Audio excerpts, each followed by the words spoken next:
L0 of Ofbricht was first. Oh, for bread, easy first.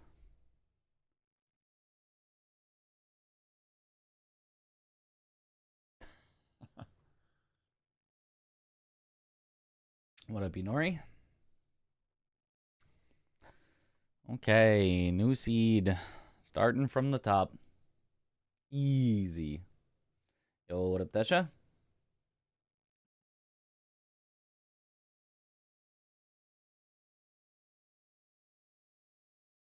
Again? What do you mean again?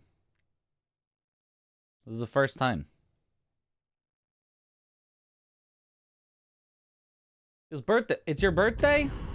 Happy birthday.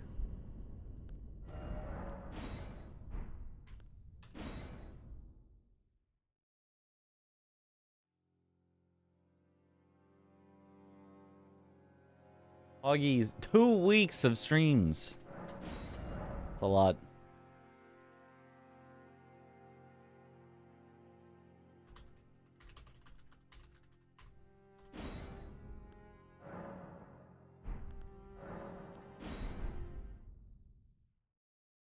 Beal's birthday, man.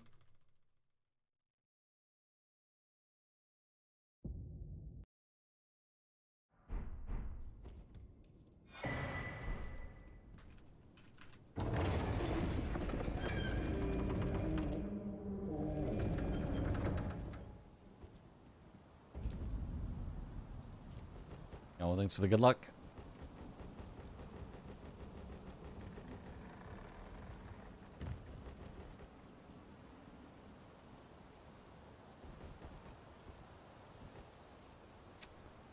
Let's figure out if this is snail or not for our information for later. White blood. Snail here. Honestly, pretty good spot for it, probably.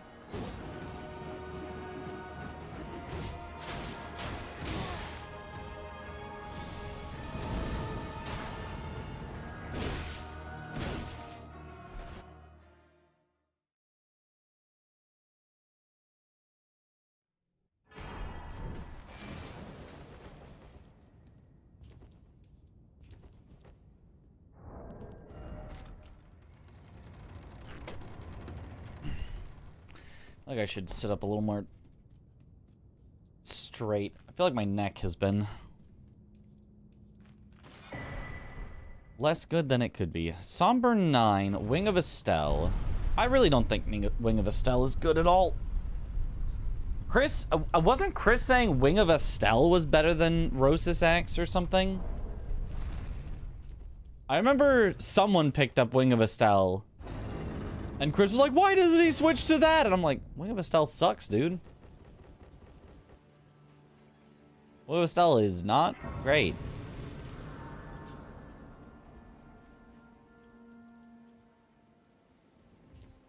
Ash is better on larger bosses? Yeah, but even then it's like hard to... Like it takes so long to use... Well, I guess it's not like that long. It's okay. It's like fine.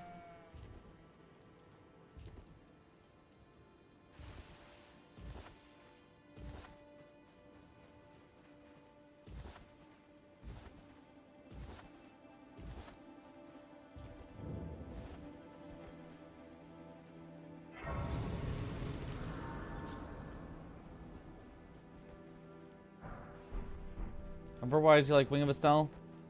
Just unpracticed with Rosis X. I mean... Oh, it's just a curved sword moveset. Like, it's not even like... Like, I guess a curved sword moveset is fine. Oh, a cheap Blessing of Marika is neat. Smithing 6's Somber 7. Okay.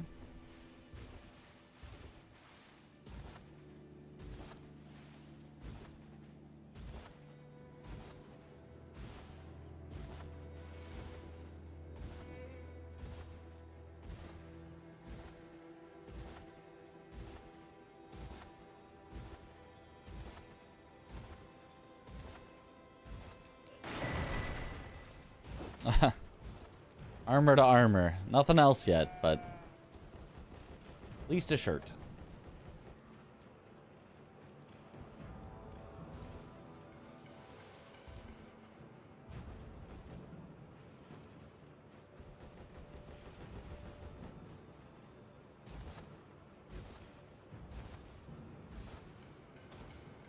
Good luck, Mitch.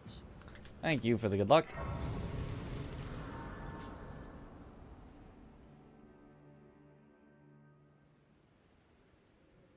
They sir, but you, I can play turning to aid you. You need to the foot. Then it summon me. Ah, I bequeath. It will summon torrent. Treat him with.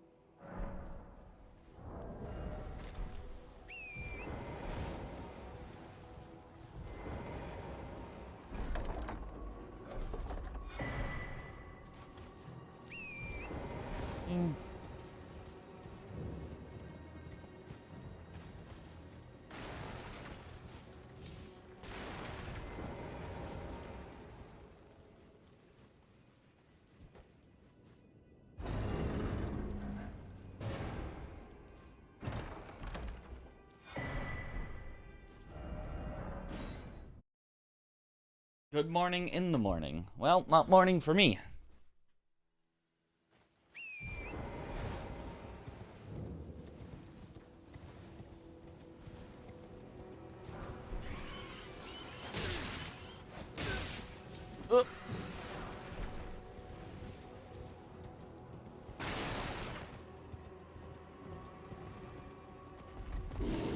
Oh boy.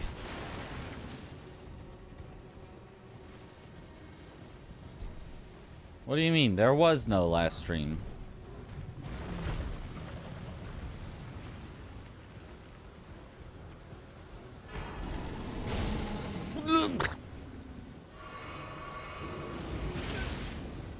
Okay. All right, you.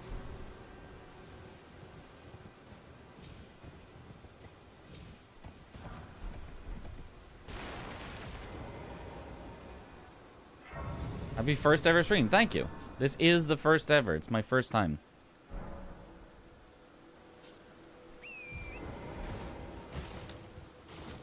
On an unrelated note, every single time I go into a catacomb, can someone post in the chat somewhere a heavy door has opened?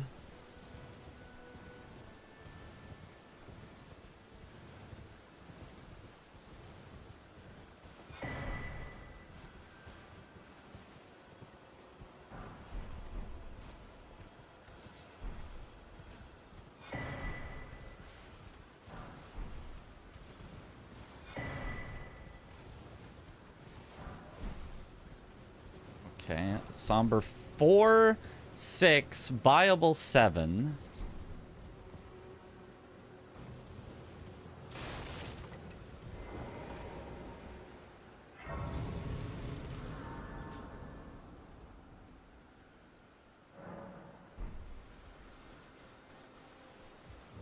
Name's Bert. Let me ask, are you here? Does your despite takes me penny intro? All I know now's the time. 2, 4, 6 smithings. Okay.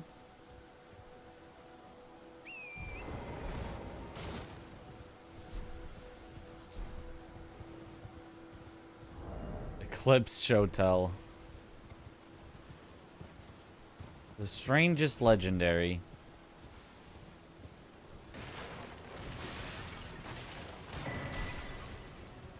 Briarhelm is interesting.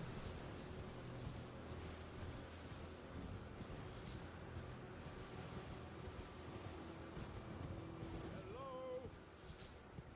Can you hear me? Help! Lie at ease. I just give and I'll don't dally. Give it your all.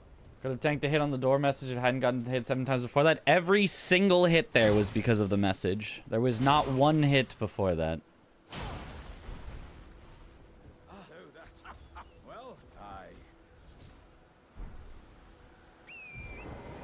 It was a full combo. The worst thing is that it not only prevents you from rolling, it also doesn't even go away if you press the roll button.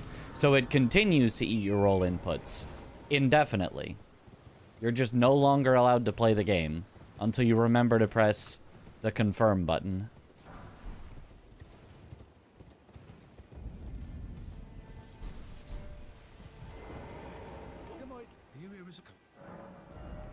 I think if you try to attack, it also goes away, but just not if you try to roll, so...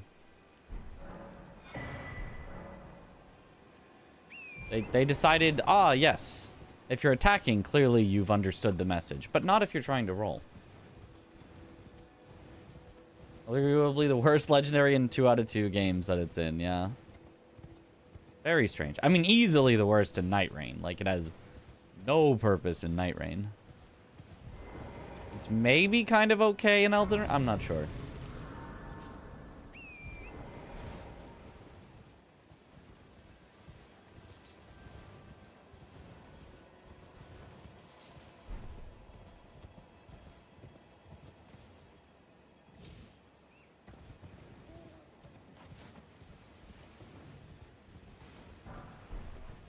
Ooh, 10 crystal darts is huge.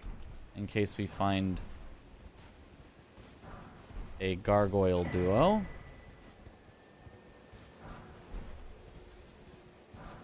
And or gargoyle gank fight. At least core gimmick actually functions in Night Rain. What does it do?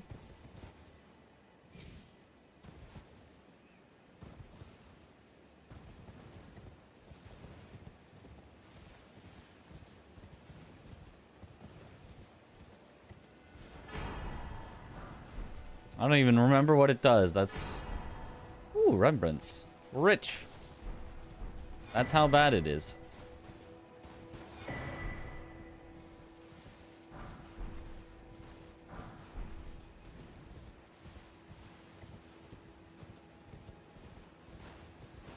I posted recently that people play games in easy mode and it's alright because games are supposed to be fun and relaxing. I mean, if that's the way you want to play a game, that's fine. It is fine to play a game the way that you want to play a game. The sub. Yo, Lenko! Thank you for the Prime sub. Welcome back to the bunch. Enjoy the emotes.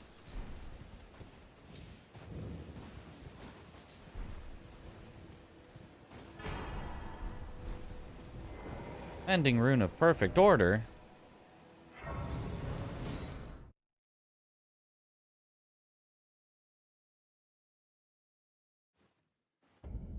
Divine Blessing item in DS1 is literally identical to Blessing America. That sounds right. Insta-death on hit, same as Elden Ring, but in Elden Ring, it's limited to NPCs. Oh. But presumably not NPC boss fights, just... Well, what would it be then? NPC invaders?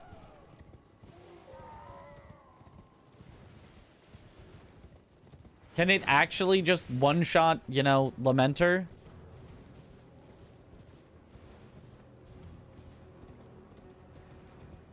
We must play games with the highest difficulty and we must remove all tutorials. Yes.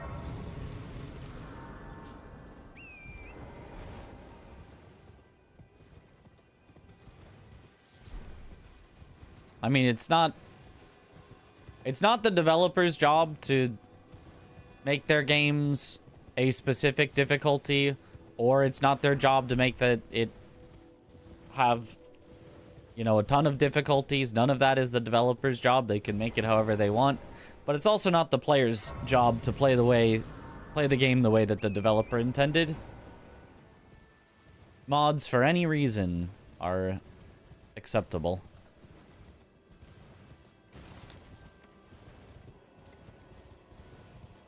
Job to make a profit? I mean, literally it is, but I'd argue more so it's their job to make something that they're proud of. Something that they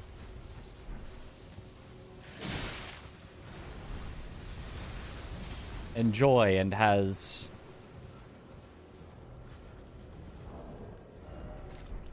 not just monetary value, but possibly artistic value or personal value.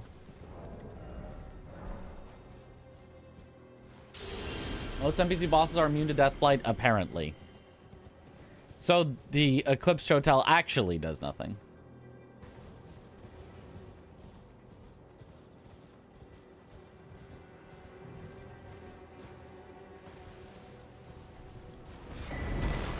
It only works on NPCs, but it doesn't actually work on NPCs.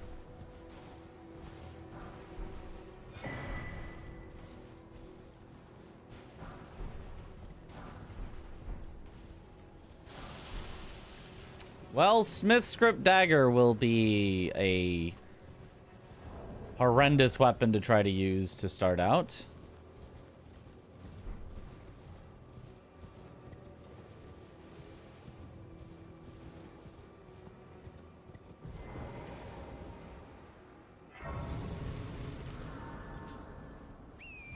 You doing French Deathless or with Death? Deathless.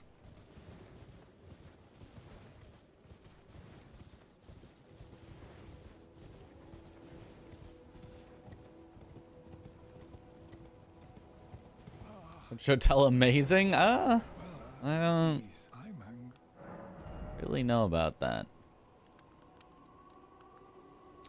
Something sevens, okay. I mean, I guess all we can really do is send it and hope Smith Script Dagger does something. This way, tarnished. May I have a word? I am the wit. I'd heard and upon the talk thou art to call forth. I was instructed torrents. Forgive mine intrusion, tarnished.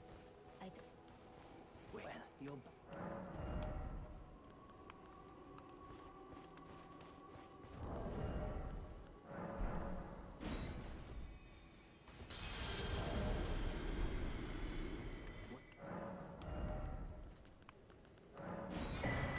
Good luck, Mitch.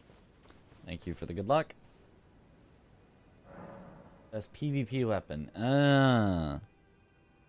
I guess Deathblight works in PvP. Maybe that's what it's for.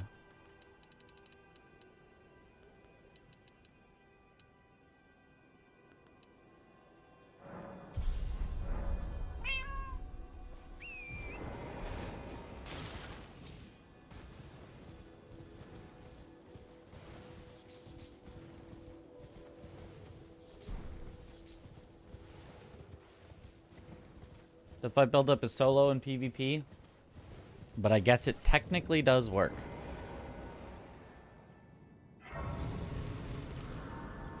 People die before Deathblight procs. Oh.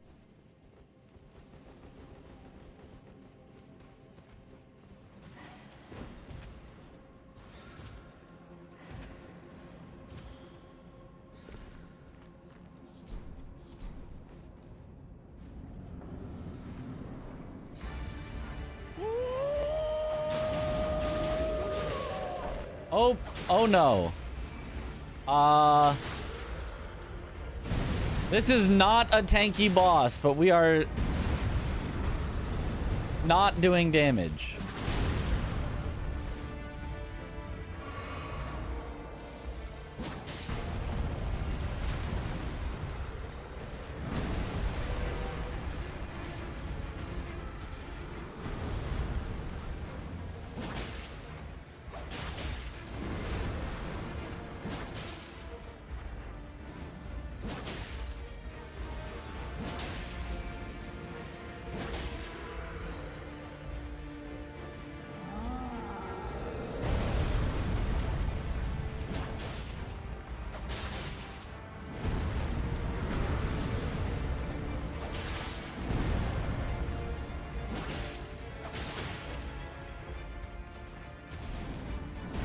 Okay, just using the throwing daggers, I think, is enough of a challenge run in itself.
Oh my gosh, it actually got a stagger.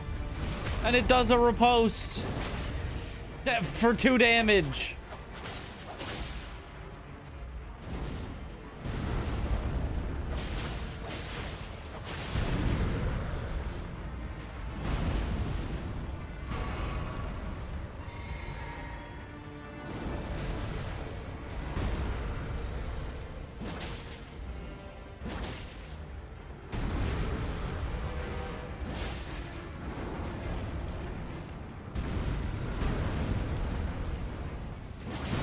My bad.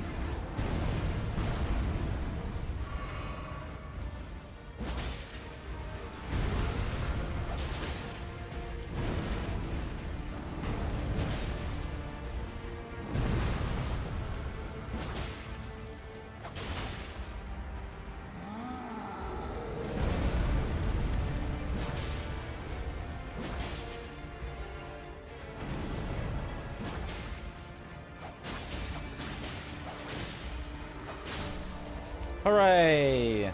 That is, yeah, that's something there, all right. That is surely one of the weapons of all time.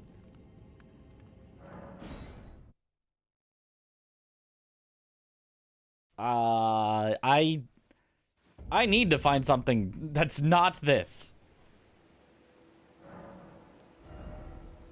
I absolutely need to find something not this.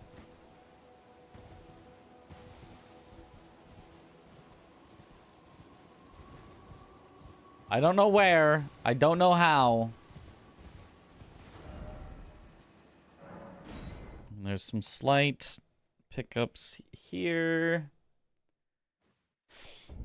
Potato knife. But like unsharpened.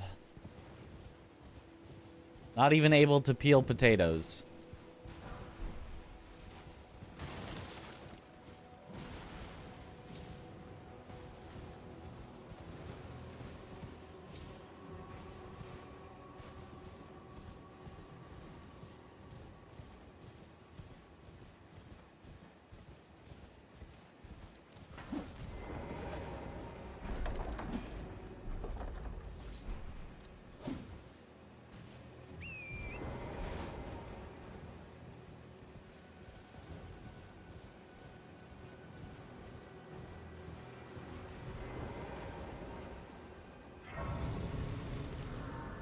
I think there's got to be a collection of things to pick up somewhere that I'm forgetting in Limgrave. I've grabbed all the, like, obvious, generally along the way ones, but...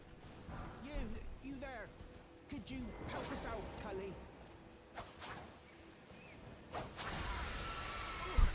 You will just thank you. I was pushing, I ended up...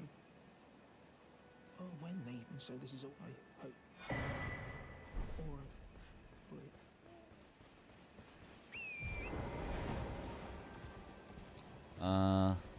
Yeah, I don't think I can even kill that, scarab for its item.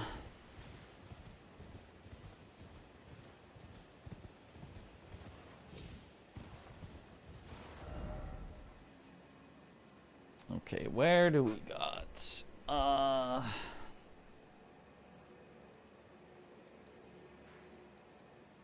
Oh, there's some items over by Stormhill Shack that I could grab. Larval Tear from Bach. How ironic.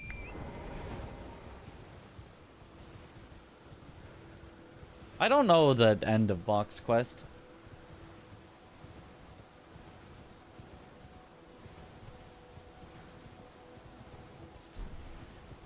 I barely know the start.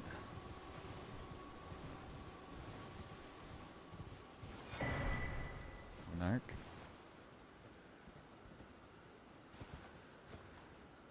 What dagger is this? Just dagger? This is Smith's script dagger. The only throwing dagger in the game. And they really did not want anyone to actually use it. They really, really, really did not want you using the Smith script dagger.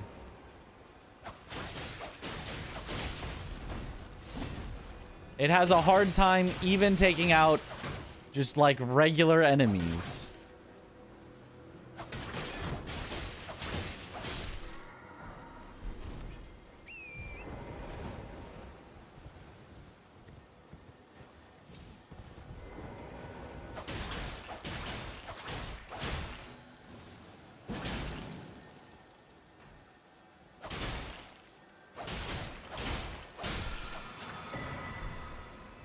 Rakshasa armor, so I can do more damage with my throwing. Collect your pension in runes. Negative S scaling. Does less damage the more stats you have.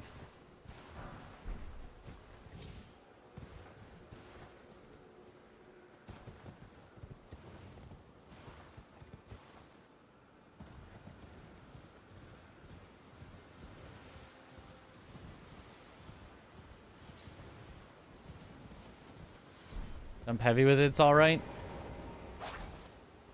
I could try that.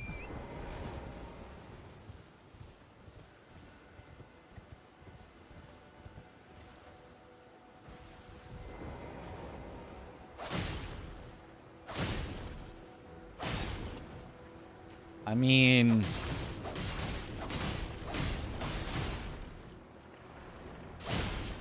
it at least staggers, so that's kind of neat. Damage is still a little off.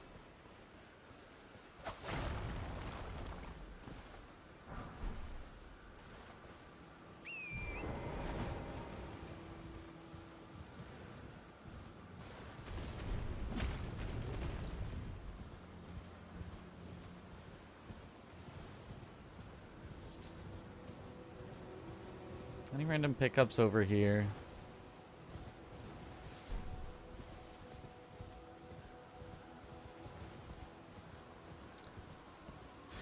Doesn't really seem like it.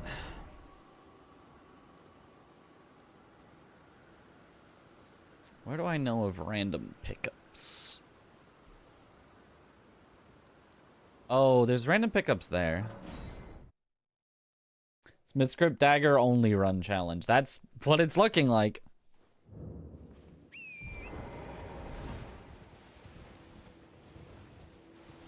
And do the Langdale skip, but keeps slipping off the edge after punching. Any advice? Yeah, don't do that.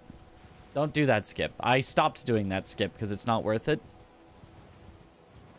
Unless you're going for, like, the world record in a speedrun, don't do that version.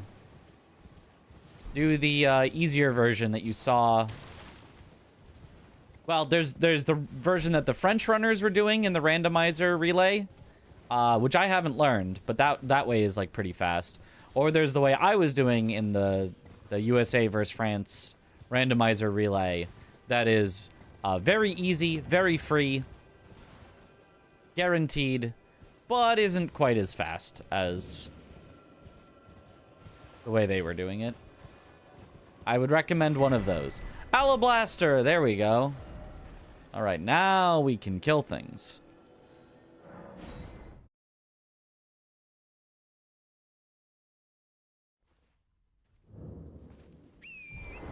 We're on the roofs from where the mini gargoyle is even that much of a detour. It's like 12 seconds or something detour.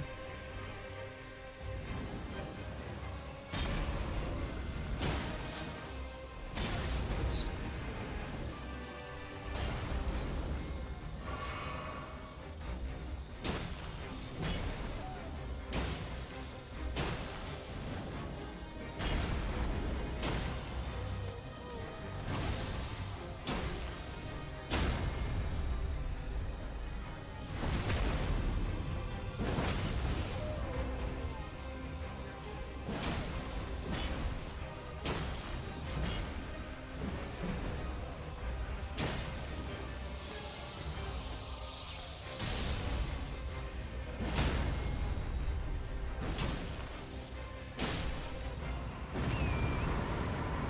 Okay.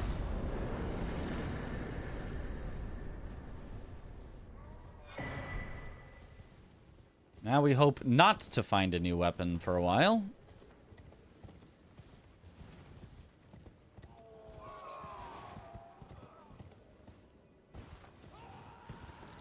Romina?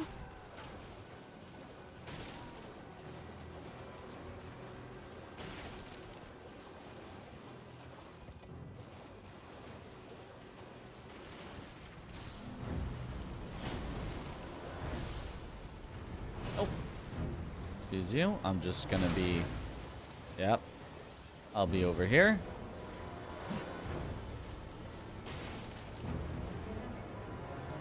The jump off and punch skip looks way cooler, though. Yeah. But it doesn't save that much time and is literally not consistent.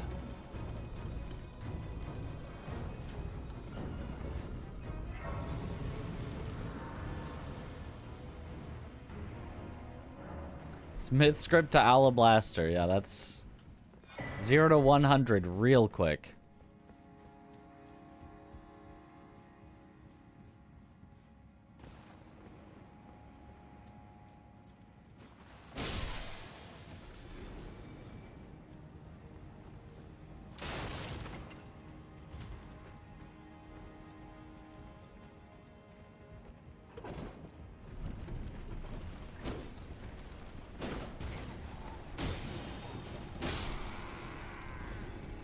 Wanted to play that safe.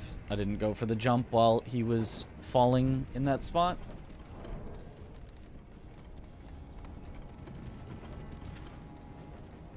It's cool until you miss it and you miss the quit out and die. Yeah. I mean, even just having to quit out takes away a lot of the coolness.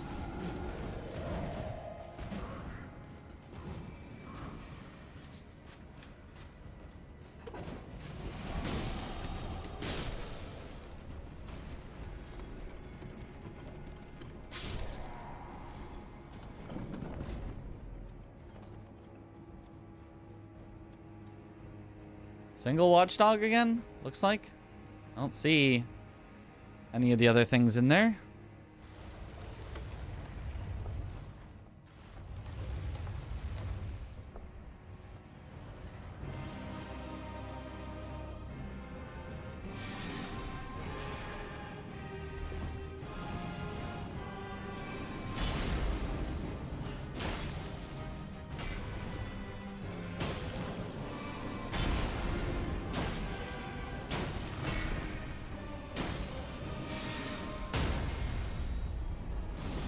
Oh, that's one way to dodge them.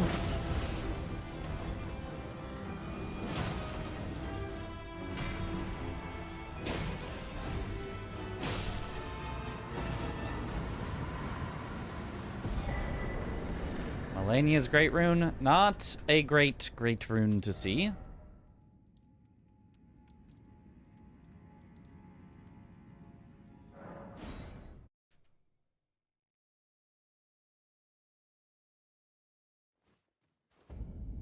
Yeah, the DS2 jumps were ridiculously inconsistent.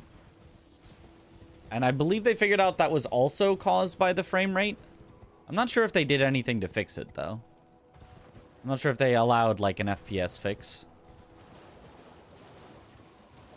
Watchdog only seed. Watchdogs and Romina.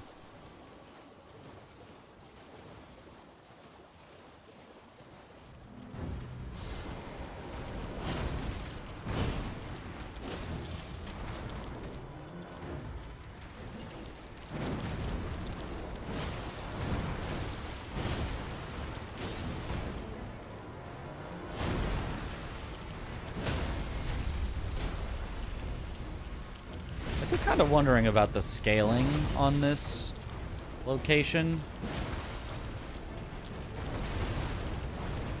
Is she gonna hit super hard?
Oh, unlucky.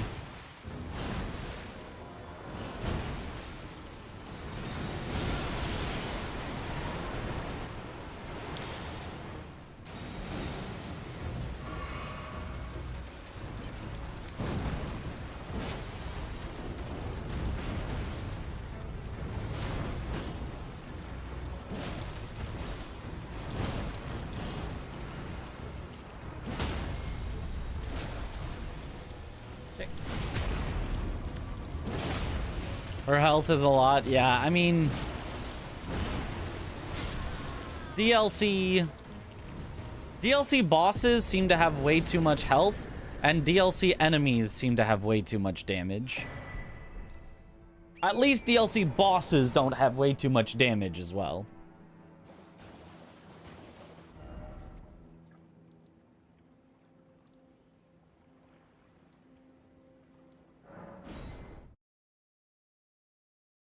Why does she do butterflies in close range? Makes no sense. Yeah, it's a very... as a game design choice, it's very odd. To have it where just, like... you were standing somewhere kind of close-ish to her. Take damage.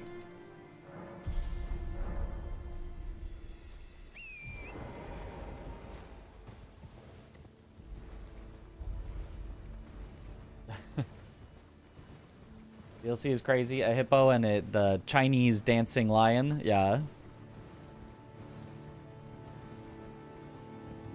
Some interesting ideas in there.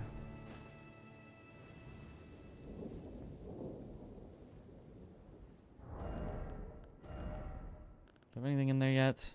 Oh, steadily restores HP for a time. That seems maybe...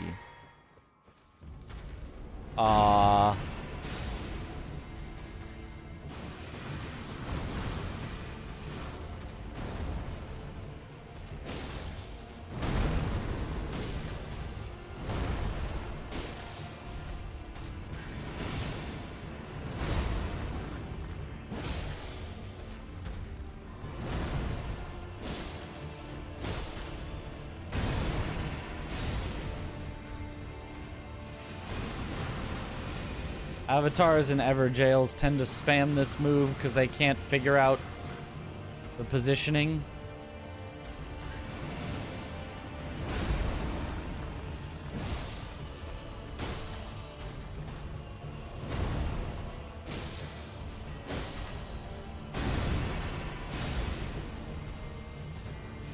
Yep.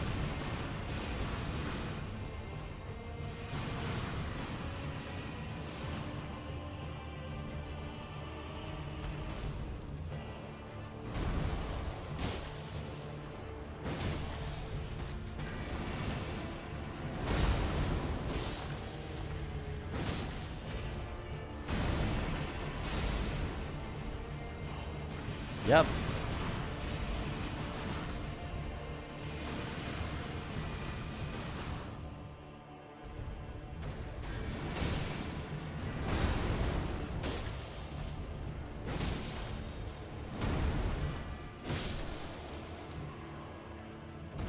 Any advice for Bale to finish the DLC? Just got him and Ron left. Bale is a freak. Do I have any advice for Bale?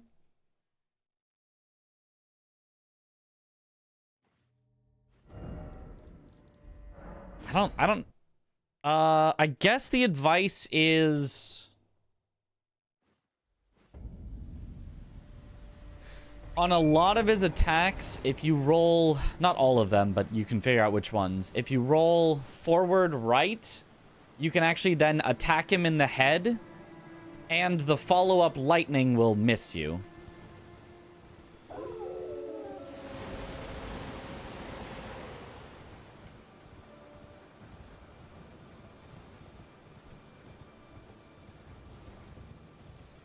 In his second phase. In his first phase, you just roll forward right, hit him in the head. There is no lightning. But even in the second phase with the lightning, it'll usually just miss you. Just figured that out like 30 minutes ago. Yo. Have you ever worked as a stats guy for one of those sports betting websites? I have not, no. I I've never had anything to do with betting, with sports. I have had to do with stats. I was a stats teacher, but first time catching a stream. Love what you do. Yo, thank you.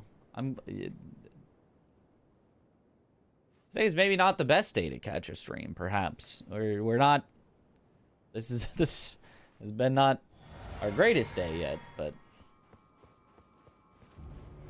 glad you managed to catch one.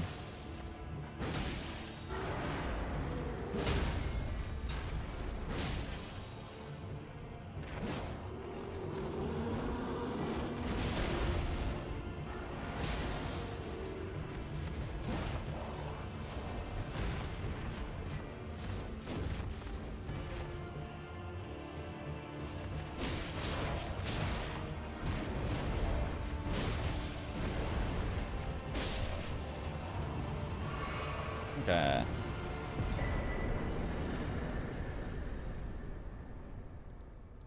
What other ones can I kill without picking stuff up?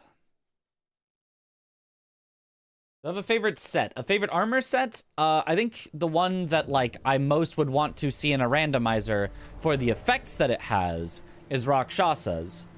Because while it's relatively low defense, the extra % damage that you get on each piece, I think is really, really nice. Helps really speed things up, and I like going fast.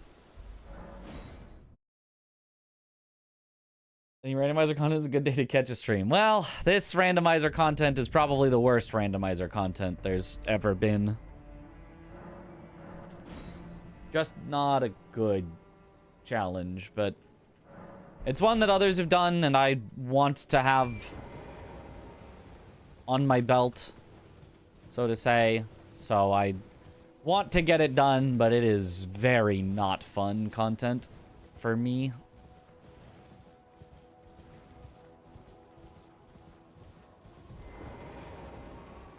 And then I think comes through a little bit. I don't think my demeanor is as chipper as usual, which hopefully is alright. I do like having long-term, like, challenges and stuff. Just maybe not this exact long-term challenge. Ah, Bloodhound Knight. Suffering is appreciated. Well, wouldn't it be appreciated more if I wasn't suffering?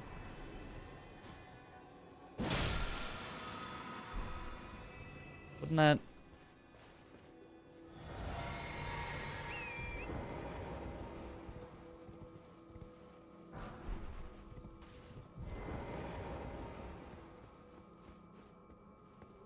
Get over here. I don't want to pull extra stuff. I mean, I guess it would be fine.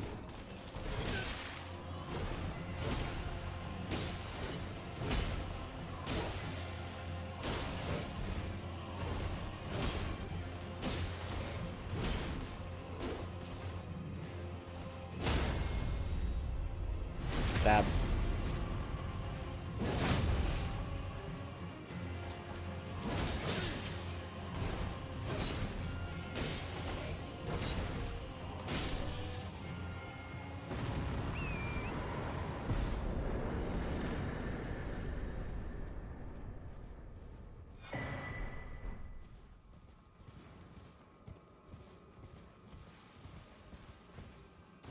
Suffering builds character. I've got character. My character is built. Built and fully customized. Don't need to rebuild a new character.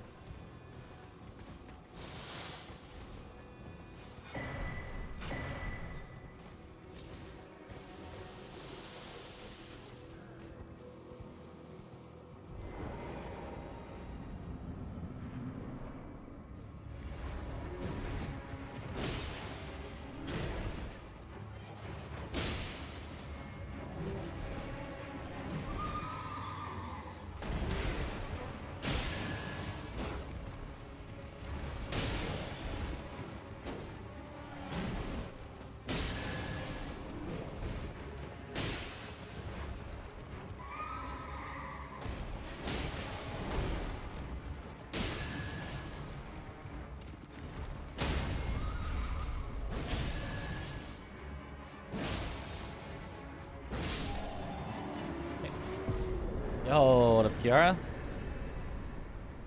I like this spot is always Knight's Cav. Yeah, a lot of the smaller ones will just like always be Knight's Cavs and things because the larger arenas have to have like dragons and other big stuff in them because there's only so many places a dragon can fit. Because a dragon can't fit in here, they have to put in something that's small, and Knight's Cavs are considered small. So if you use what you get, is no stat requirement on. Yeah, no stat requirements. You can do use what you get with stat requirements on, and honestly, it's kind of a fun way to play. But for also being deathless like this, it wouldn't really make any sense.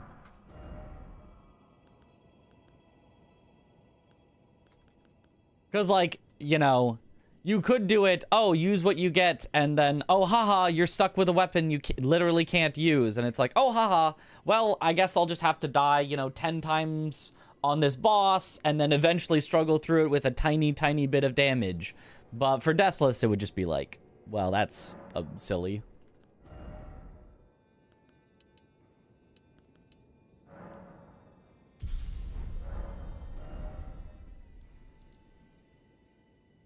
Okay, where else can I go with not a lot of pickups along the way to them? The cave has some, the catacombs has some, somewhere a heavy door is open, somewhere a heavy door is open, somewhere a heavy door is opened.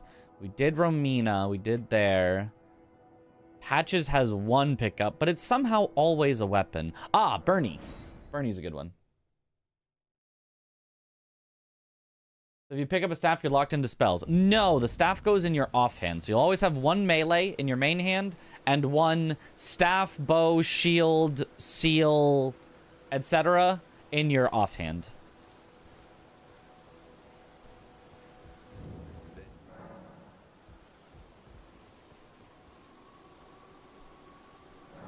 And there's a rando 1 seed down. That's how it starts.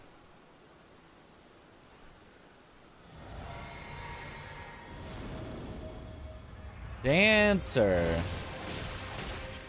Dancer with a ton of poise? How did she not get staggered? Ow.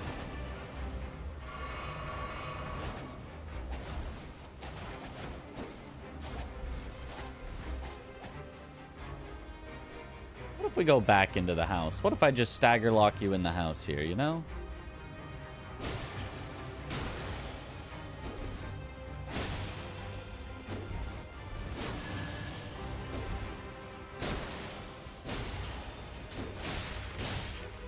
What if my weapon just bounces off the walls of the house, actually?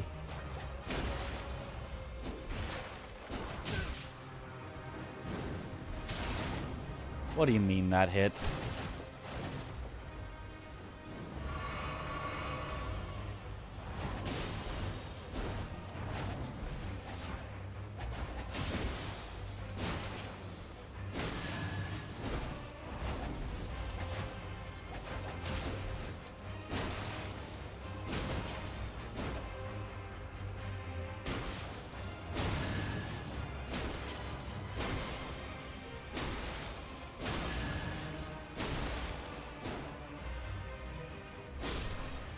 There. Good thing Alablaster is broken. The blaster already? Yeah, but it also means it's gonna be gone soon.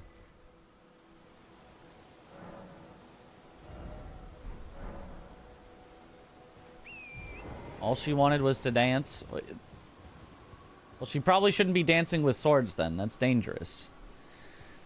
Oh boy. Senny or Lancey? Either way, it's gonna be horrendous on this rock. Senny on this rock. Oh.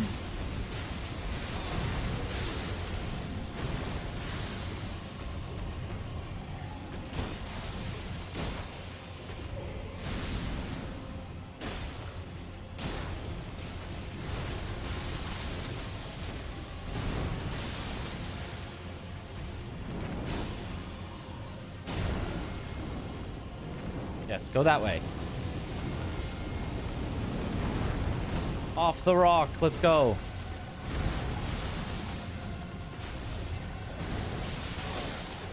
Oh.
Not this again.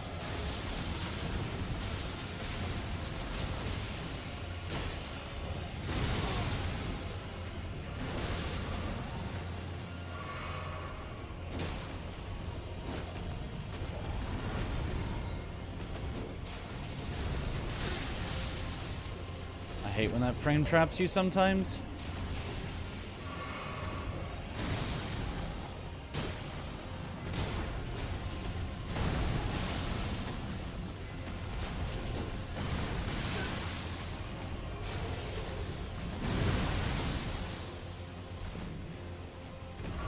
Do not like this.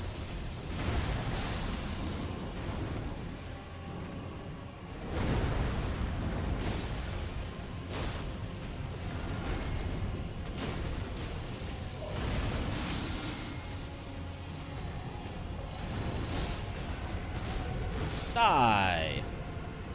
Nice.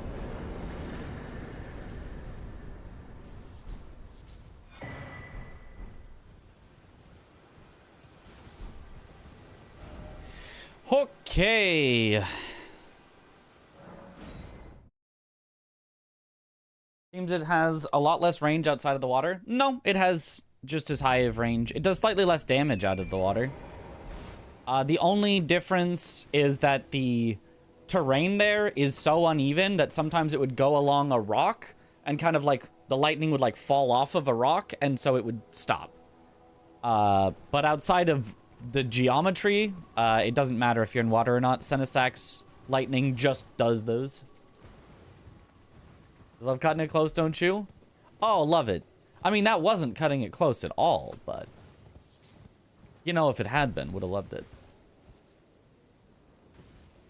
It is impossible to stagger an Ancient Dragon, but I've only ever managed it with multi-hit sorceries to the head. Yeah. It is, almost impossible. But not impossible. It just takes 5 times as much effort as staggering anything else. You would have staggered anything else 5 times by the time you, stagger an Ancient Dragon once.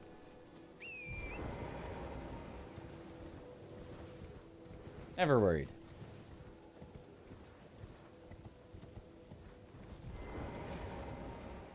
Alabaster different Night Rain doesn't seem to be as good somehow.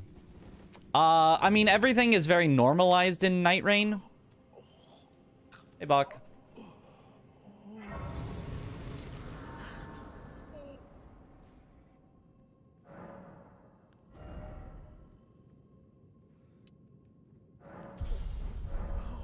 So instead of Alabaster having just higher poise than other greatswords, just higher damage than other greatswords, just faster swings than a lot of other greatswords, just less stamina consumption than other greatswords, it kind of still has its moveset, but the damage has been normalized, so it's just kind of like a solid greatsword in Night Rain.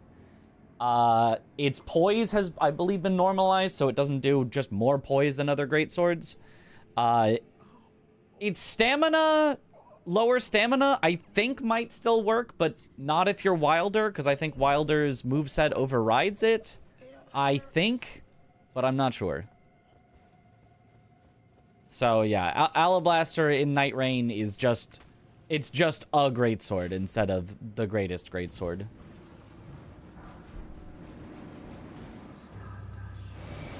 Oh.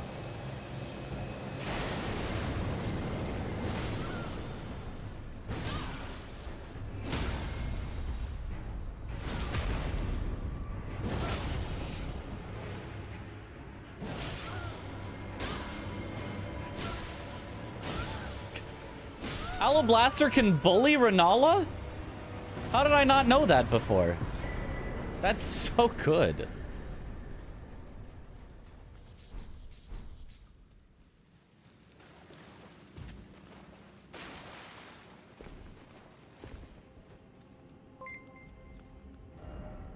Yo, Immaturity! Thank you for the raid. Welcome on in, Raiders.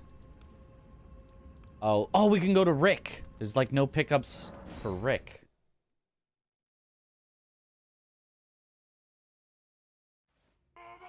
Yo, thank you for the sub. Welcome back to the bunch. Enjoy the emotes. Woot. Raider. What, can't bully Renala? She has negative armor? Yeah, but most of the time she can get away from you. Most of the time you hit her, she goes, you swing for a second time and she backs up and floats away. Whereas with Alabaster, she goes, and then right as she's about to be able to float away, you hit her again, and she goes, again. And it was just like a stun lock instead of just a regular, you know, 1 or 2 hits, and then she gets away. Or backstep float, yeah. She literally tried to do it there, and got knocked out of it by Alabaster because it's so fast. Oh, this is a really dangerous path to Rick.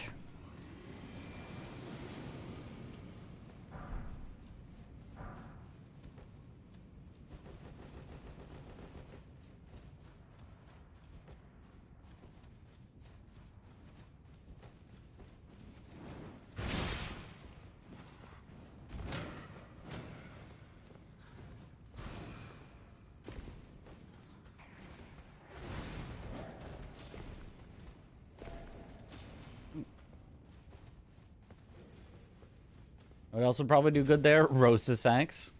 Well, I guess the Alabaster is also split magic, so I can't really say, well, the Rosa's Axe would be bad because of its split magic.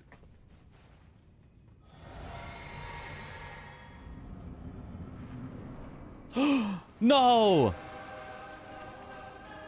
The only thing that's difficult for Alabaster to take out. Another Alabaster.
Trying to roll catch him with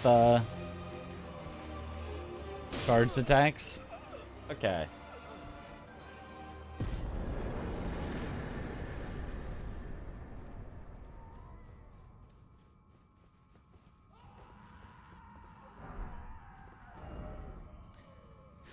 Okay, we're at 12. 13, 14, 15, 16, 17, 18, which I haven't done yet. And then 19 will be the stone sword keys.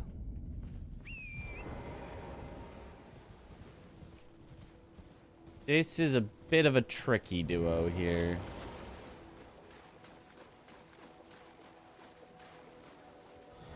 Unless I can get them separated. You gotta keep them separated.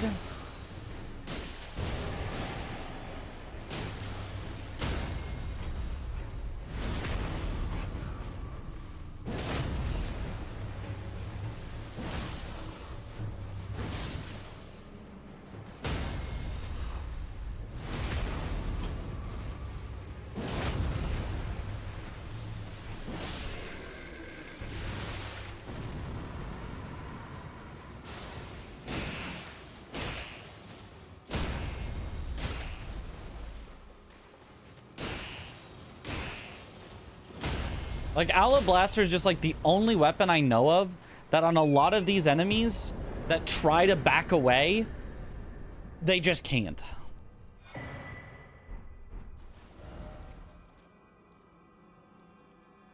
Do I have two? I do have two stone sword keys already. Do I want to head there first? The scaling on it's kind of rough. But with an Aloe Blaster, even at only +0, we should be fine.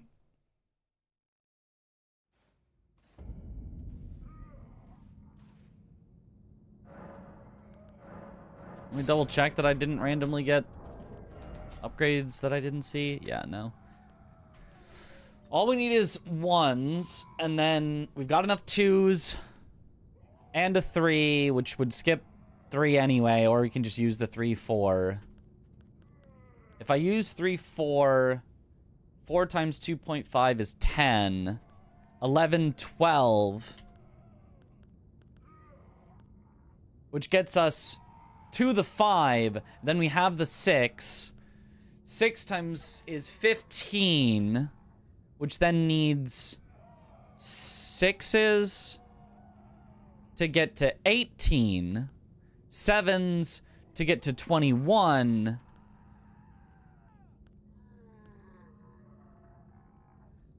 21 is the equivalent of an 8. The 9 gets us to 22. And all we need is 2 8s and an ancient. So we actually, going back and forth, if we can find some 1s, we're pretty set. One of the top 3 people to raid you this year. Yo. No worries. You're a fun one to raid. Put math in my Elden Ring. It's not that much. It's just little numbers go back and forth. And I enjoy watching you, Kaylee. And we again, I think I said this last time, should hang out more at like TwitchCon and stuff. Yeah, so we have all the stuff. Yeah. Would love to. Yeah. And also, the other secret is you're on late at night. You get a lot of my raids, because, you know, that is how the times work. Well, or early in the morning, however you count it. You're on at the time when I cease streaming, so it's a lot of you, Zoodle, Ain. DJ streamers gotta stick together, yeah. Okay.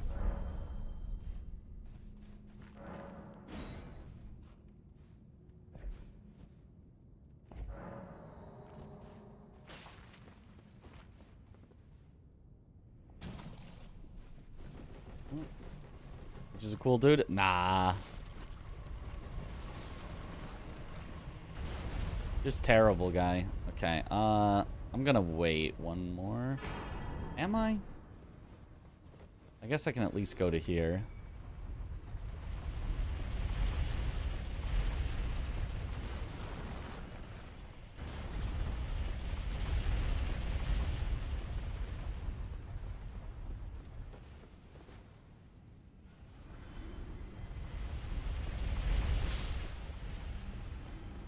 There, and now it should function the way that I'm used to. Layout leaves much to be desired. What don't you like about the layout?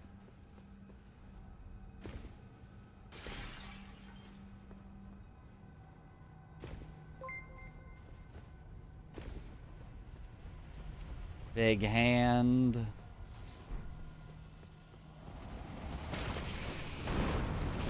Ugh. That's not great.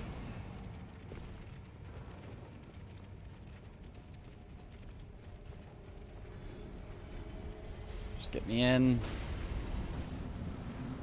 Oh. The other ancient dragon.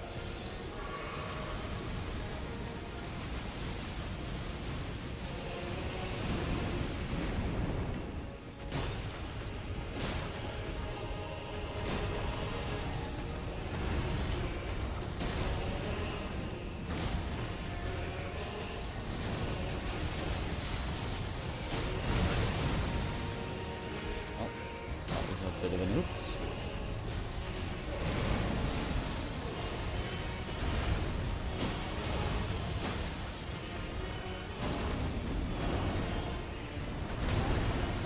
I forgot it can just land on you.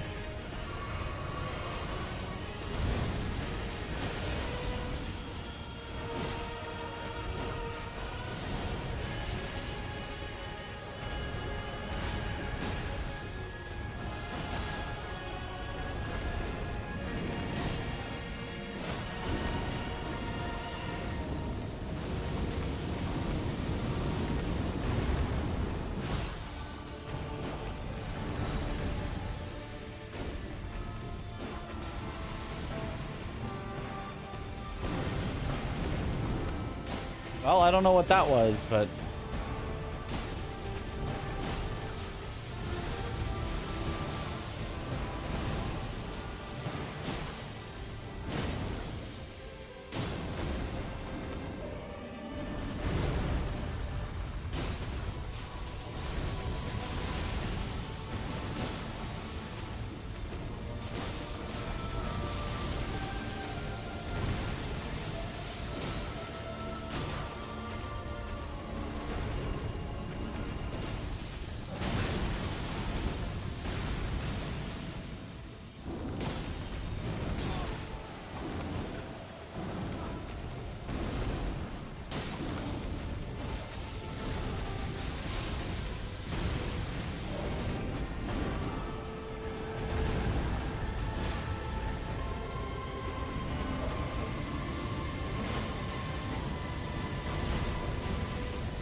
Okay.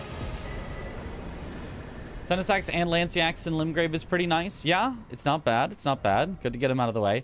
This was pretty high scaling, though, compared to our weapon level. That did take a really long time, but... Lanciax 1 and Adula 1 removed in this too? Where they leave at half HP. No, they're there. It's just a boss that instantly disappears when it gets to half HP, so it's not worth fighting. 9,400 runes. Not bad number of runes.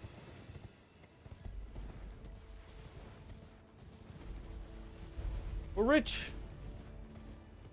Hopefully there won't be any more resets. Surely there won't be any more heavy doors that open somewhere nearby.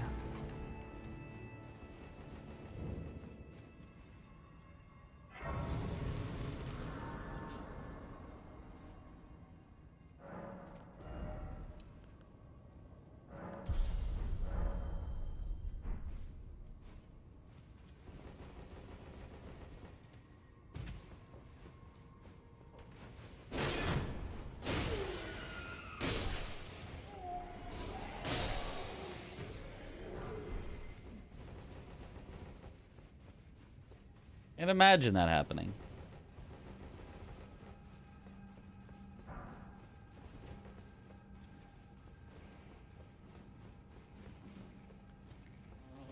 Hydrate.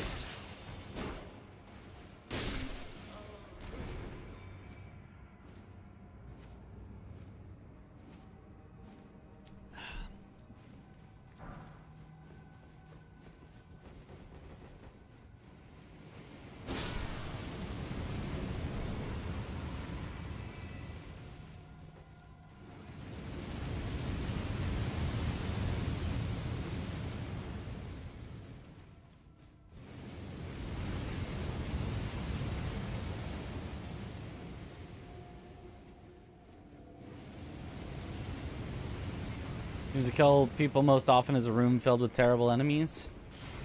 Early on, that's true. I think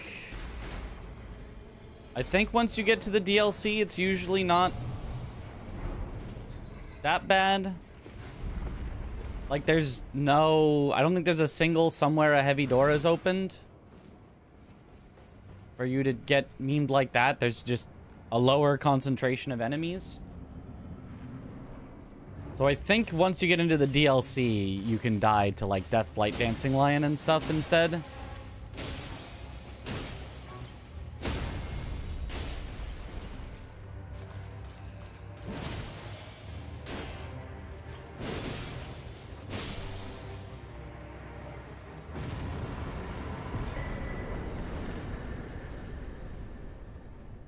But that's only if you make it to the DLC. What if somewhere a medium door opened?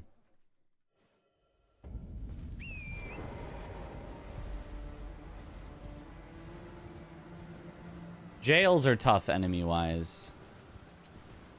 Yeah... I mean, Normally in the DLC, the enemies are already, like, kind of... Well, depends on where in the jail, but some of the jail enemies, the, like... jar enemies are usually pretty bad, but end up being pretty easy to run through. But I guess you don't know what's there, so you might end up with something that's really bad to run through.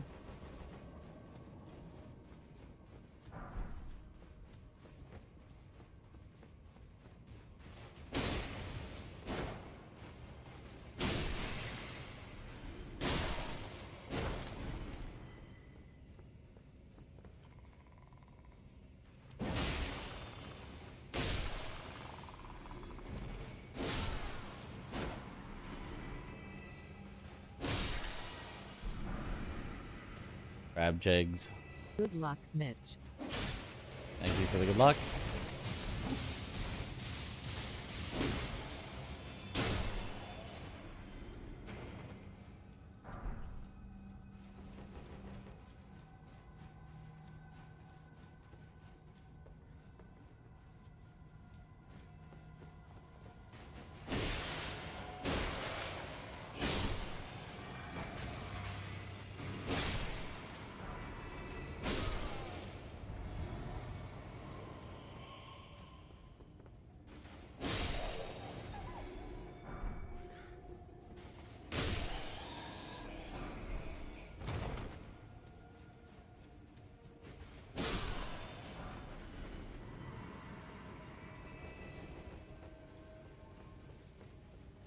DLC is where you've seen a lot of late fails. The scaling is absurd. Well, I mean, obviously DLC will be where late fails are because late is the DLC. I don't know. think generally, once you get to the DLC, it's really, like, not that bad. The Skidoo scaling that you get scales up with the scaling that the DLC enemies and bosses get, and I think overtakes it. I think the end of the DLC is actually easier scaled than the start of the DLC. Did you consider Skidoo? Do I ever do off-stream Night Rain with the homies? Not really. I'd say we probably usually stream it if we're playing. Or any gaming even. I've done off-stream farming Stardew Valley with the homies.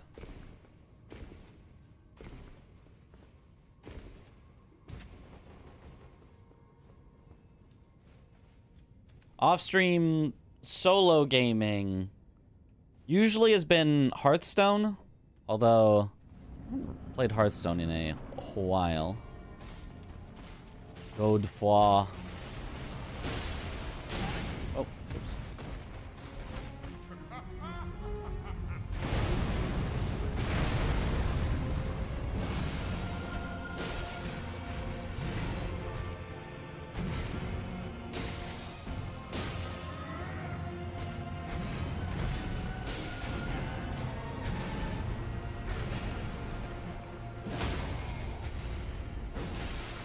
Oh, right in the head.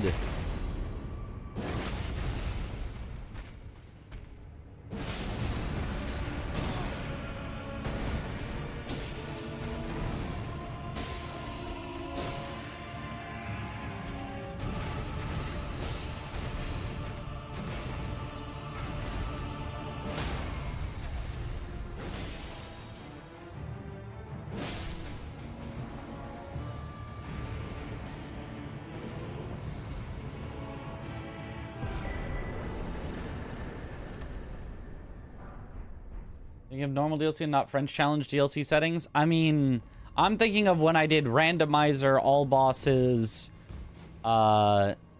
deathless, region locked, without use what you get.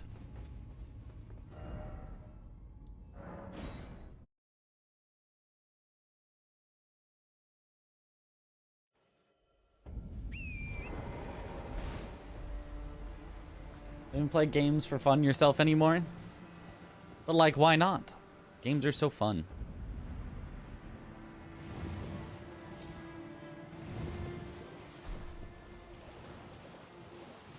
I mean, often, for a slight change of pace, I'll be, like, watching videos instead of playing games off-stream, but, like, some days it's play games off-stream.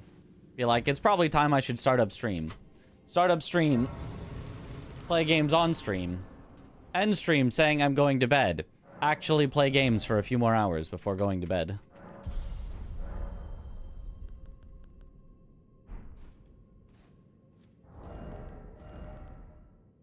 Dex, HP of allies isn't really helpful.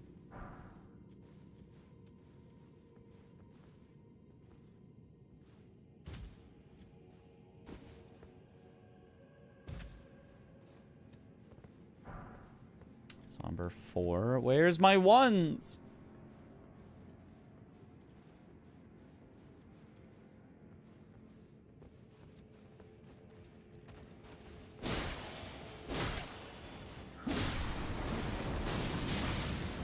Ow. Rude.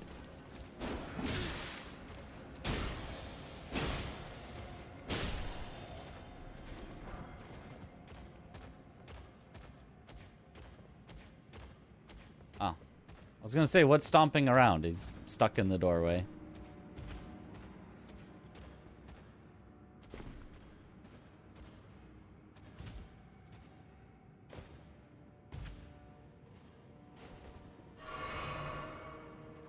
Really use a sacred tear.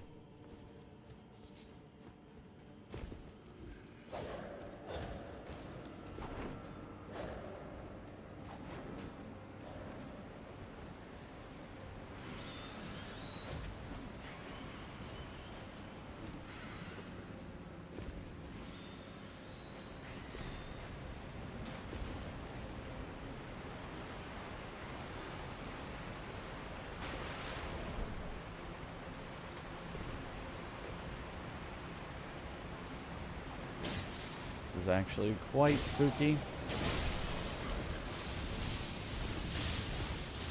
Okay, didn't do too much damage. Stop that.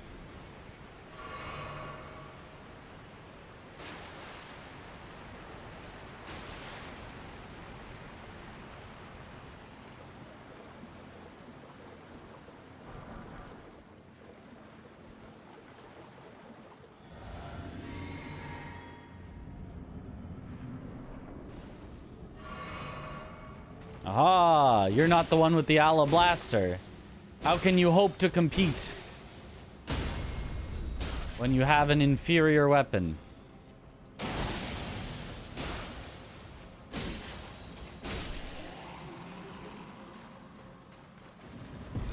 I want to see you win. I get an easy end game. I really just I feel like the end game just is easy. Like, I mean, obviously, people can still die in the end game. Like, I don't want to, like, discount and be like, anybody who's died in the end game. Like, it's still, but I feel like it is relatively easier.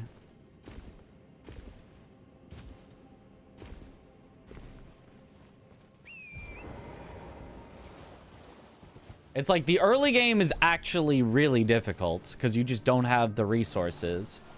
The mid-game is free, except that there's some really messed up, stupid dungeons that just shove in 100 enemies into 1 square inch. Or it might even only be 3 enemies, but 3 enemies in the tight corridor where you have to pull a lever and try to get out.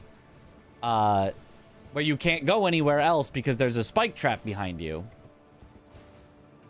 And if those enemies happen to both be, oh, I don't know, an actual boss that's placed as an enemy, and then one of the hardest regular enemies that there is, you can just get screwed over. But the end game, I feel like they kind of figured out, once they got to the DLC, a lot of how to design things in a way that was a little bit cooler. Aside from, like, the Enir Ilum stairs, but that's just because of the enemies. The construction of the stairs is fine.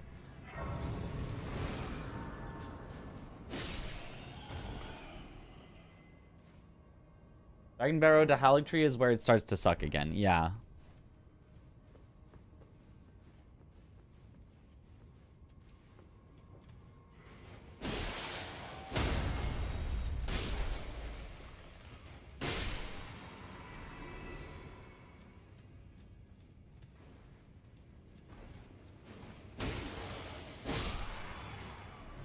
I guess it's just gonna stay up there.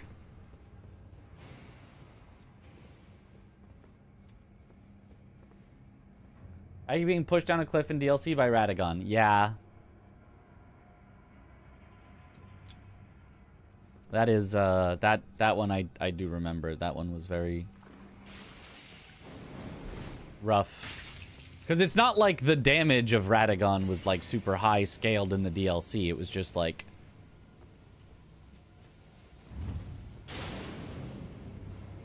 How did those miss?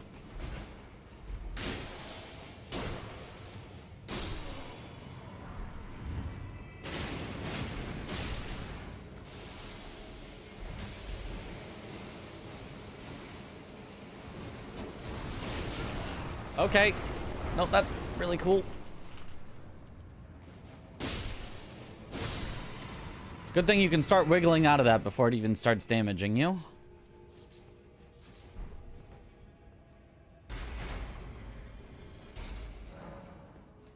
Does Caelid open world have good enemies? Have good enemies. What do you mean by have good enemies?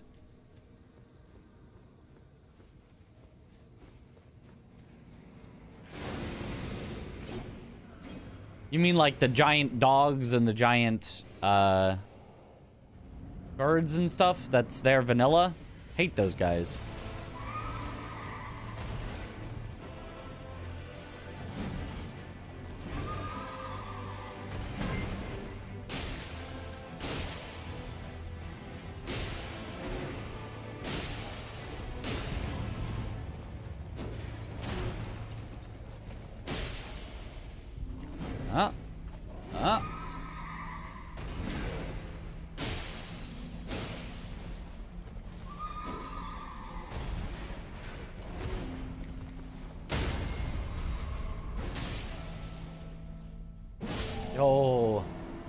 The Power Hour.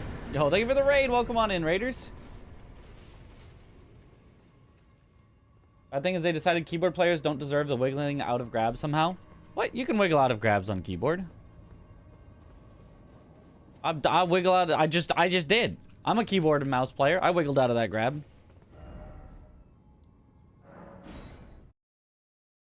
Just dropping them off here. All right. Bedtime. Have a good bed. No worries.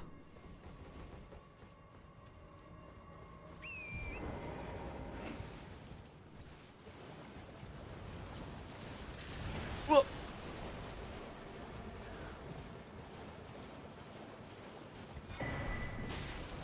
Aloe Blaster finally gone, but replaced by an excellent weapon still.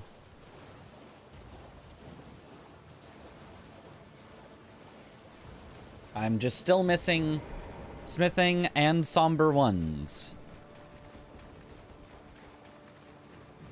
Surprisingly, this is not our first seed that has basically all of the upgrade materials, except for ones. What's the stat spread you work towards on these runs? 60 vigor, 35 to maybe 40 endurance, depending on how concerned you are about randomly getting a ton of heavy stuff. Enough mind that you can summon whatever summon you want, if you want to summon. And then probably I would say generally strength and dex like 10 to 20 higher than int, faith, and arcane. You do want some int, faith, and arcane. Maybe it's like strength and dexterity 10 higher than int and faith and 20 higher than arcane, something like that.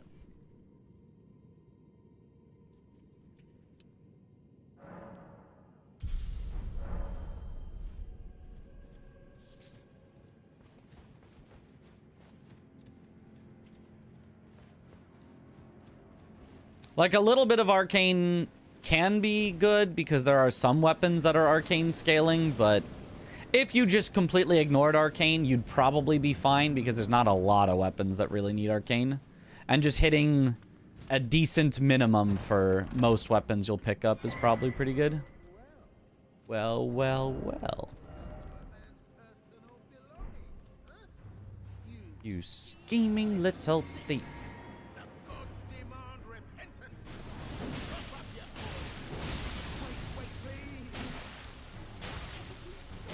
Wow, this is a +0 weapon. And we just did that. And a remembrance. Yo, Apicore, thank you for the raid. Welcome on in, Raiders. Okay, that's all 19 in Limgrave. With still no ones. Let's hope that we find some ones in Stormvale then. Dragon Halberd, my beloved. It is very, very good. It's not one of my personal top 10 weapons, probably, but, like, objectively, it might be.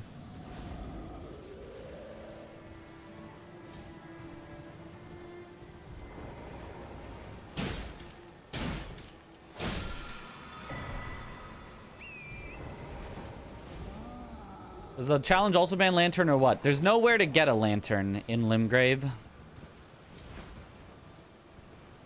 There's a place to get a lantern in Liurnia or a place to get a lantern in Weeping Peninsula, both of which are not considered part of Limgrave proper, so I have no way to get a lantern yet.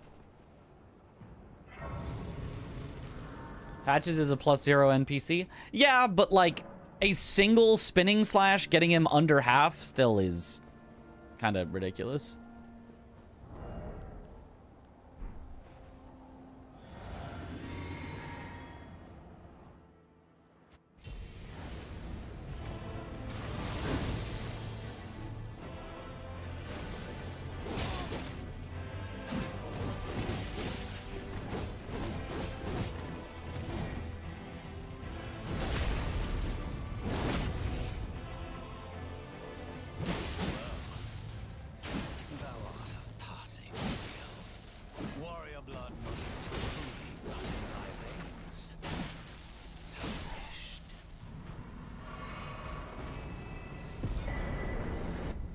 Okay, one of the bad talismans. Sacred Scorpion Charm.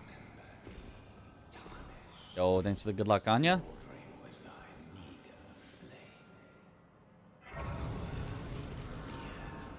So heart issues from the Labirith at mountaintops in the relay race. What happened with Labirith at mountaintops? I don't remember that. The guy!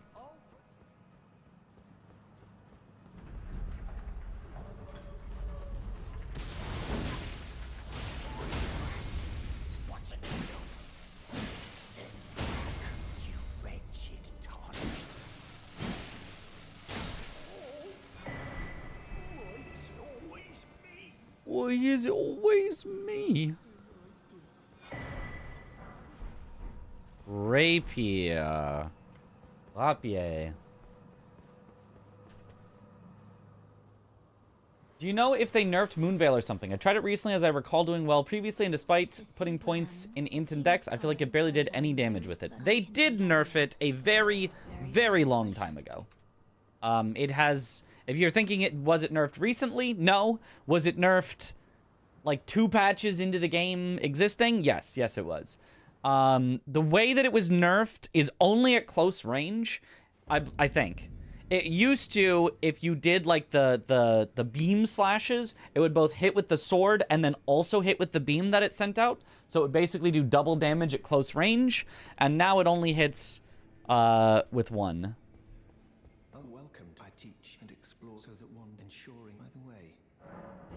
In the rules, you can go buy the lantern as long as you don't pick up any items while doing so. Yeah, but that's dumb. So I have decided not to do that. Yes, you're right. Technically, the rules say you're allowed to. But that's silly. They nerfed it like 3 times already? Did they? I don't remember them nerfing it more than just that once. Ah, a smithing one. I need 2 smithing ones. And then we'd be set. We need just 1 more.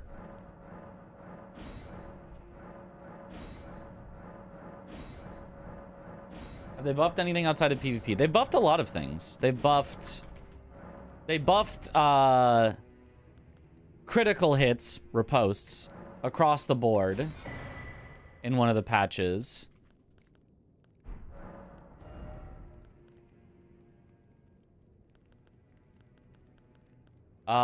They've buffed a lot of things, movesets. Like, generally.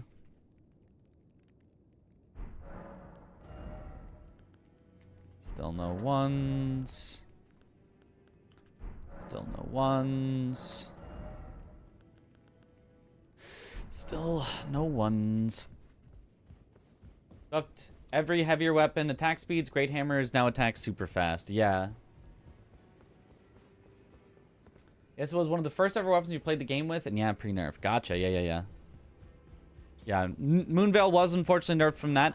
It's still a good weapon, but yes, it is no longer as broken, unfortunately. Okay, Rapier does have impaling thrust, so it should still be fine.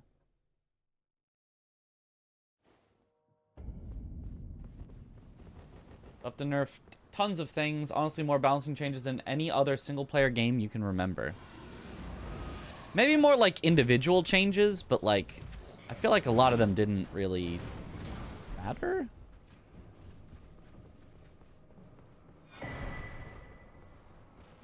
Also, I feel like going out to grab that in a speedrun is so much time loss.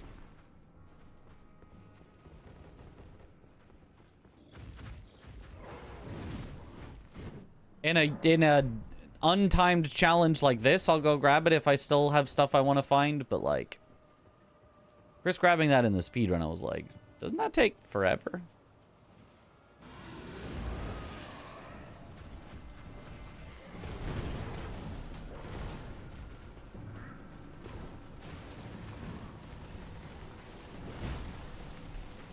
Ice trying to still go to Horfrost Stomp is insane.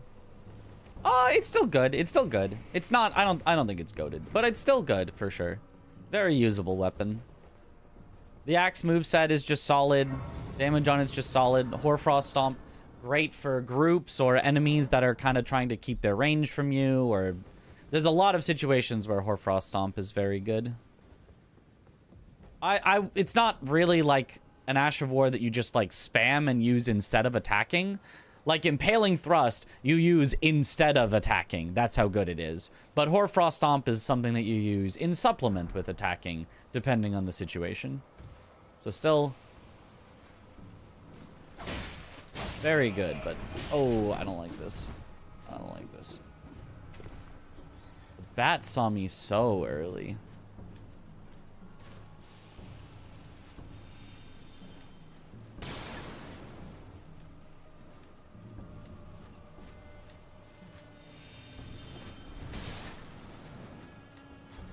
Okay, just kidding. I fooled you all. I didn't even want to fight you. I just wanted to run by. Haha.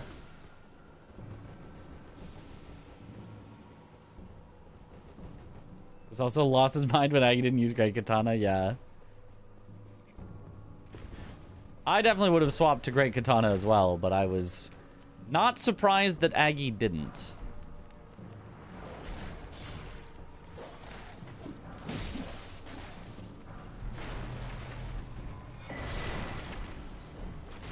Still no ones.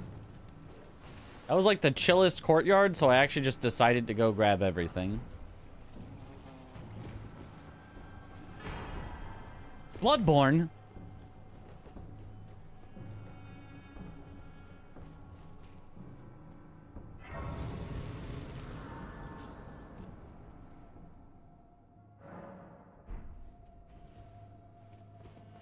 Which is clearly what that said.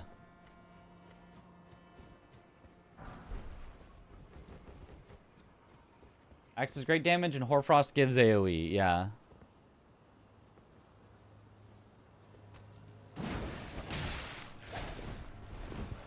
I mean, I maybe would... Yeah, great damage is probably right. It's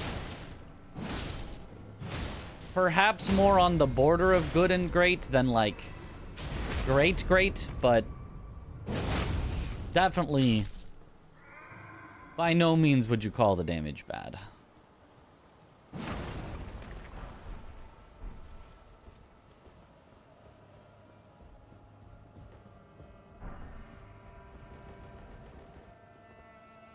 I'm a Rosus believer now. It's solid.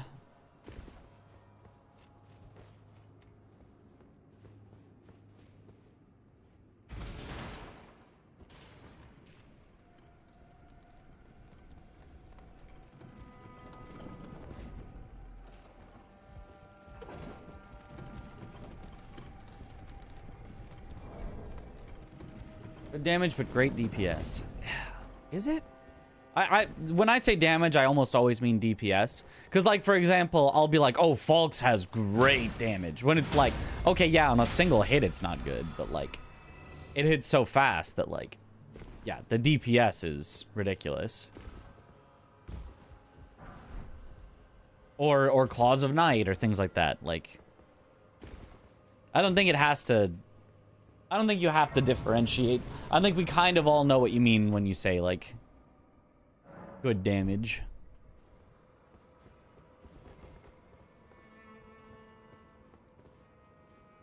Fair Tree at the bottom is not a boss. Correct. It is not a boss. It does not have a boss health bar. Status raise resistances. Well. Hopefully whatever's in here isn't too bad, because I still have an unupgraded... Actually, yeah, we've got strike damage. Shouldn't be bad at all.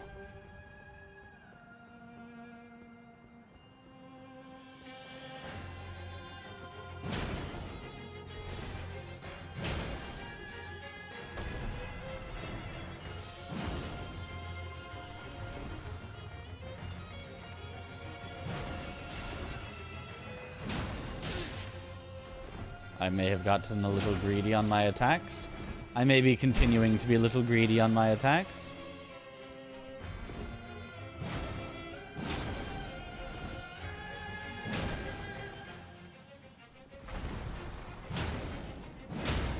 But only punished once for my greed, so...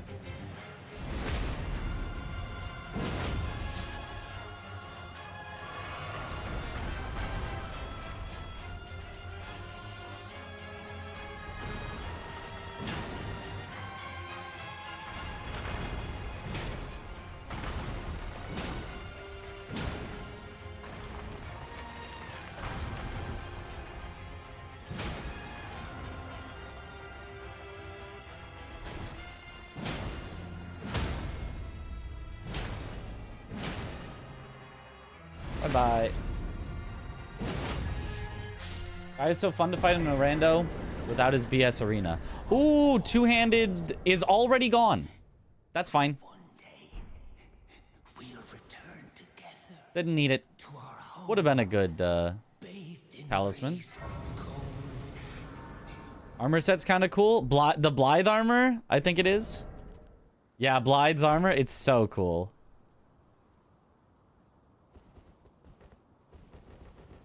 Okay, so now the options are Weeping or Liurnia. Pros of Weeping. More chances to find our smithing ones and finally upgrade our weapon while still being in a pretty low scaled area. So that even if we don't find our plus ones, hopefully we can make it through because none of the bosses should be particularly difficult. Pros of Liurnia. A lot of random pickups to hopefully get us our plus ones so that we don't have to worry about being +0 for the entire time. But the cons, it's if I don't find them and if I have to fight things in Liurnia at +0, it is going to suck. It's going to be really bad. So I think it's safer to go Weeping. We also don't have a single flask upgrade yet. I think Weeping is our safer. I think Weeping is our safer. A lot of people like to save Weeping if you can. I don't think this is a seed where we can save Weeping. I just don't think it makes sense. Go to Australia first. You mean Florida? You want me to go to Florida first? That doesn't seem great. You get what you need in Liurnia? You can fly through Weeping. That, yeah. But also, if I get what I need in Weeping, we can probably fly pretty well through Liurnia as well. Let's mix it up and go Shifra. Oh, jeez. I think it's just a Weeping start. I think... I like the concept of skipping Weeping when you can. I just don't think this is one where we can.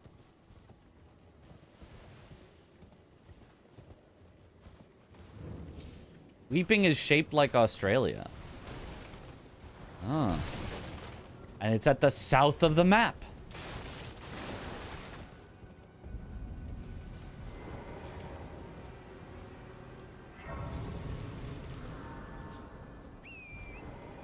The offense for Australia being compared to Florida. You know what? That's my bad.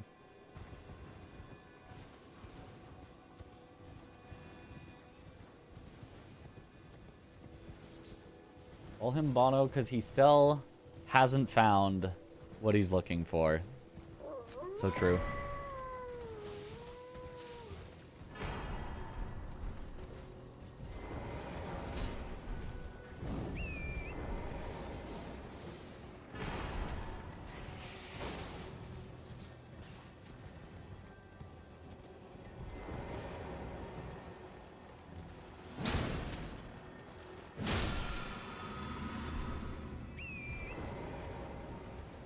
Bubba. We can fight that on +0.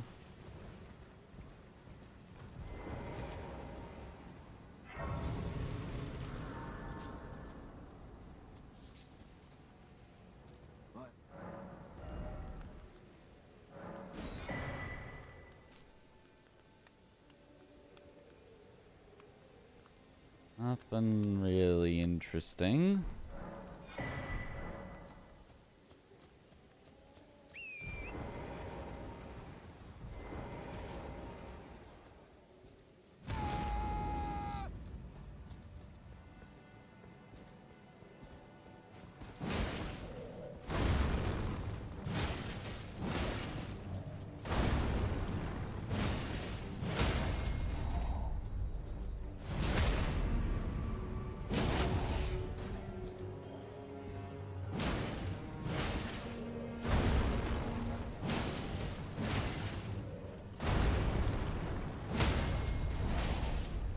The rare perfect bell-bearing hunter where he only does shield slams?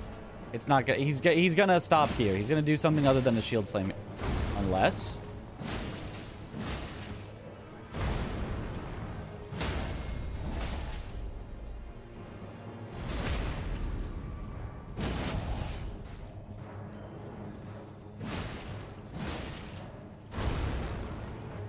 The actual perfect bell-bearing hunter.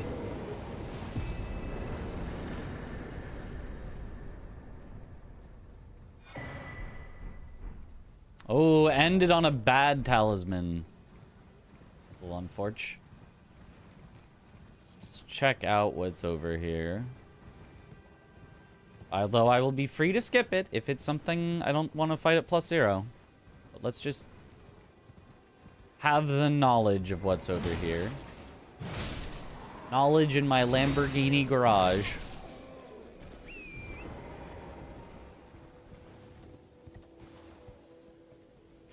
A duo with a Crucible Knight. Yeah, no thank you. I mean, not that scary of a duo at least, because it's just a Bofo with it, but...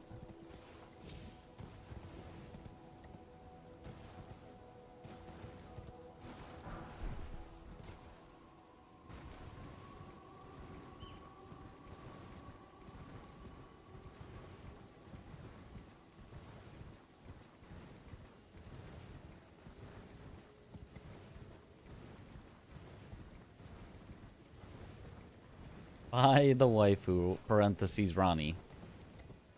Oh, I thought you were talking about the, S-Stock.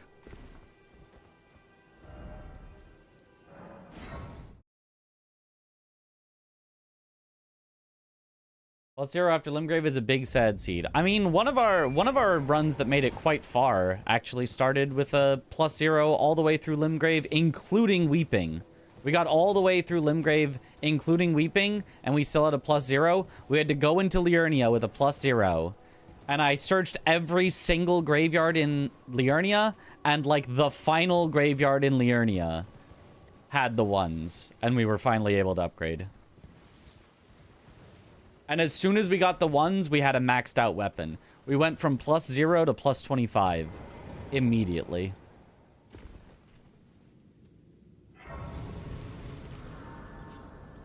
Four hours and 15 minutes it took to find the one. Yep.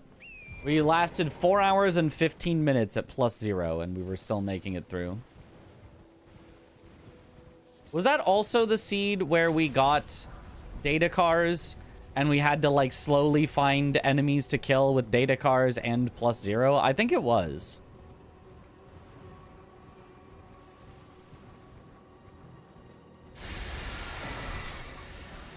Ooh, Crucible Circ is not good.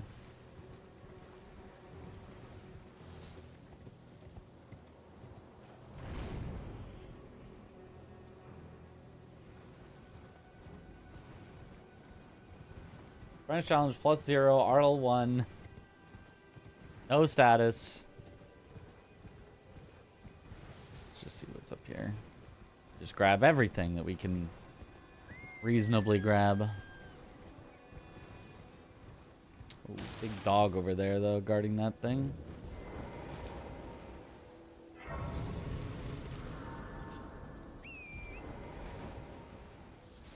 Think seems the best way to stay alive? Yes. The best optimal way to win, if you are not confident in your abilities, is high vigor, high defense armor, medium rolling, just slightly shy of heavy rolling, with pretty heavy armor, which means a good bit of endurance.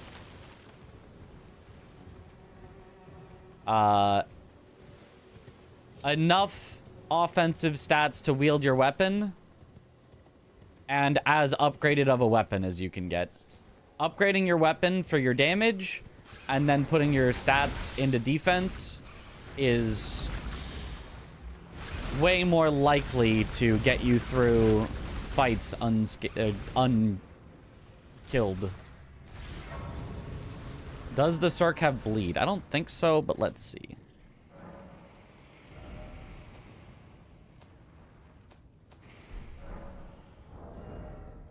Oh, it does, actually. I mean, it's still bad, but it does have bleed, at least.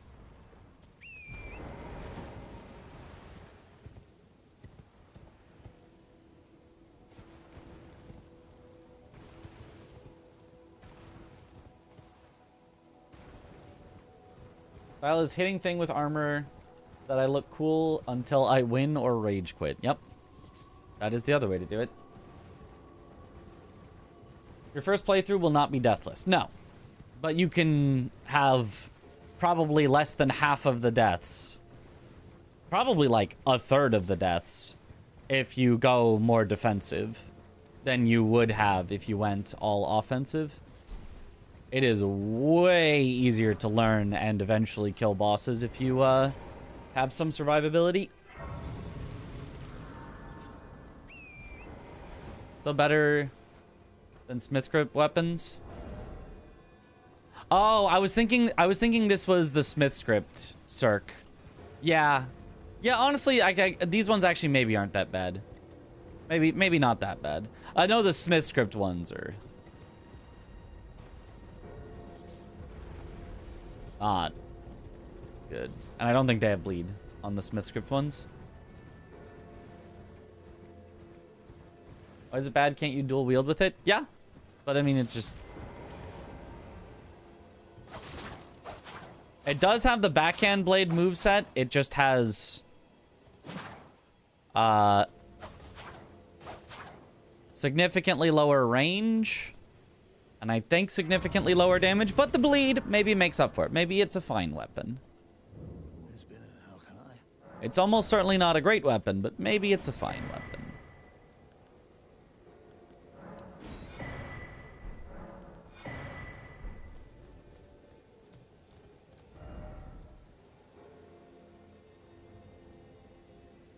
Well, I guess I'll go Castle Morn first. There's a few pickups there.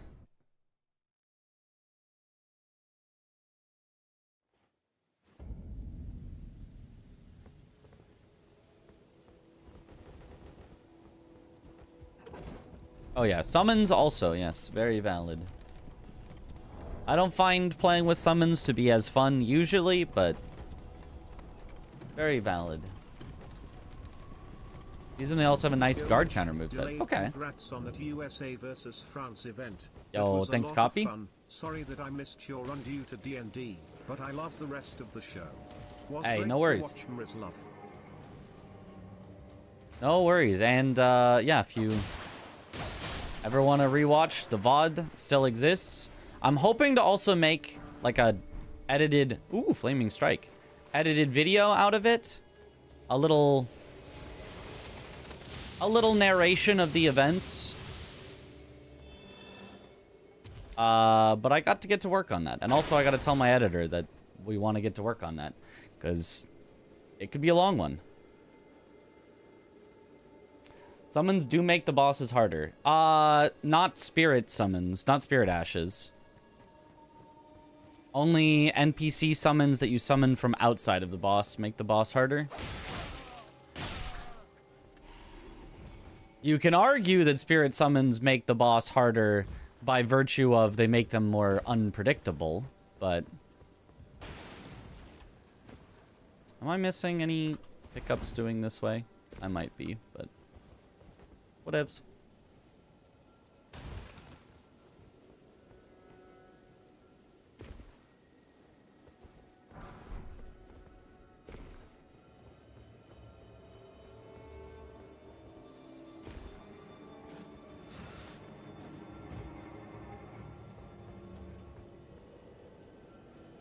As native bingo believer, watching him dismantle Rolana first try was such a bliss, yeah.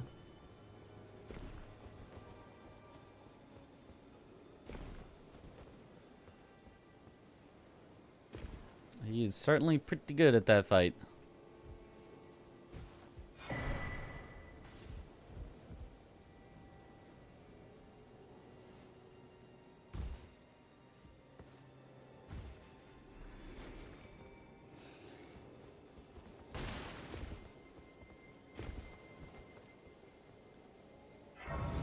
Armor of Solitude is real nice, but real heavy, but we are medium even with it. Nice.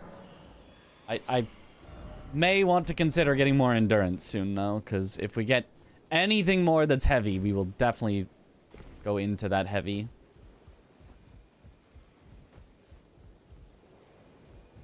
It's an item. It's guarded by a big mouth.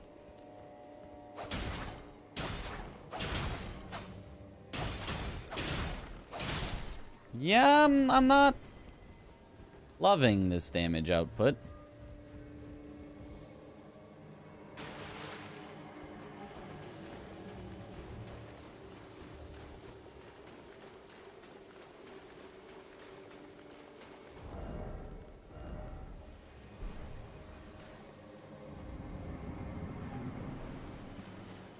Gary.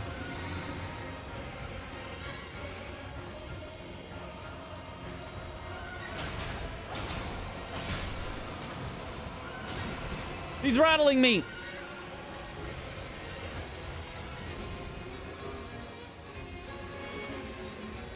The snails just come back, right?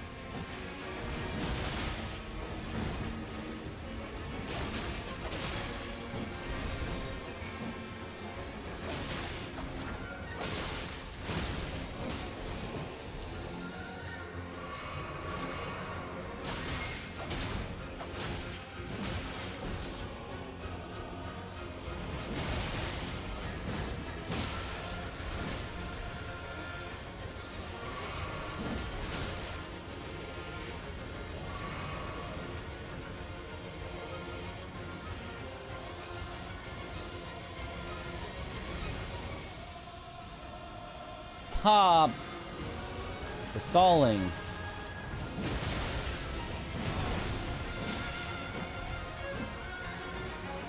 How did he escape that and punish me for it?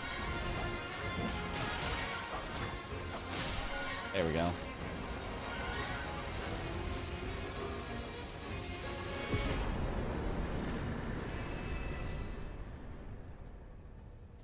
Everyone looks not bad against NPCs. I mean, I don't like those types of, like, it's like it can kind of combo, but then there's gaps in the combo where you can just get hit for attacking, and like it doesn't have enough range, so you have to hard commit. I think that's a pretty bad weapon against NPCs. Not like unusably bad, but like that's not one that I would prefer. I think for sure. +0 weapon and +0 flask. This is cursed. A little. Is the L2 on this NPC gank? But no hyper armor, I think. I don't know. Yeah, I don't know.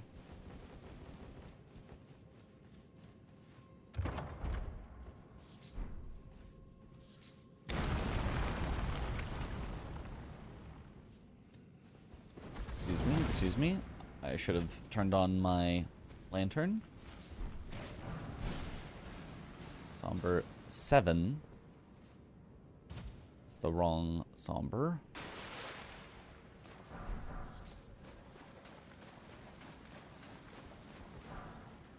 Just a smithing one. Just a smithing one somewhere. Please.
Bad.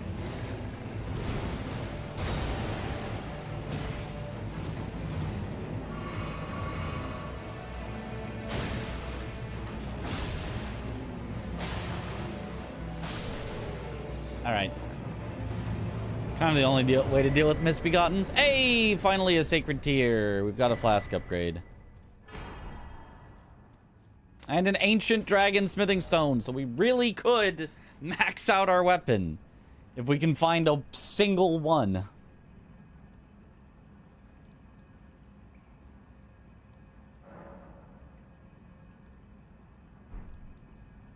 I'm gonna go through the catacomb now. No way you're missing smithing ones this far into the run again. Yup. It is what it is.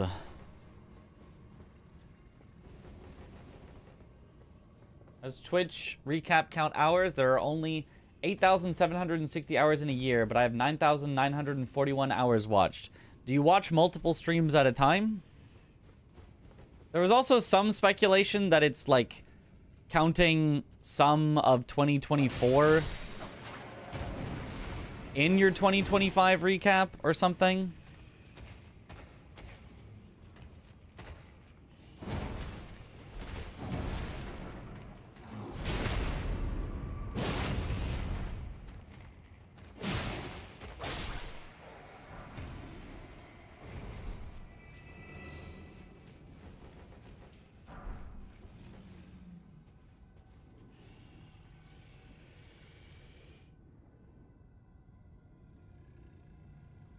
That's what to do, completely voluntary. Don't force yourself to do what you decide to do won't get it done. So you should get it done, absolutely. A good continued stream. May RNGesus be with you. RNGesus will not be with us, but we'll soldier on anyway.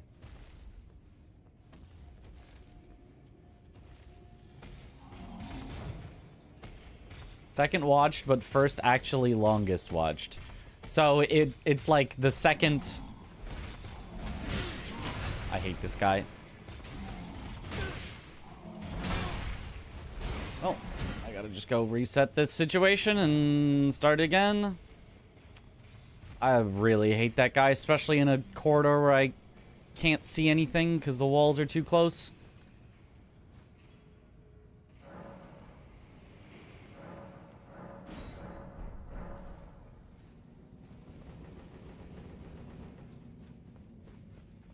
Three hours ahead of Distortion 1.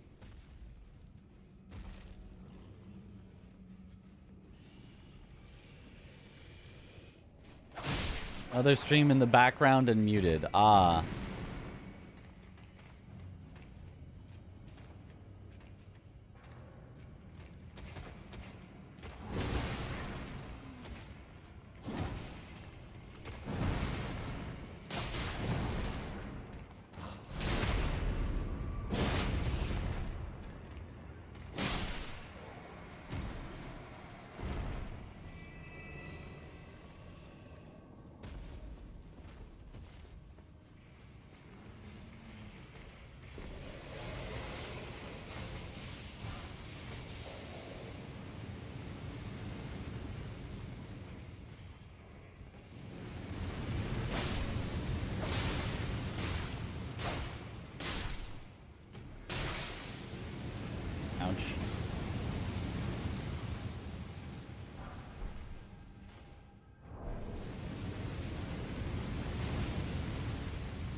You get channel points on muted tabs. I don't know. Somewhere a heavy door is opened.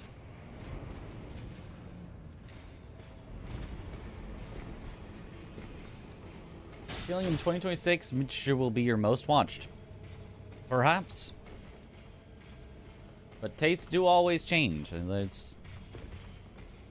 Don't hold it against yourself if you decide at any point, I like watching this person better. Or you discover someone new, or whatever.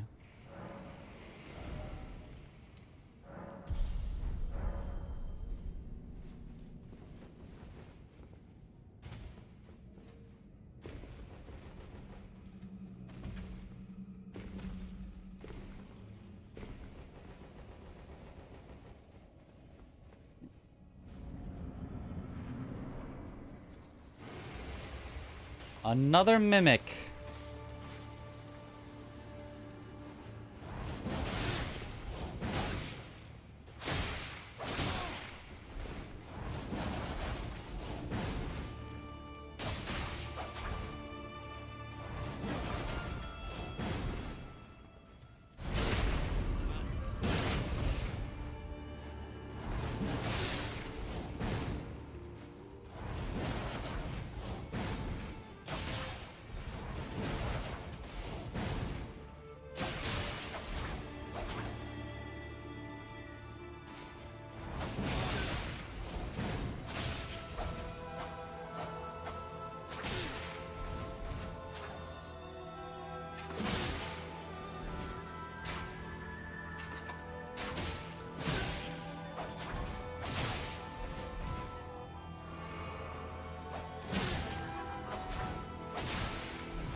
There we go.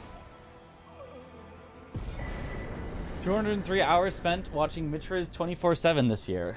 What? Only 203? You could have 5,600 hours spent watching. It's on 24/7.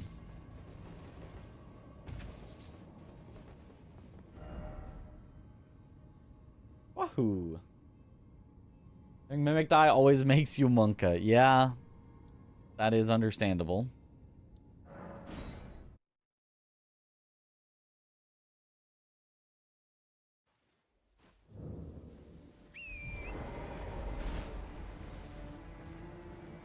Pretty cool, Mitch, but you're not him. That's what I'm saying. Why are you watching me over watching the better me? Mitch is 24/7.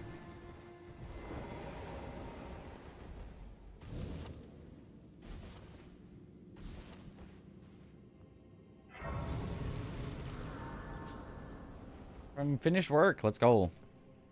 How's the run going? Alive, but with an unupgraded weapon. Again. I don't know how this keeps happening, but...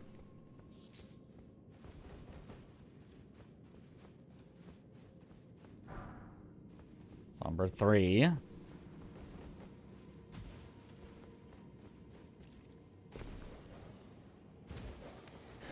Bless you.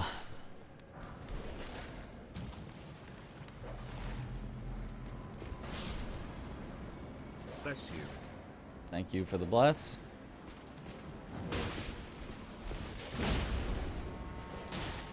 Well, that was dangerous.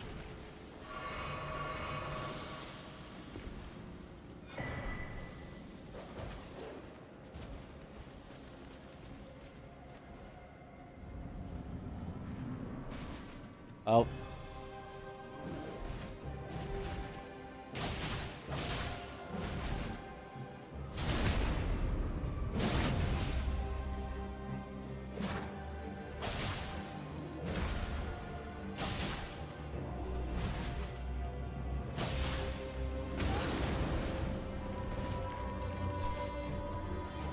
Hey, he figured out how to get on his horse.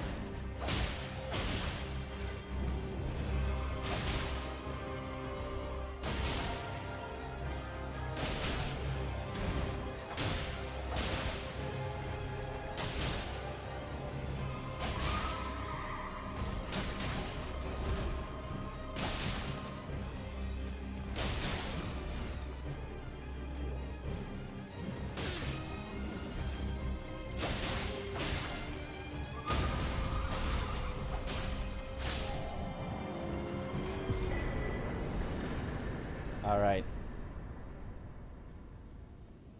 I got right back into it. Yeah, I just had to take a little break, little breather.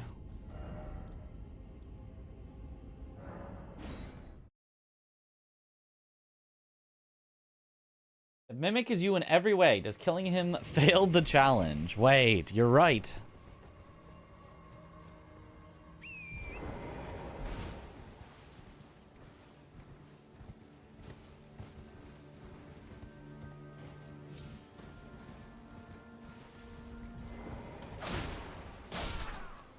Okay, a random dragon chilling here is really bad. It's an NPC. Is also really bad.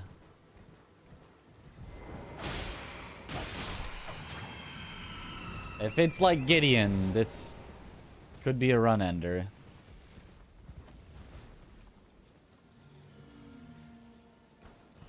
See if I can take out the dragon first to have a clear arena.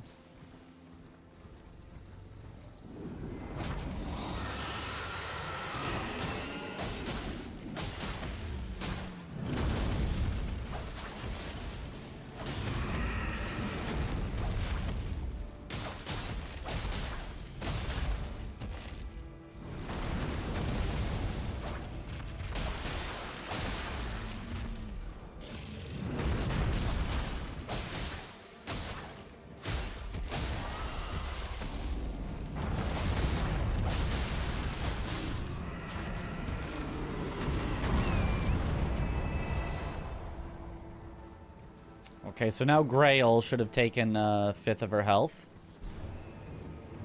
Dane?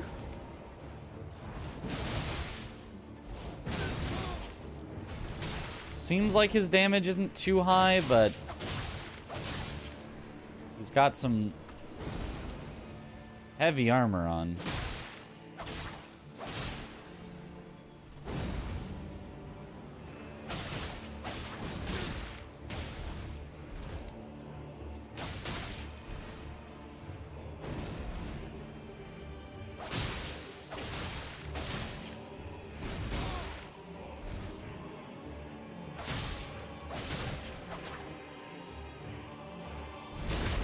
I think we'll be fine.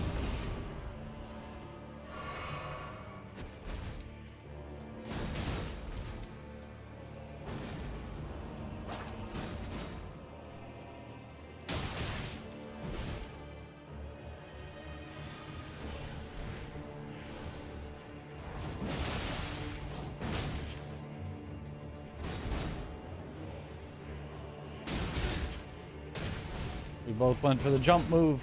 His is faster.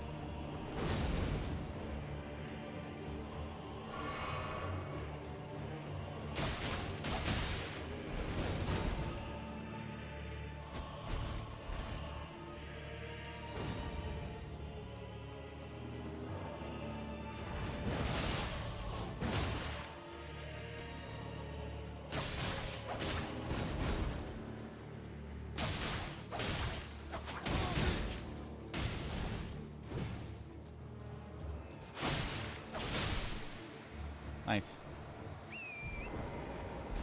Palm Blast is terrifying. Yeah, Palm Blast would certainly do a lot of damage, but luckily it's also fairly easy on the timing. You can react 200 runes, by the way, for a DLC enemy here. 200 runes. 200. Like, sure, man.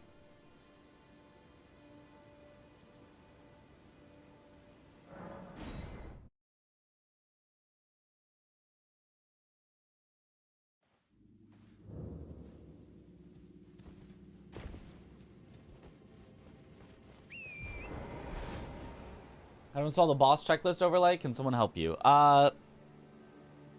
Exclamation French has the links for the things to download. Then, once you have the overlay and you've put the file into the folder, or you don't have to do that, you can just do it with the regular boss overlay. Go into the randomizer, and it has a spot for add.dll mod. Click that, go into the overlay folder and use the overlay.dll.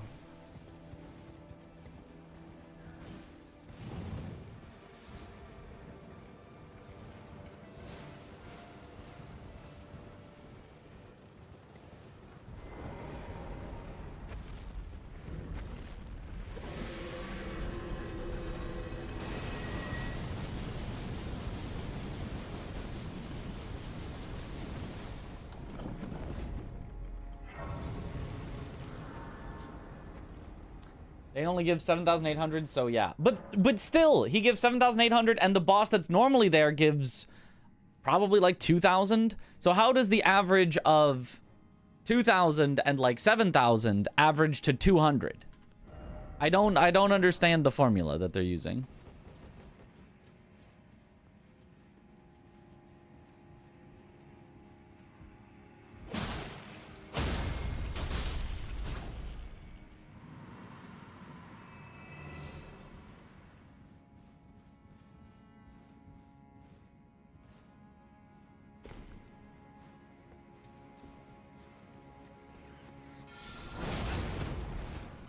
Wrath. One wrath from afar.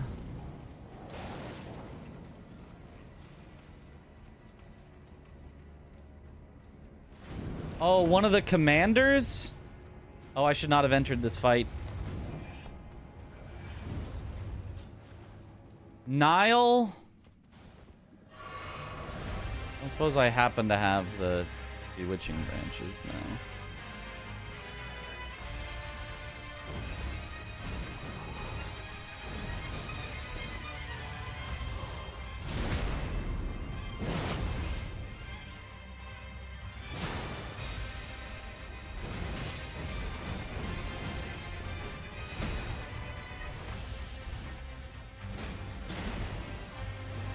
And this is a tiny arena for this.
Not realize that would reach.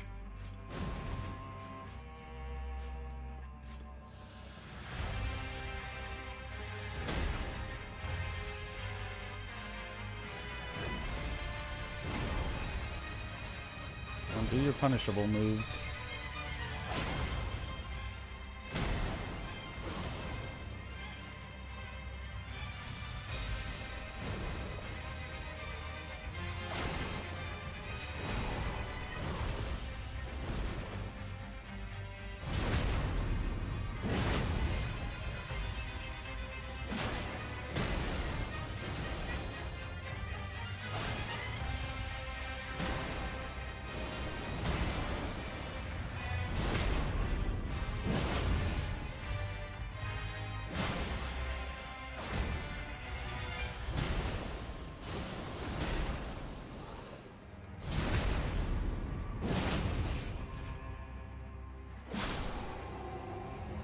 Okay.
Okay.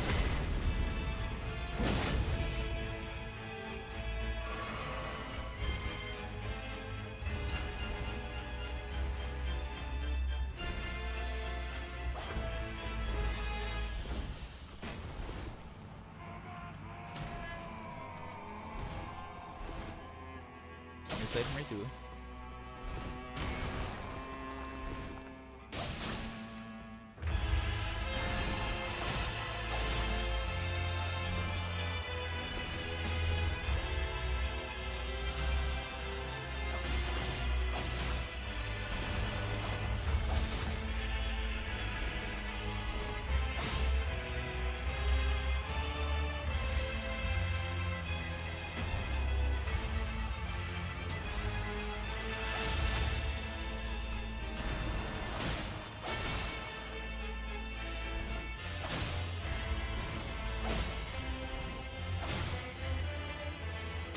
Oops.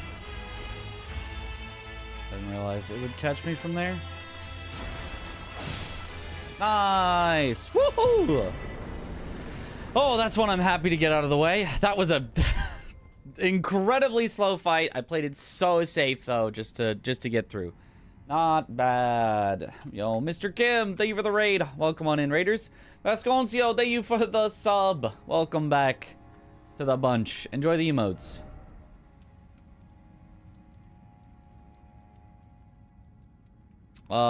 Is it just this left? Just the catacomb? Let me double check.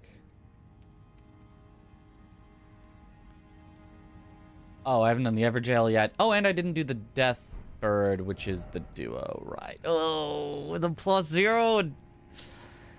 It's fine. It's fine. It's fine. It'll be fine. It'll be fine. I don't know if anyone said this to you, but you're incredibly good at this game. I've got some practice. I've got a little practice. Bleed coming in clutch at the right time. Well, eventually he would bleed, and at whatever point he bled, he was going to die. But it was at a pretty good time, right? Right when it would just barely kill him. I mean, quite a bit of fun chasing down the challenge. Yeah, fun. Yeah, that's how we're describing it. Yeah. Definitely fun.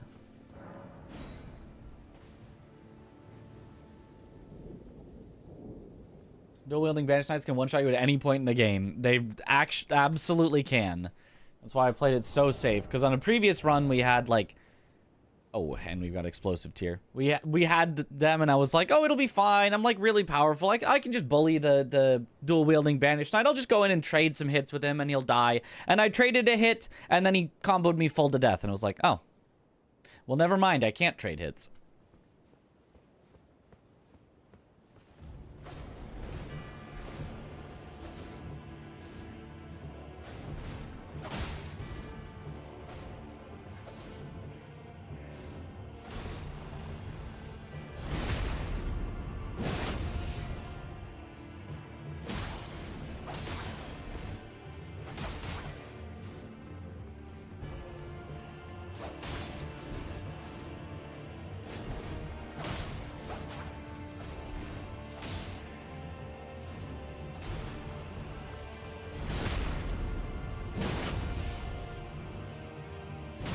You are allowed to choose your next region, yes.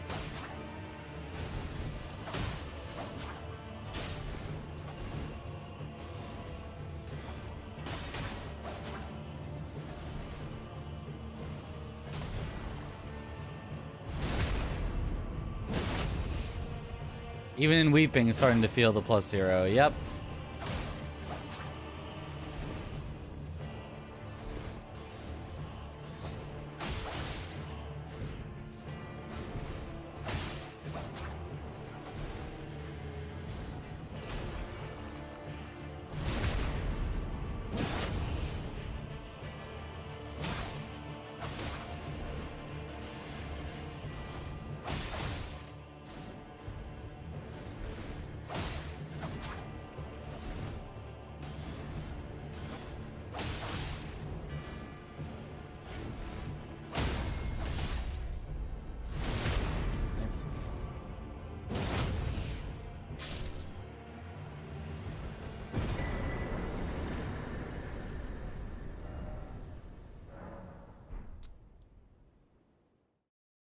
I guess I actually want to do...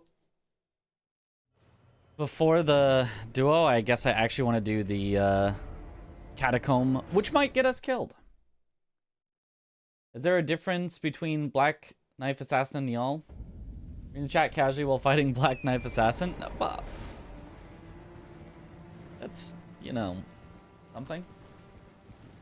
On the bright side, at least we have bleed proc. Yeah, that is the saving grace of this weapon. Because otherwise this weapon's pretty bad. Not the worst, but pretty bad. And at +0, it obviously is not going to...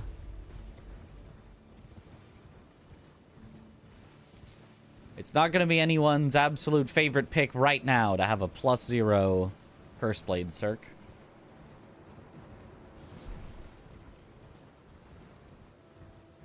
The charged heavy is neat. I do like the charged heavy more than I thought I would. The, like, leap forward like that. Aren't you +1, not +0? Not on a somber weapon. I'm +1 non-somber, which equates to +0 somber.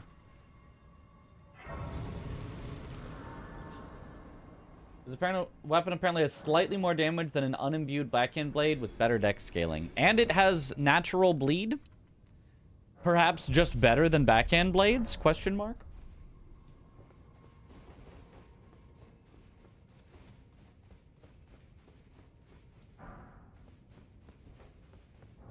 Double check that I haven't found any 1s without noticing. Nope. 2s, 3s, 4s, 5s, 6s, 7s. Technically lacking slightly on 8s.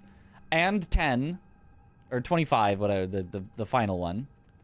And then for sombers, we have 3, 4, 5, 6, 7, 9. And no 1s in either. Good luck, Mitch. Thank you for the good luck.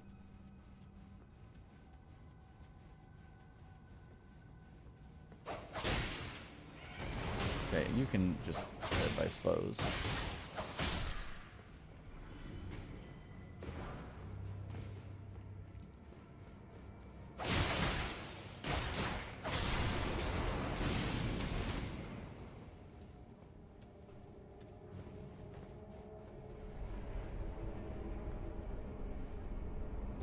All right.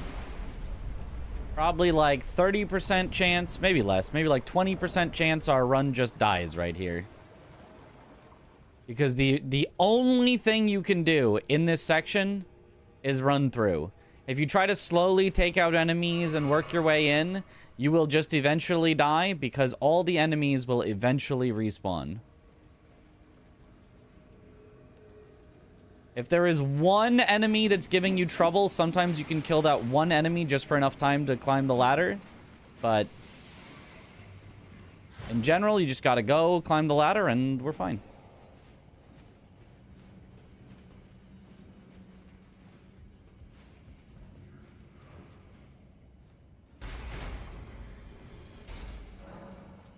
Somewhere, a heavy door is opened.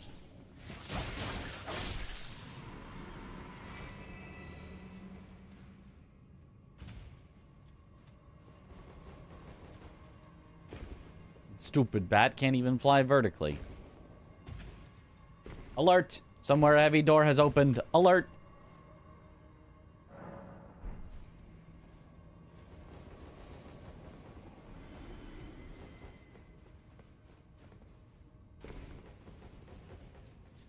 I have no problem with the game, you know, popping something up to let you know something.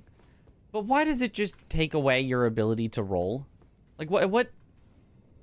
Like, who thought that was a good idea? Genuinely. Margot. I think she, yep, is one of the ones that goes feral. Which is bad for me, because I'm much worse at fighting the ones that go feral. Although luckily she, does 0 damage, takes 1,000,000. Hey, another sacred tier. That's good at least.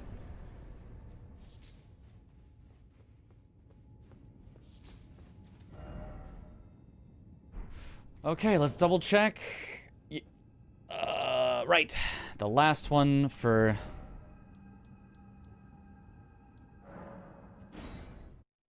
This is the duo.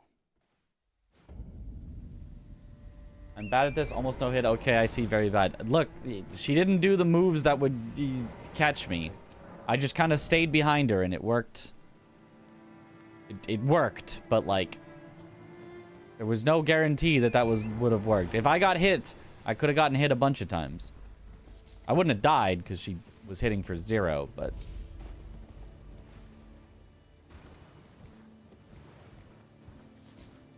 Wonder if Matt can make that alert not show up when playing the randomizer. Almost certainly he could. The question, I guess, would be if he wants to. Oh, right. You have to set it to night. Right.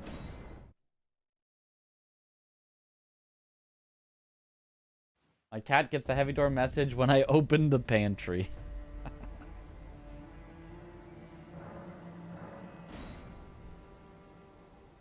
Question would be if that breaks the game or not. That would not break the game. Matt definitely would have the ability to do that. I can guarantee you that. If he can make it so the pop-up doesn't happen asking you if you're sure you want to upgrade your flasks, I'm sure he could get rid of somewhere a heavy door has opened. Now, me, I would see that as an absolute positive for the randomizer, but... I can see him being like, the point of a randomizer isn't to fix the game's flaws. But then, if that wasn't the point of the randomizer, then he's already done some things that do that, so...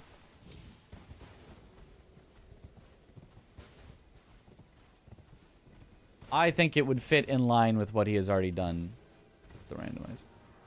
I don't like the bird there. You know what? If the Crucible Knight's gonna chase me over here, and we get a little 1v1 over here, that's fine. This is fine.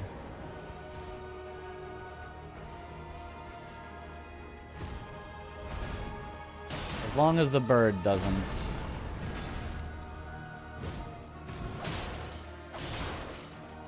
Unfortunately, no bleed on this guy, so...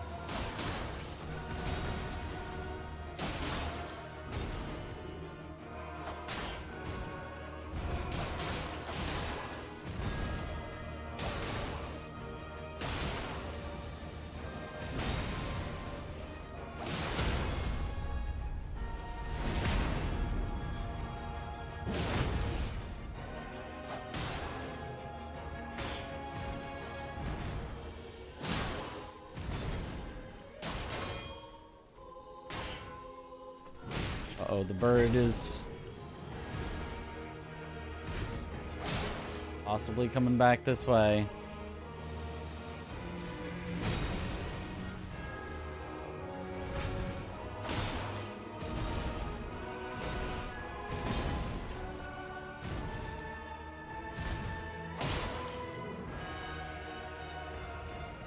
Does it see me? I can't tell. I can't tell if the bird sees me right. Okay, I'm pretty sure it sees me.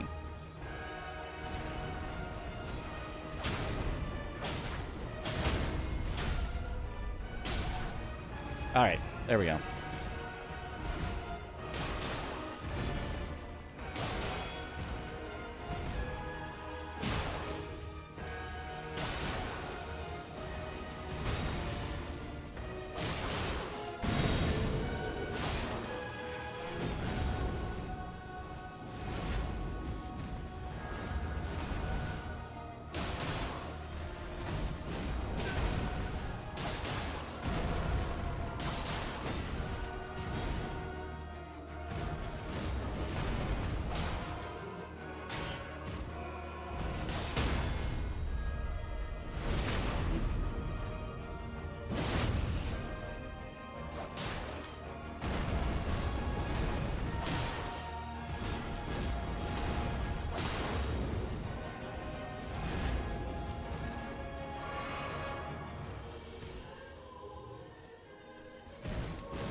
do not like where you keep flying off to. Let's come back to some flat ground over here.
Okay, nice.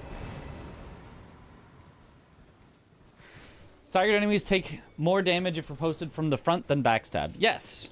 I don't know why they decided on that, but yes, that is either universally true or almost universally true. It's either almost all enemies take more damage from backstabs, or it might be from front stabs than backstabs, or it might be literally all enemies.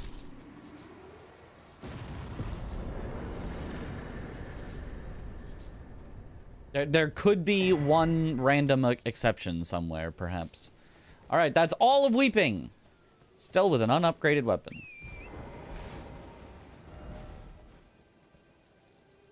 To Liurnia we go. I've heard it's because the backstab animation is faster or something. What does that matter? What is it? What does it matter? Are they worried about speedrunners being too efficient with backstabs or something?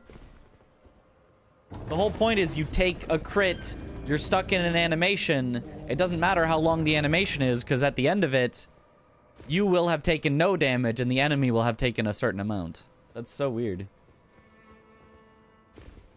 I don't ask questions. You know, that's fair. I ask questions. I am the one who asks.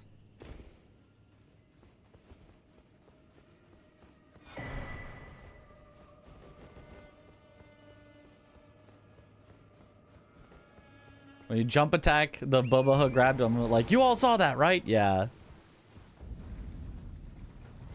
Also, when you jump attack the Bubba grab, it definitely still hits you. Your, like, screen shakes a little. It makes a sound. But you don't get grabbed, so I guess it's fine.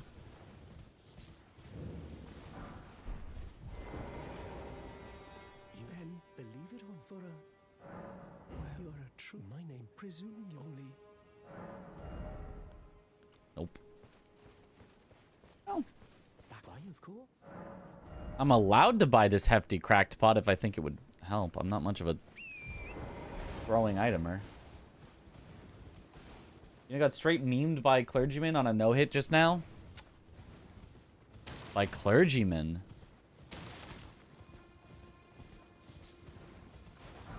I wonder what can meme you on a Clergyman. I don't know exactly what strat they would use for a no-hit.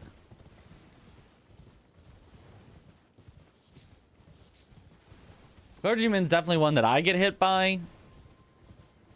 Usually, like, 5 times, and because I'm being greedy, and then I say, okay, lock in, and then usually I tend to not get hit much, if at all, after that.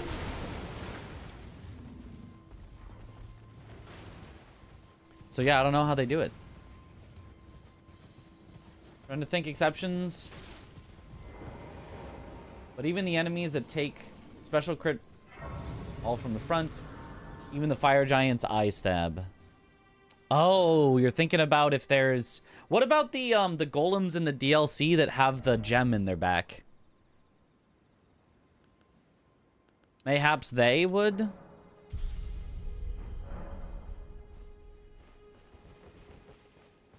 Surprise, no matter why don't... Oh, but don't.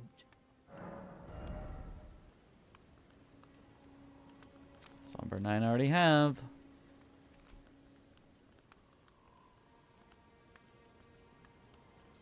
I could buy this so I have a summon in case we find Invis Assassin. Do I currently have a summon?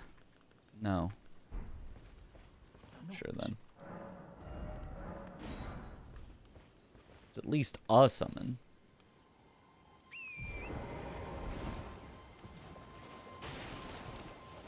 Your post from the front? You never tried.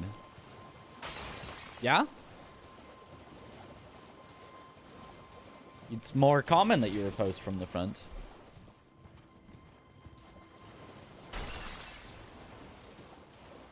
Oh, them from the... Oh, the gem golem ones. Oh, sorry. Actually, never mind. I don't know.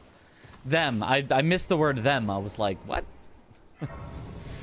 Yeah, I guess. I don't think I've ever tried either.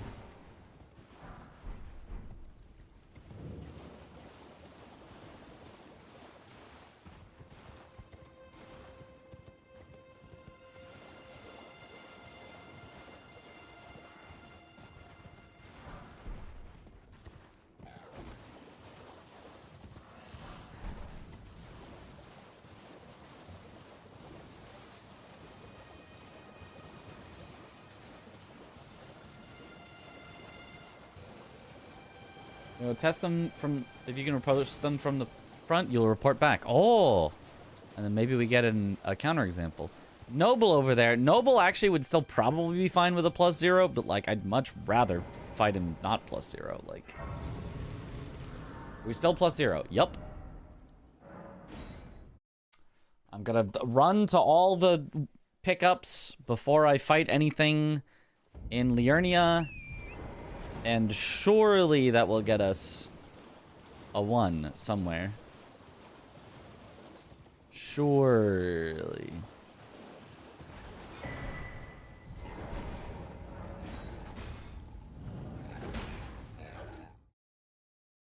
If you can repost from the front, what do you repost from the back? I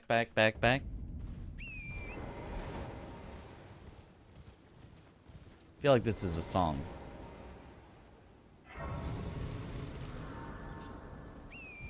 Noble can bleed, but Noble can also be a petty opponent.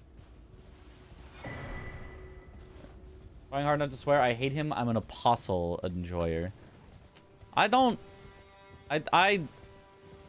mean, neither of them is my favorite boss, but I like Noble more than Apostle.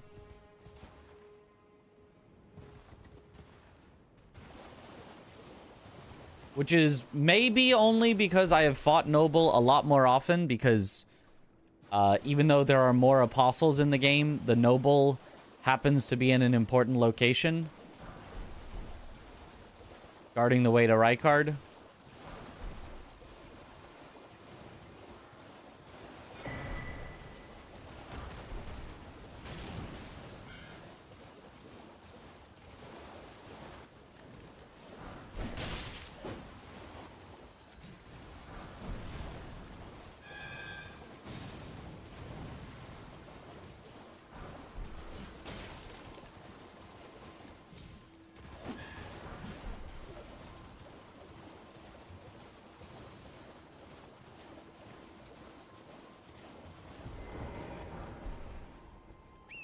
Doja Cat fan. Back. Yeah, I can't think of...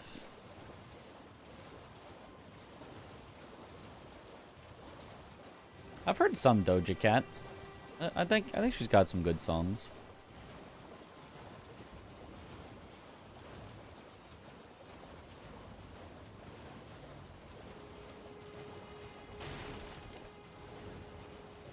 I like Apostle more, but Noble is easier, I won't lie. Yeah.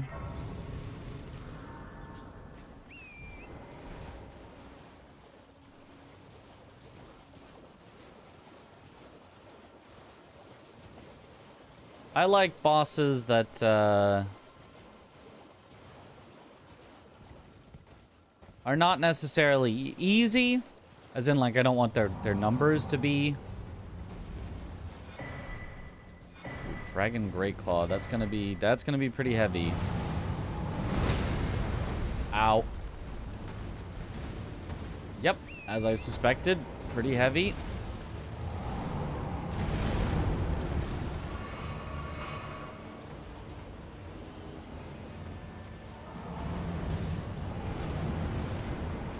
Okay, we're out of range.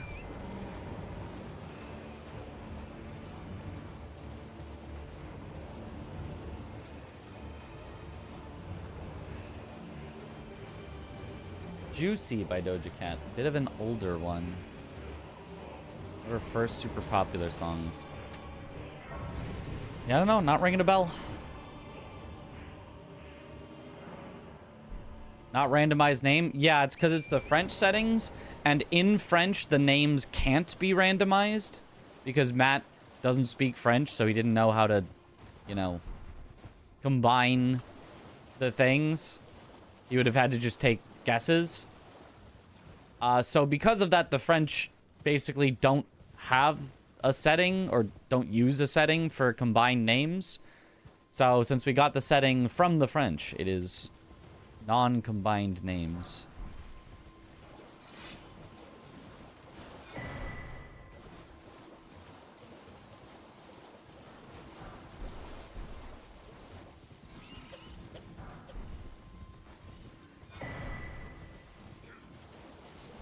Technically, it's helpful to have non-combined names.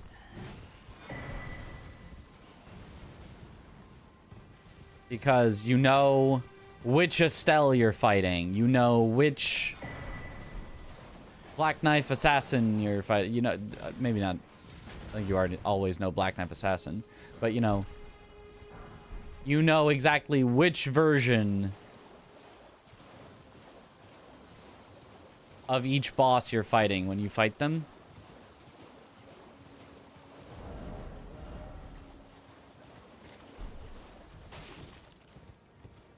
It's a lot of balloons.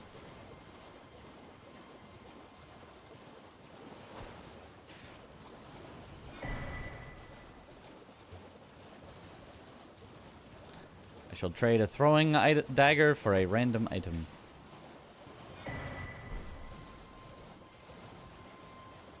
What is somber 1 in French? Sombre.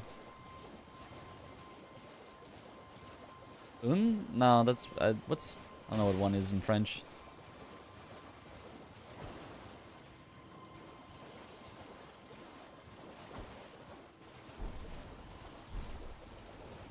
It is sombre.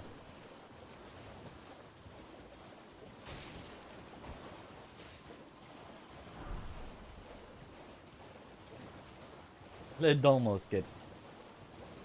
Merde 1. Good old merde.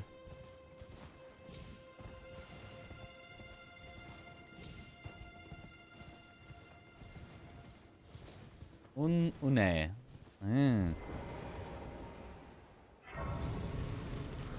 Maybe someone who does speak French could help with the name combinations. Probably.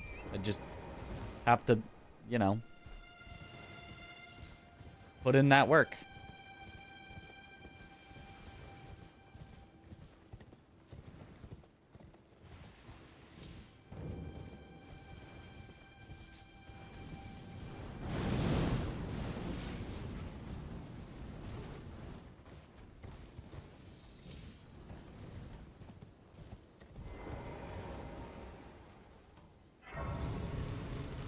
I'll play Night Rain DLC tomorrow. Yeah.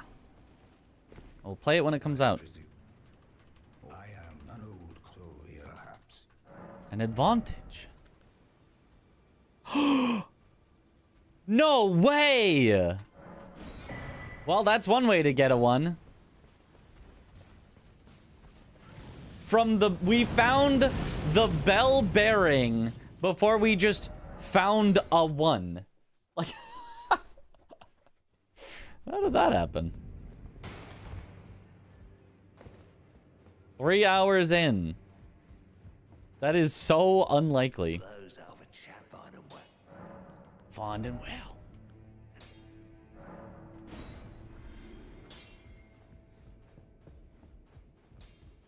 Are you allowed to drop and re-pick up your weapon, right? No.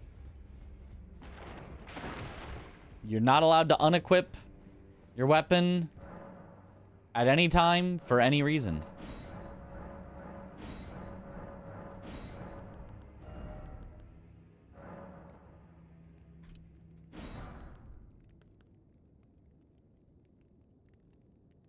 So now, let's see if I happen to also have smithing 8s, so that I don't have to do a little back and forth to get there.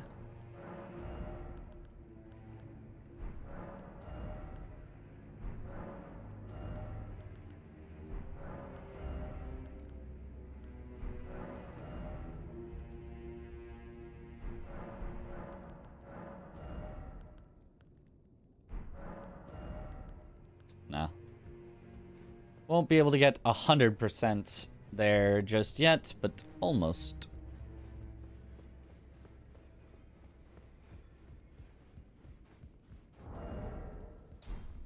No matter.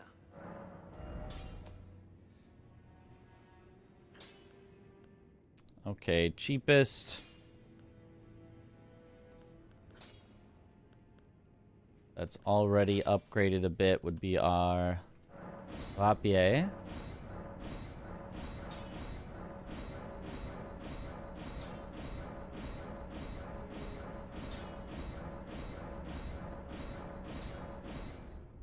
And then if I spend the 1/8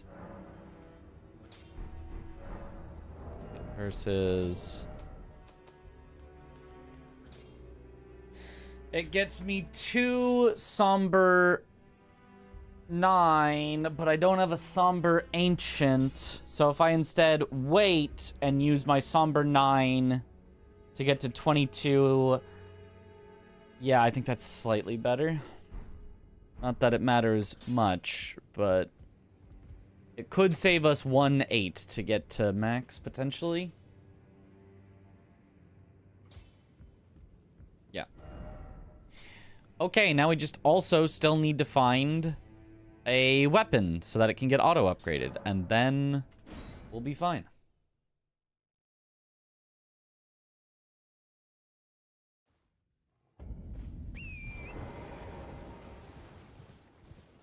We also need to get not heavy.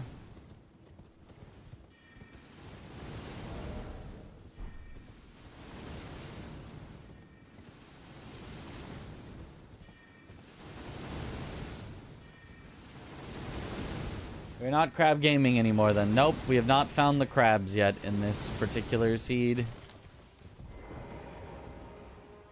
There will be crabs, but we've not found them yet.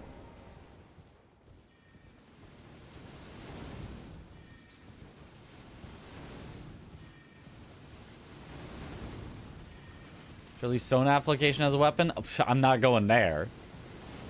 That would be a very dangerous spot to go.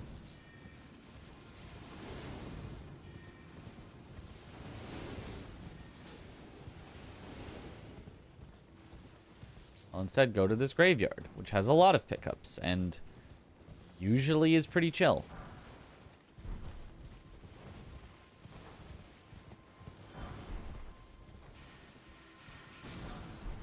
Hey, there's a weapon.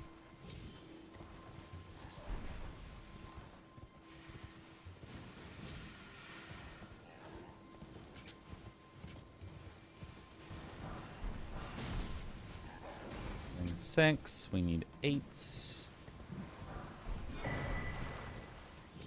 Rose Blackblade, very nice. Alright, cool. Now we can start the murder. NBCR can never be crabbing. So sad. And we're back to medium load. Perfect, perfect, perfect. Oh, I didn't. I'll be doing much. Just lay out.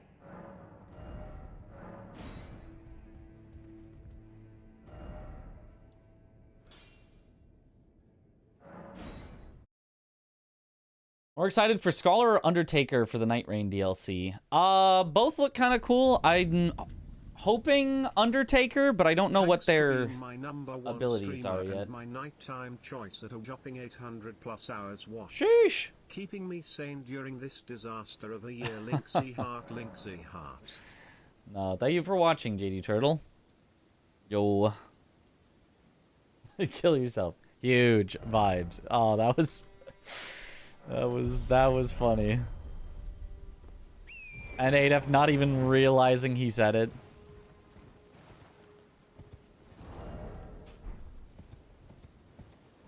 Alright. Now Noble should be not bad.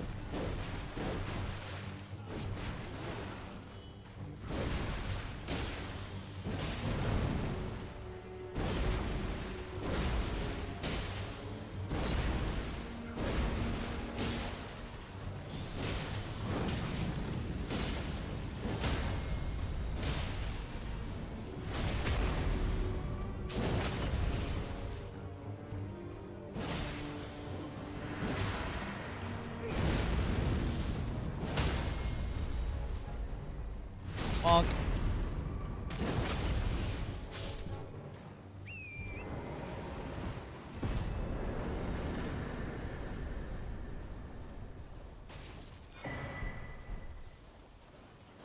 Okay, new shield, still medium. Starro crash out over Aggie not using Great Katana was god tier. That was incredible.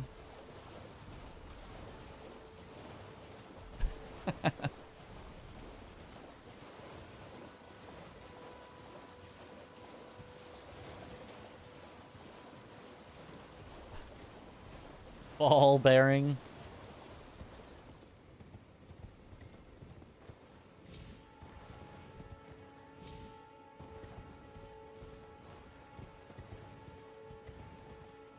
Rosasax was just that goated. Rosasax did great.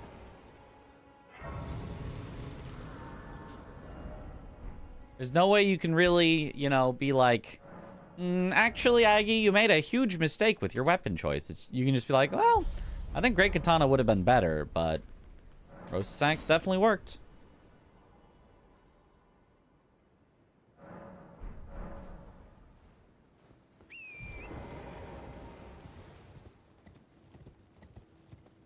I'm gonna take a trailer so I can say for sure. I have no idea what she does. Yeah. Didn't they do like a full breakdown of the other one? But then Undertaker, we only have a trailer?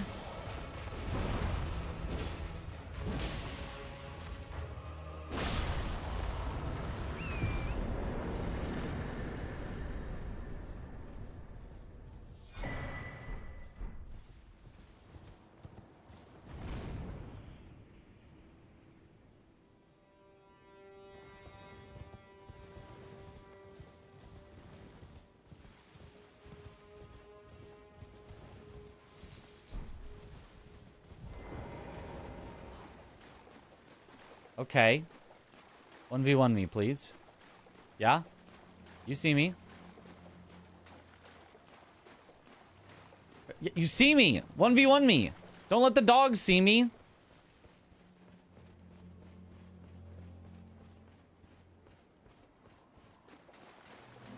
There you go.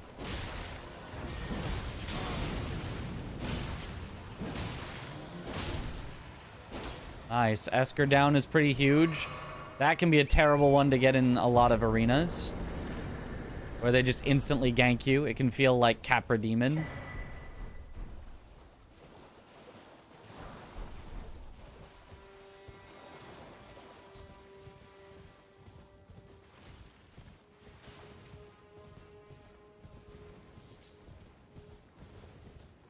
Saw a breakdown earlier. Ah.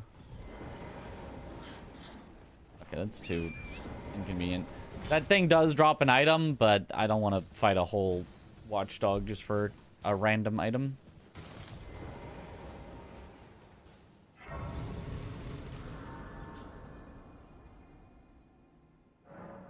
Deathlink in Night Rain. Oh, that would be actually... Although, I mean, that's just...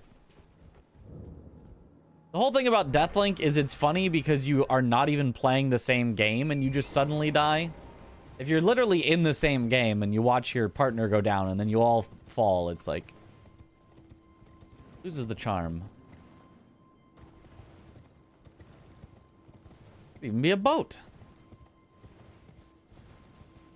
Randomizer looks easier than base game because bosses aren't cramped into arenas. Well, it is easier, and then it's harder, and then it's easier, and then it's harder, and then it's easy, and that, like, it's... You will get enemies that normally have huge arenas cramped into tiny ones, and you'll get enemies that usually have cramped arenas suddenly with the space of huge ones, so...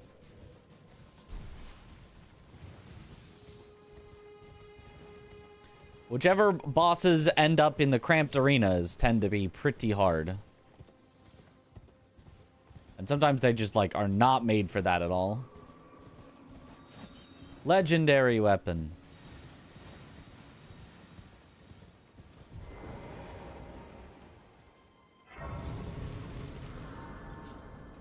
The run yesterday as Revenant with a Recluse and Duchess. No need for Deathlink. We all got one shot in one move. Perfect.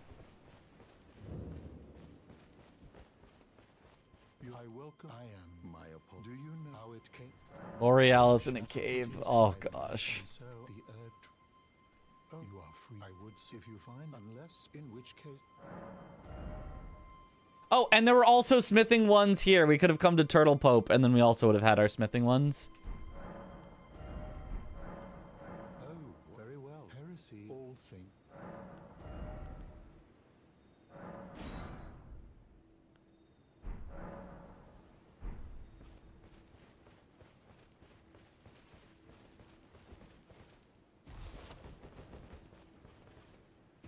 To have faith in the Pope. Well, I also had faith in my boy E.G., who also delivered, so...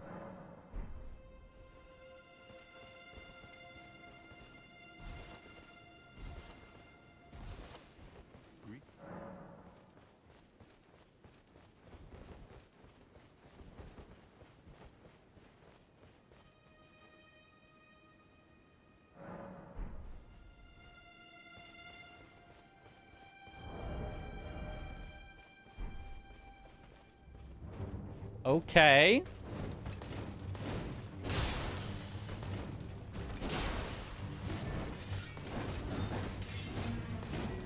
My number of heals is not exactly high, but...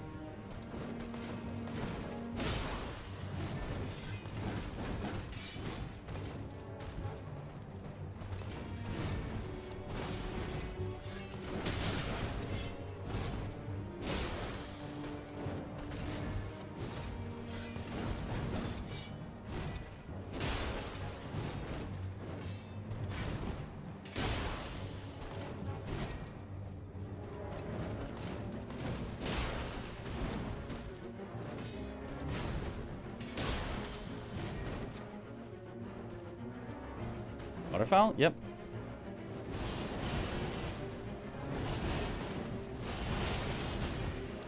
Okay, that geometry kind of blocked the dodge a little.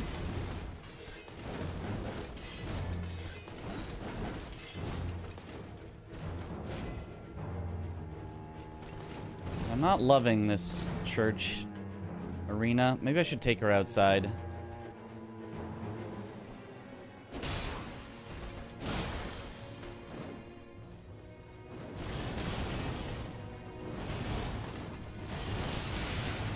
Yeah, it keeps stopping her from getting far enough away from me.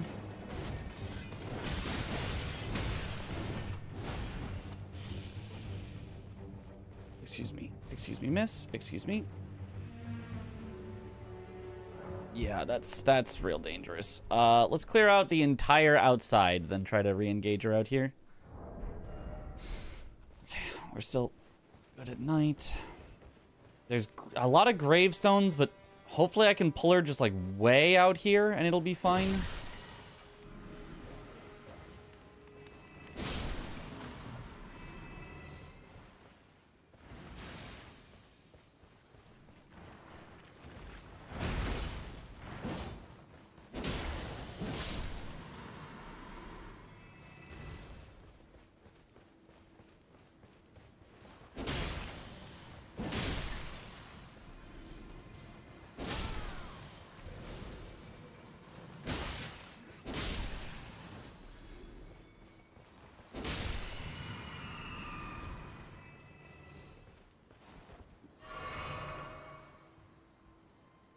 Setting in the randomizer for disabling heal, but it isn't checked for the French settings. Yeah, I like having her heal. I think it's better.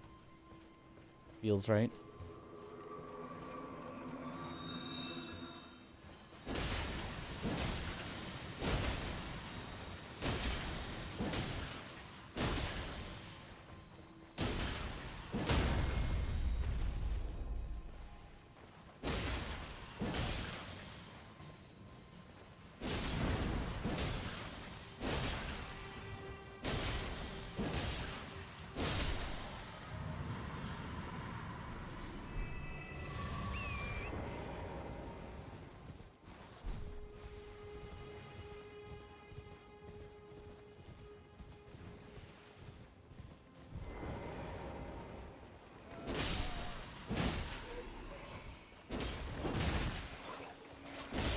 Oh, I do not want to get poisoned.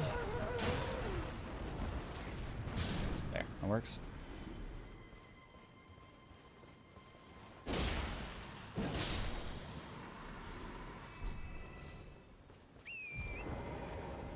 Okay, surely I don't go all the way over and aggro those guys, right? Surely there's plenty of space here.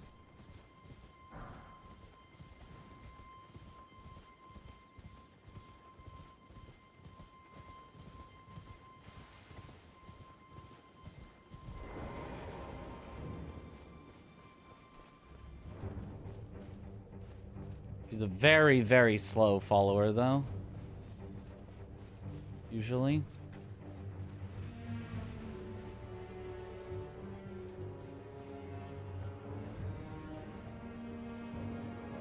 Come on.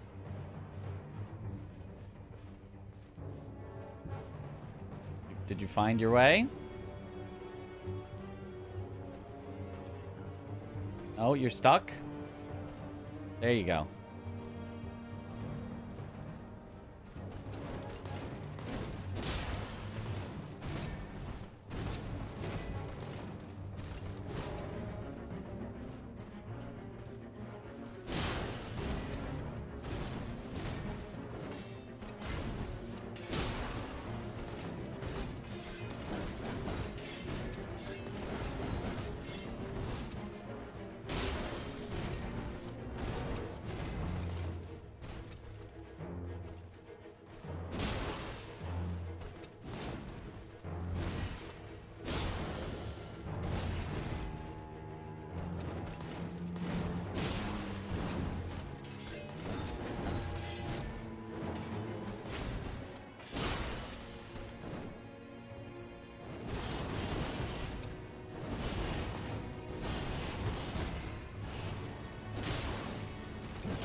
All right, there we go.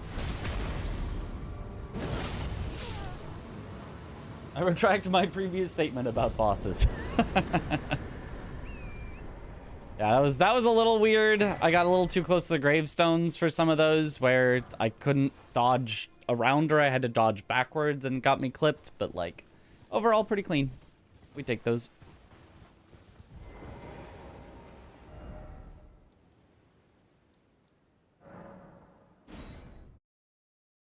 Her phases are not separate. No, she's considered one entity. Other bosses with 2 phases are considered 2 entities, generally, except for Godric as well. Godric also does the same thing.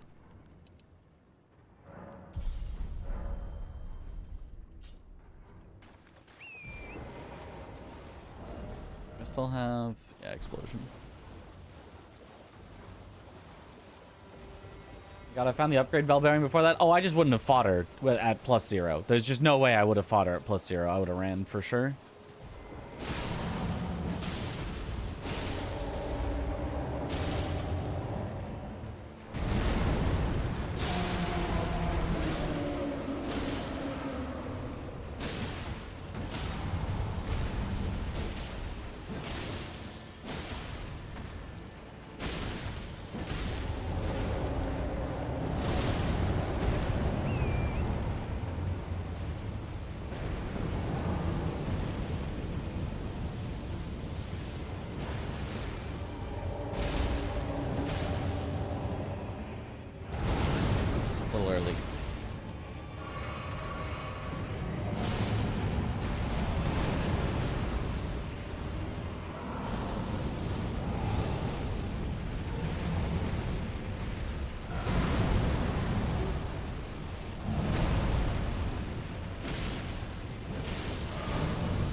Twin Blade Talisman.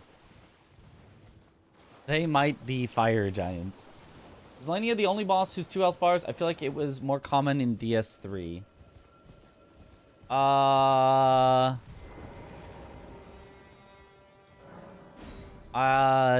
Definitely not, but I'm trying to remember exactly who. But I'm pretty sure definitely not. Right? Actually, maybe?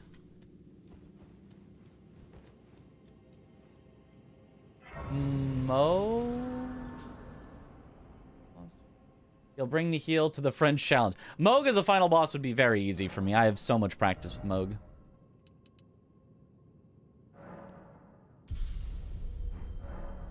Clergyman Malekith. Yep. That's... Wait, no. No, that's 1 health bar. No, that is 1. Yeah. Wait. Do any of the others have... Always 1 HP bar, he just refills it, yeah. Rykard has 2. Rykard definitely has 2. Rykard very much has 2. Yes.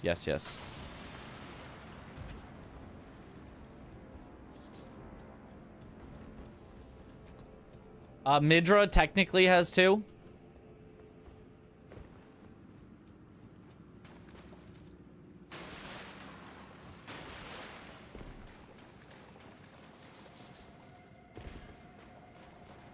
Skadutri Avatar has 3. Yeah. No. Great. Yeah. Great point. Does Godfrey have 2? No. Godfrey has 1 big one.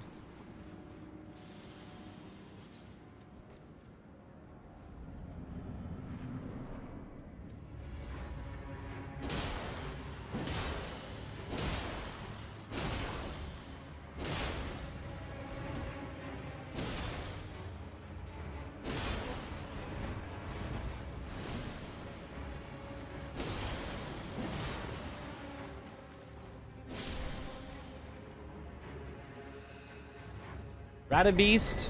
Yeah, kind of two separate bosses just thrown into one arena, but yeah, yeah.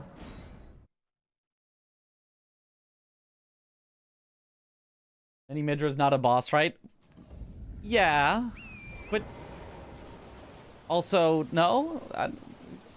Kind of. Mini Midra doesn't count. Oh, he kind of does. He's in a boss fight. There is a boss health bar within the encounter. It's not him. Renala has 2. Yep. Yeah, so there's a decent number that have 2.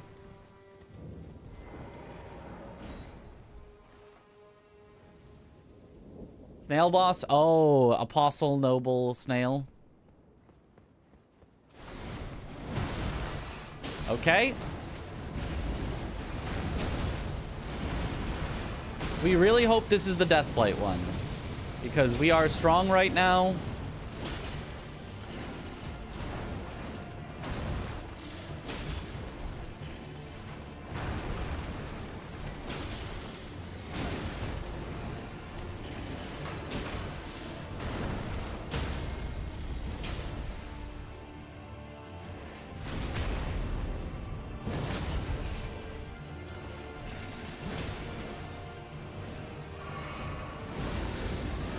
And it is. I still have to play safe. Oh! God, that's still a lot of Deathblight. But I can at least one-shot the Forgs.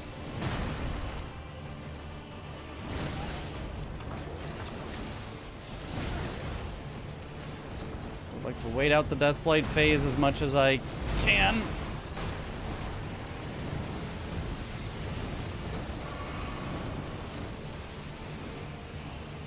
Here we go.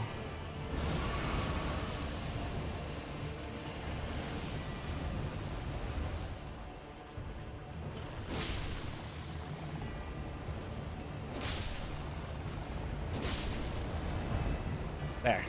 Okay. Should be fine now.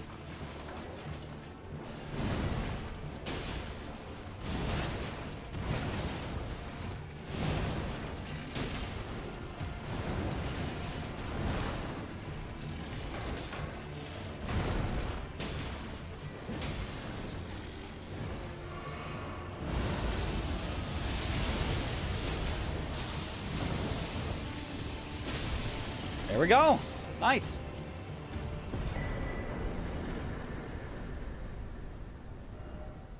Ooh. Okay. Next line is for some reason genuinely terrifying. Yeah. One scary boss out of the way. The singular scariest boss out of the way.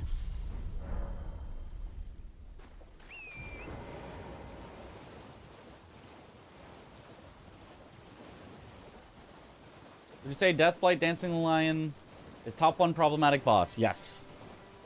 100%, 1000% yes. Way more health than almost any other boss, you know, aside from the other DLC bosses, because it's DLC scaling. Pretty high damage, just like generally not an easy boss. And then, of course, the Deathblight that's on the frogs that you can't keep track of while you're fighting the main lion. It is a mess. It is absolutely horrible to deal with. Oh. I think my weapon's got some holy damage on it, so this should be theoretically quick.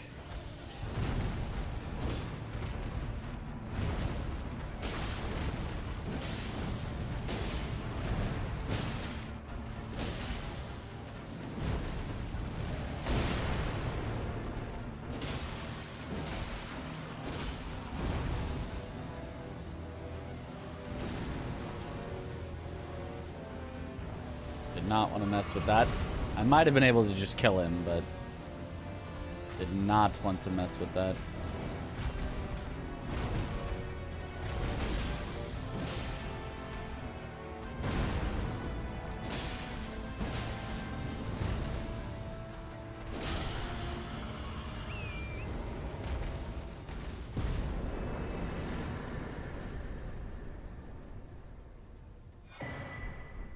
Talisman pouch is unfortunate, but it's only our first talisman pouch. But I really need to start getting some of the bad talismans out of the way. We've seen, like, almost none of them.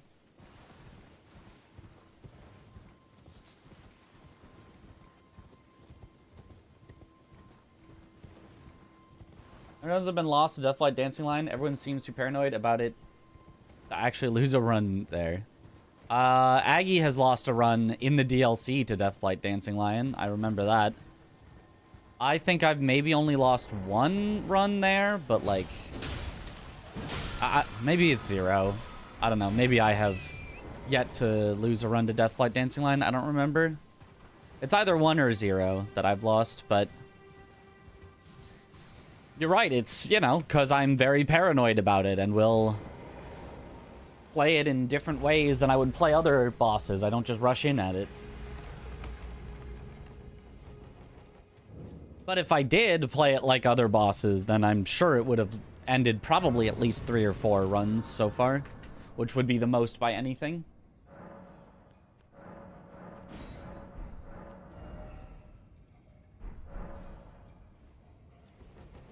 PTSD from Bengus. That was horrible as well. But I think also helped me learn how to play Deathblight Dancing Lion a little safer, so...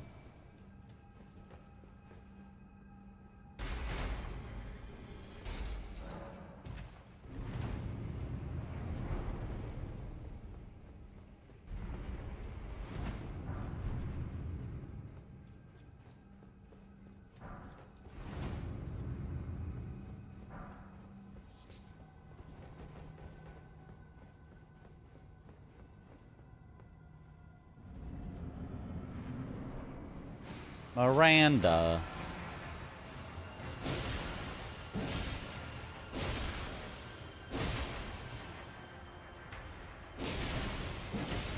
Oh no, I'm...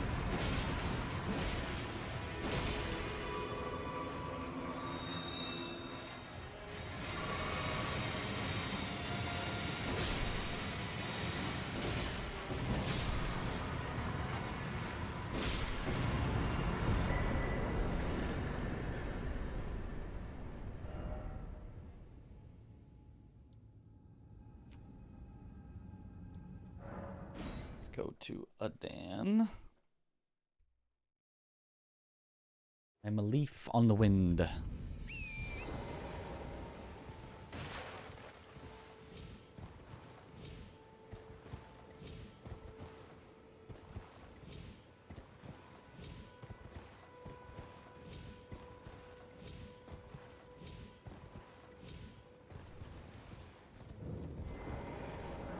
Okay.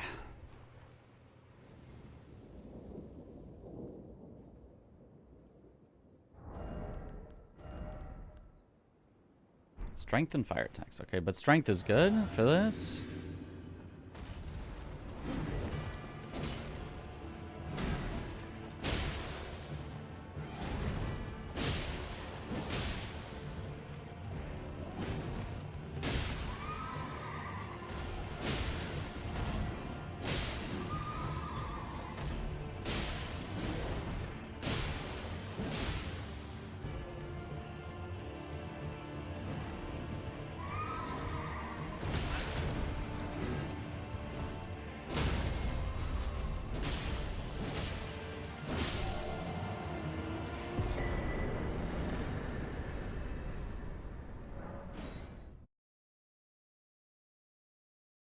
Can't believe these guys are like the most common mini bosses when they are so unfun to fight.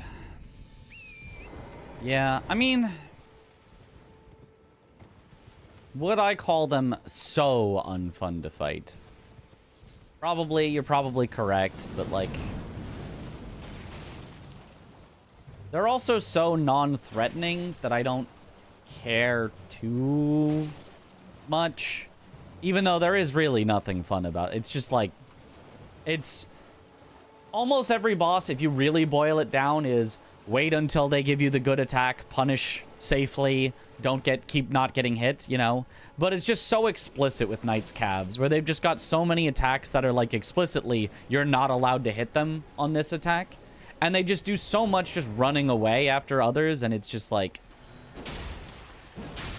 Even though that is kind of how a lot of bosses work, they'll just run away when it's your punish, and they'll have unsafe moves, and you have to wait for the safe ones. The Knight's Cav feels like it's explicitly, like, letting you know you gotta wait. You can't do anything. You must sit around here.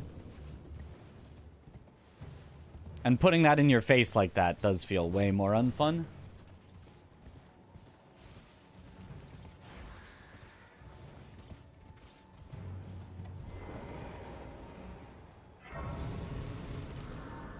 As Cavs are incredibly tilting when you try to go fast, yeah. They are definitely one of the bosses that forces you to go the slowest.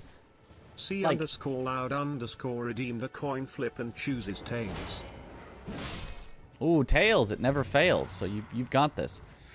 Ooh, Divine Warrior, surely just doesn't see us, you know? Ooh, an E-Dread and a Crab. Interesting combo for the bridge. Oh, and a fast-running zombie guy. Okay. One of you, please see me, but not all of you, please.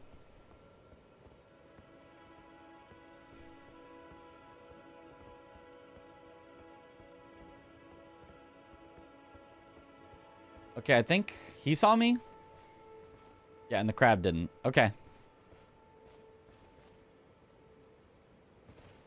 This works for me. Yeah. Okay, we shall fight over here.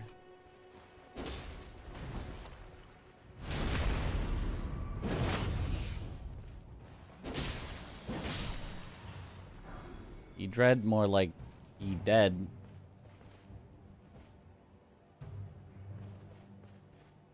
The crab is pushing the zombie along.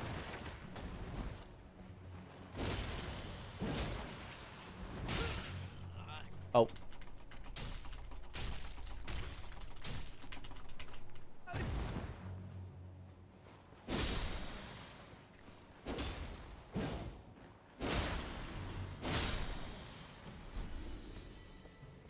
Okay.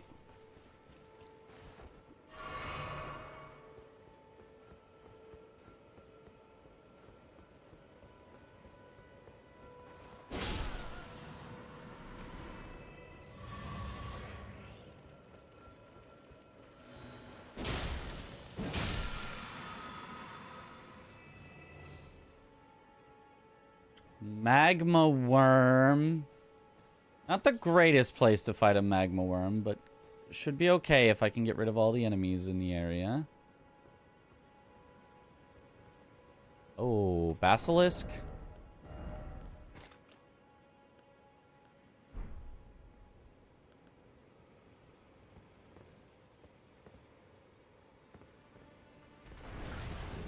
Or I can just fight it up here and not worry about those enemies, I suppose. Probably.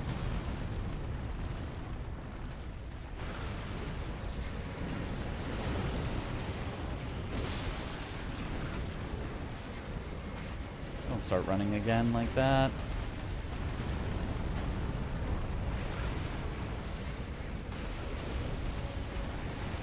Bro, where are you going?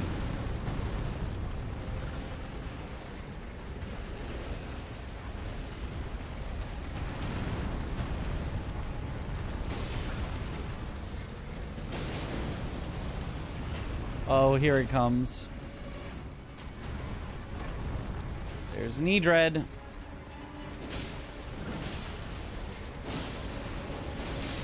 Okay. It's fine.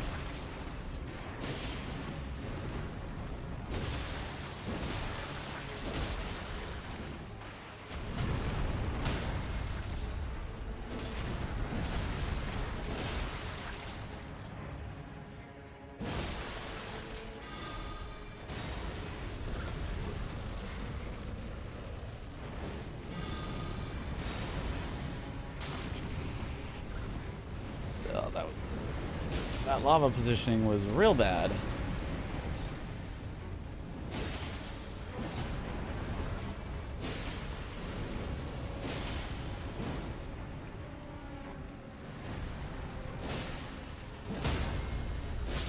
Alright, that works.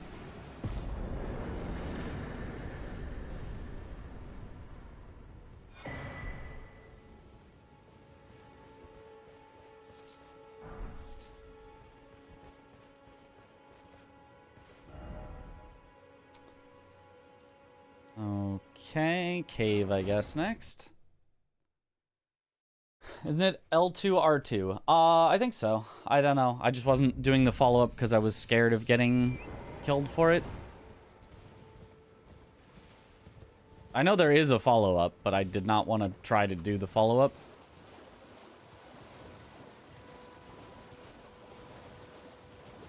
Like, especially that one where I was in the magma. I was like, oh, the first one I thought about doing the follow-up. But I just kind of chickened out. The second one, I was like, there's no way I can do the follow-up. I will die. The result is tails. Tails, it never fails.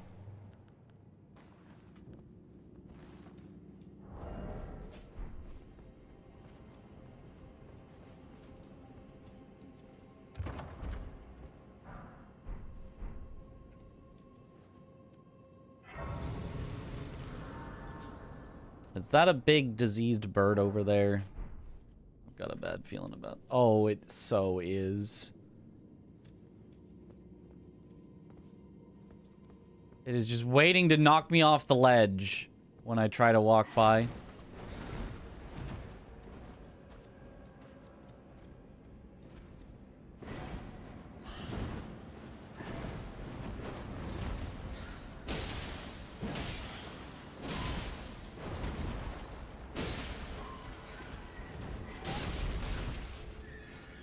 C_loud_ has been added as a VIP. Congratulations. Congratulations. Okay.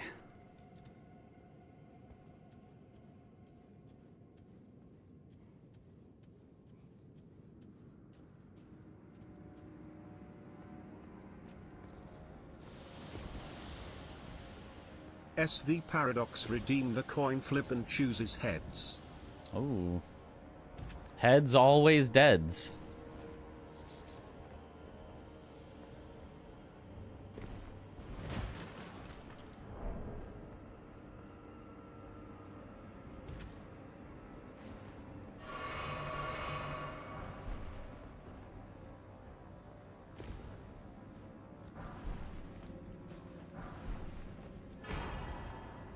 Okay, am I heavy?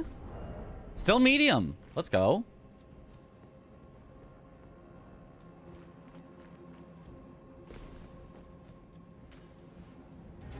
Oh. Another Knight's Cav.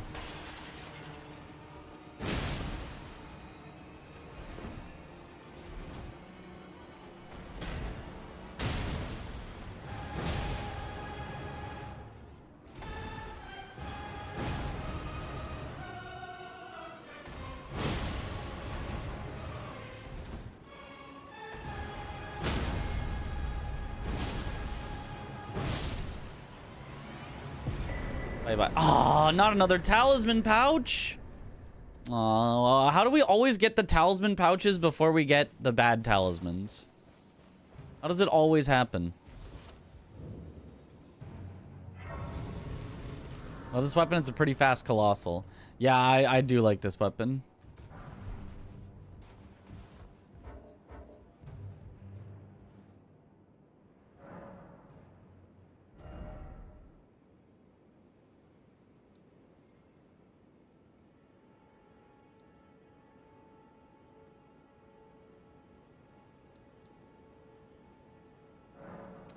Do this one now.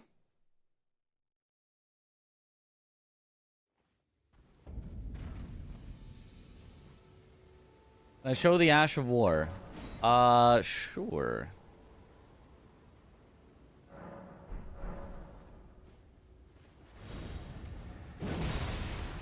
It's basically like a big slam with holy. Might even do a grab on NPCs, I'm not sure. Probably not, though.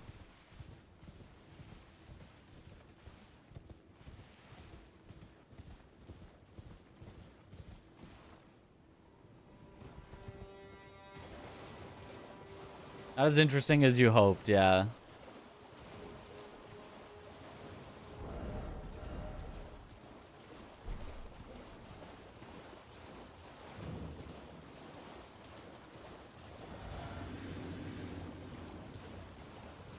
Rakshasa.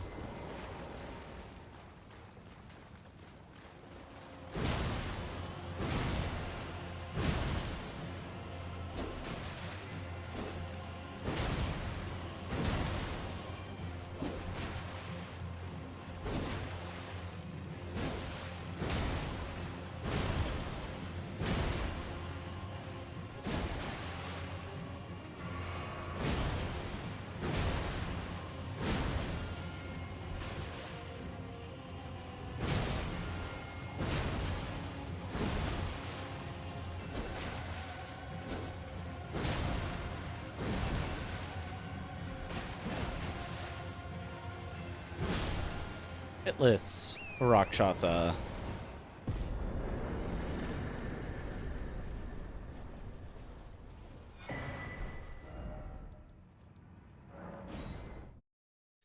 Any favorite Ash of Wars? Categories: style, usefulness, fun. I like Bloodhound Fang's Ash of War.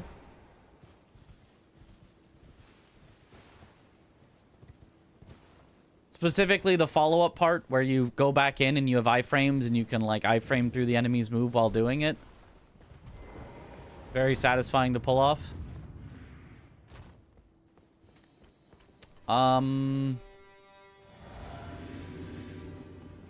What other ones do I like?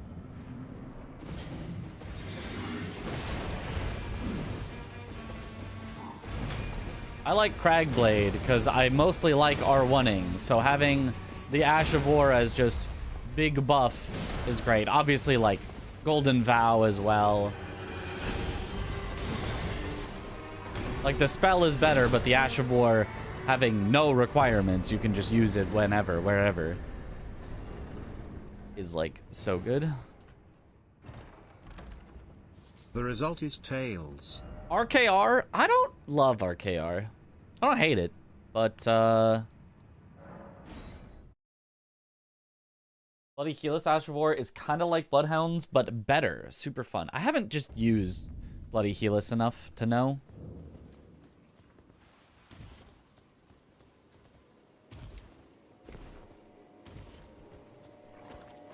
Like RKR, if I have like a very specific weapon, if I've got like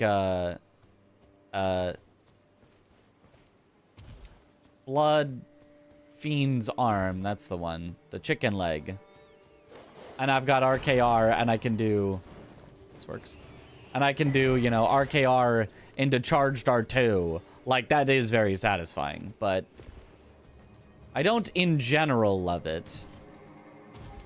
Because if you have to, like, if you use RKR as like a buff when you like are away from the enemy. For a week. 07 in the chat. Rip. I told you. Tails never fails. Heads always deads.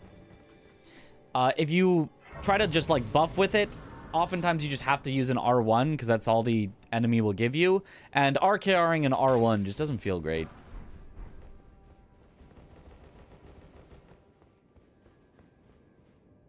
I've got a really cool Ash of War since we're speaking about that. It's pretty cool, yeah, for sure. It feels a little awkward to me. Like sometimes it'll like zoom past enemies or just like not quite hit when I feel like it really should have, but oof. Okay. Apparently the pot breaking on the ground does lingering splash damage. Lingering large AoE splash damage. Did not know that. Don't know why that would be the case. It's just a broken pot on the ground, but sure.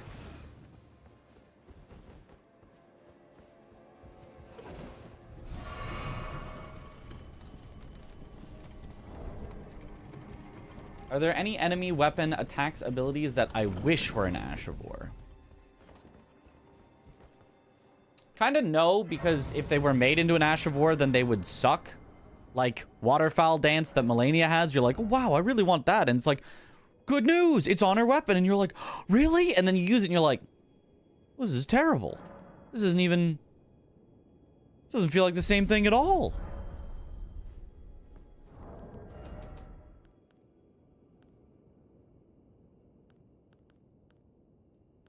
I have 1 8. I need 1 more 8. No, wait. I don't need 1 more 8. That is the last 8, right? No, I do need 2 more. Right, because I was keeping the 8. I was keeping the 8? I was keeping the 8 until I got a... Yeah. I do need 1 more 8.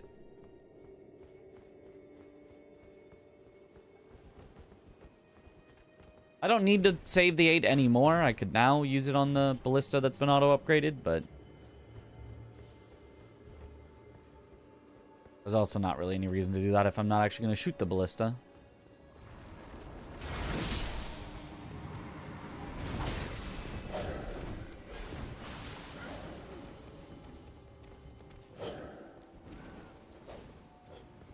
Place is a little dangerous, but we should be able to just grab the item and dip and be fine.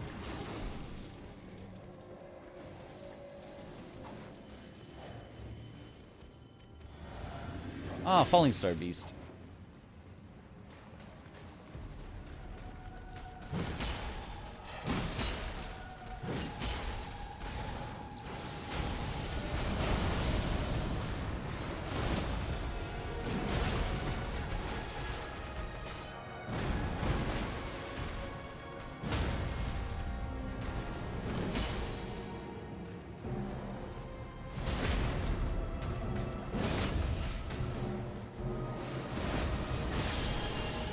Get zapped. Yeah, against a big enemy like Falling Star Beast where it hits, that is a pretty cool Ash of War. Killing it with the weapon forged from its corpse or something? Is that the story of it? Holy Crimson Seed Talisman. We're gonna heal for so much.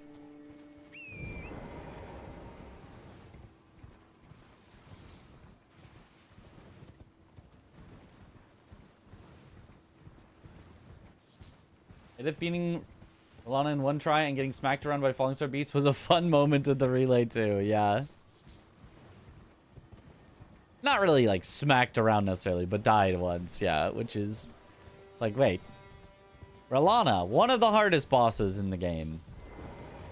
Falling Star Beast, not a mentionably hard boss.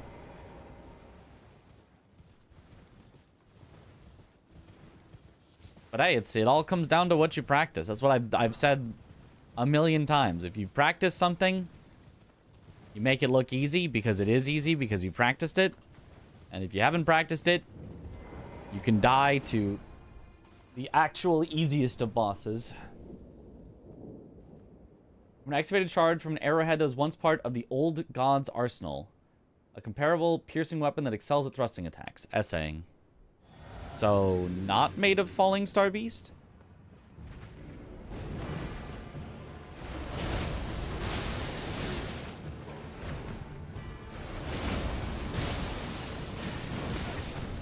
Okay, that was maybe perhaps a tiny bit greedy. But if it had worked, though, that would have been such a fast kill, though.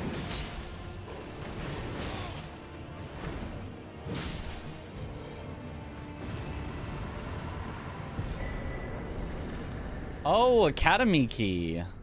That is interesting.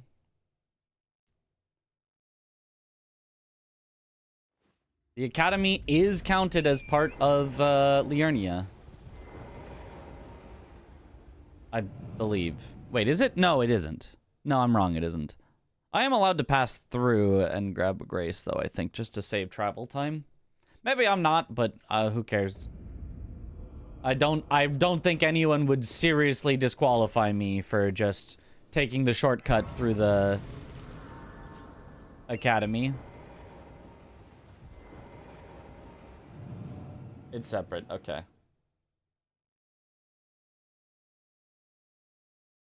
Just so that I can get over here in a slightly quicker manner than going the path next to Carrion Manor. Run invalid. He's cheating.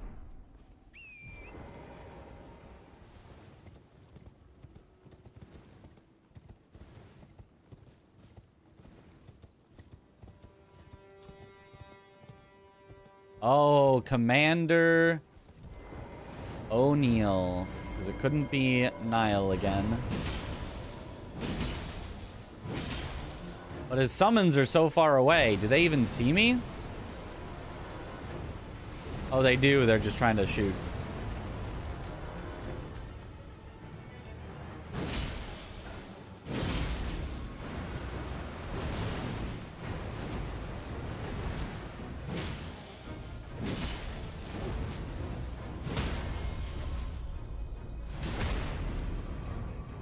Oh, but now they're having to contend with random things over there.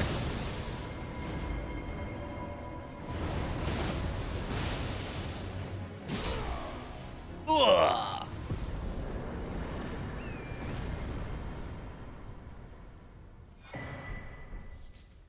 Very nice.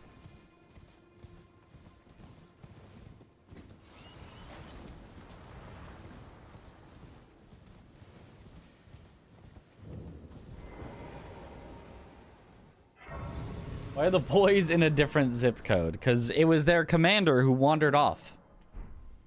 And they could not follow. They had orders to stand guard right there.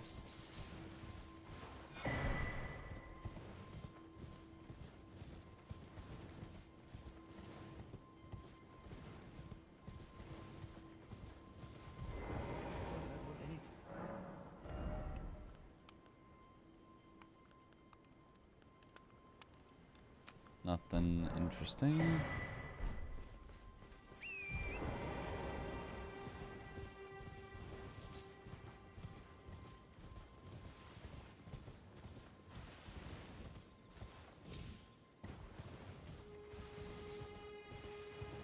And crossbow on the back adds so much aura to the drip. I'm not gonna NGL.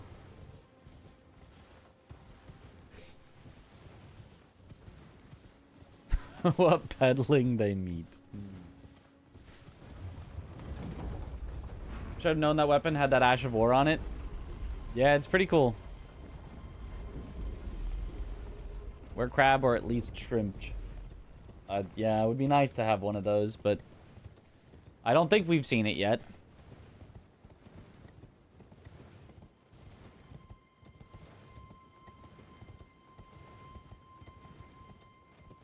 If all the Elden Ring bosses were invited to a potluck, who do you think would bring the best dish?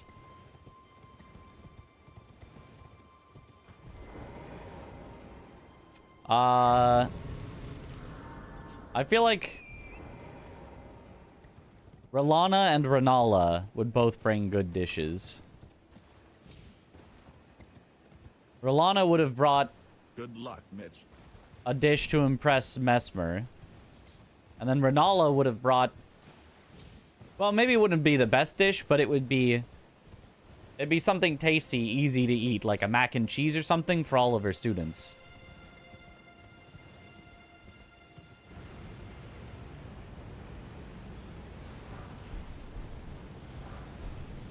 Giant Crusher, Big Hammer.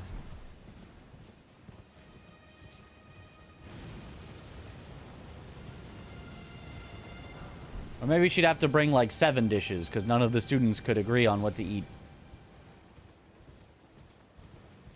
Radon cooked the best dish?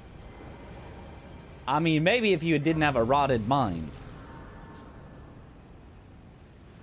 Which boss brings the scorpion stew? Well, that's the old grandma. And she's not a boss, but she would easily have the best dish. That scorpion stew would be delish. Still medium. Rykard brings the worst for sure. Together we shall devour the very gods.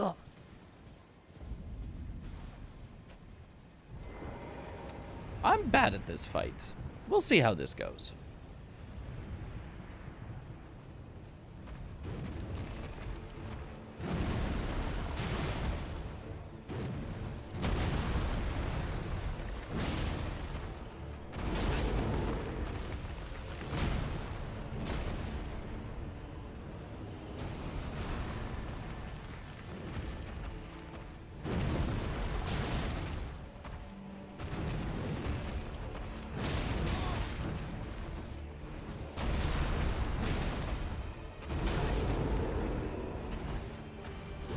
Oh, early. Ow.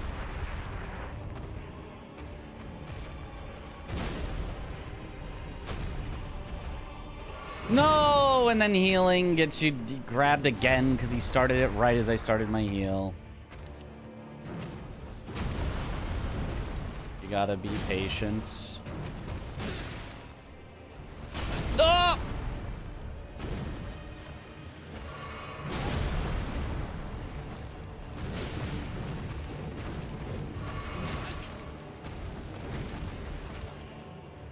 God, when do I heal?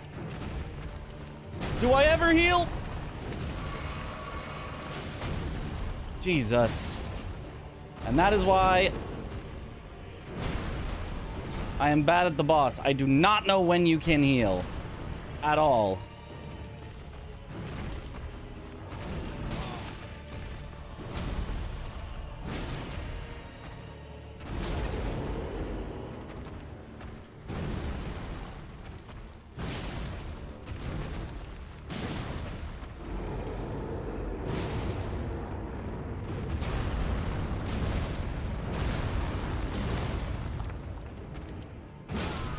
There we go. Jeez, that was close to just being death.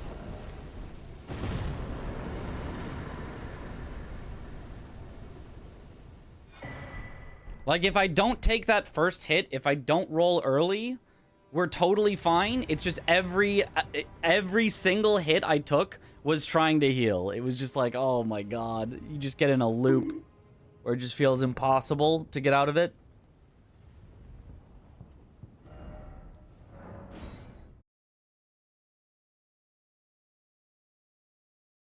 Orlu strikes me as someone who would make a banging gumbo. Oh, he might actually.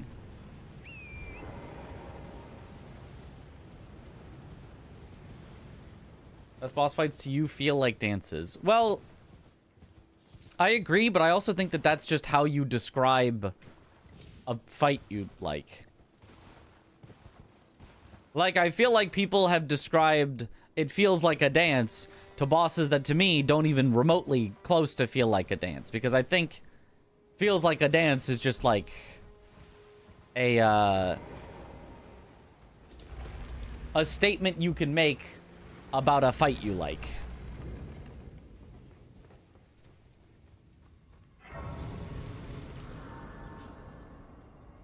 You know?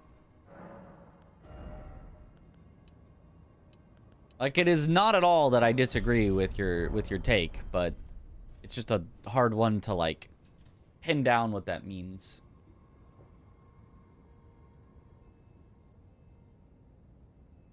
Also, most gamers don't dance. Feels like a dance equals easy to find punish windows. And then it's funny, I've heard R'Lana described as feels like a dance, and R'Lana is one of the hardest bosses in the entire game to find punish windows. Like, they almost feel non-existent. And every time you think there's one, it's like, nope, she keeps going. I mean, there are, once you've practiced her a million times, like Adef has, and I also have, but I liked saying Adef because he did so well in the relay. But, like, until that point, it's like it feels like you just are trading hits all the time, or you're, like, waiting until there's the one move you've figured out. Rolling giant lightning. Well, it should eventually get sliced up so that I don't have to deal with it. If we just AFK here long enough. There it goes.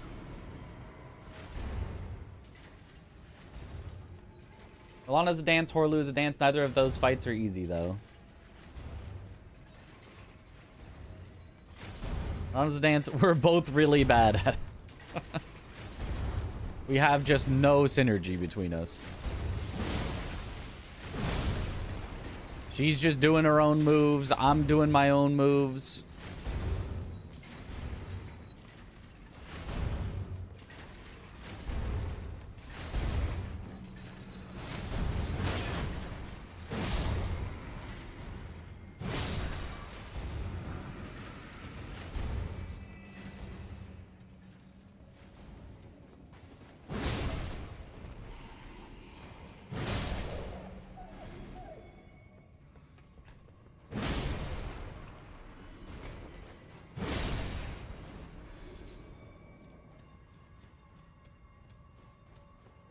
Godfrey, dance. I mean, if you know Godfrey, to me, Godfrey is the danciest dance. Midra, Omega dance. But again, those are like some of my just favorite bosses, so I would describe them that way. Ooh. Speaking of,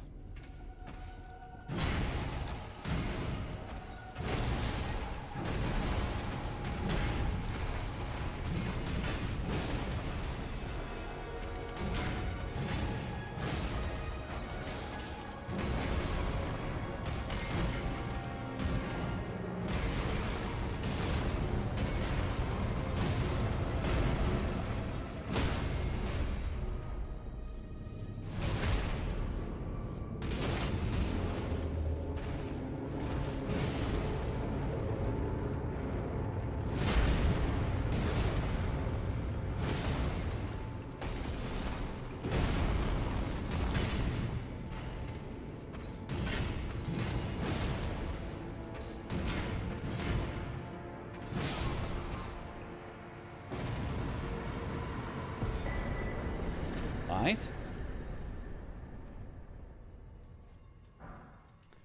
Best fights have jump, sidewalk, and duck punishes IMO. I 1000% disagree.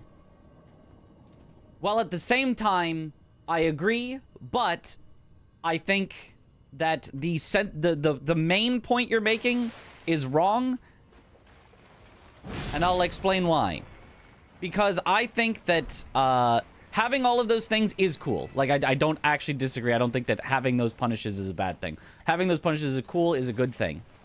But I think the idea that those should be defining of a good fight is entirely wrong, because it leads people to go, oh, this attack, which, like, really isn't dodgeable, is good, because actually, if you knew that you're supposed to, like, crouch and then jump at a 62-degree angle counterclockwise on a Thursday, then actually you can avoid it and get this cool punish, which makes this boss the best boss of all time. And it's like, no, that's stupid.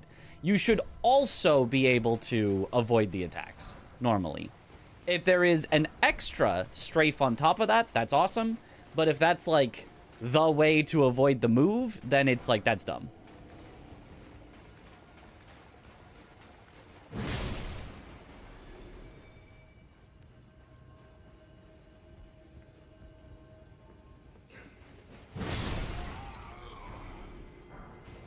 Right, like, if there's an attack that, like, specifically sort of indicates to you that it's jumpable and you can jump it, that's awesome. But if there's a move that, like, oh, technically you can jump it, it doesn't look like you should be able to jump it, but actually Rolana's stab can be jumped. It's like, what?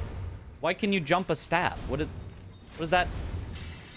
A stab doesn't go along the ground. It's not at your feet level. Why can you jump a stab attack? Like, whenever people go, Rolana's so good because you can jump her attacks, it's like, none of them looks like you can jump it. So the fact that you can jump it, to me, it cannot be put in the, like, positive Rolana's a great boss category. IMO. It can be, I really like her as a speed run, challenge run, hitless boss. But I don't think it can be, she's such a great boss, they should keep making bosses like that. Not that you can also like Rolana, but I just don't think that's a good evidence for it. I will defend Waterfall Dance for the same reason. Waterfall Dance, worst move in the game besides Metter's Laser. I think that's right. I think it's Metter's Laser, worst attack in the game. Waterfall Dance, second worst attack in the game. Something like that. Ugh. Ended up just describing Sekiro mechanics again.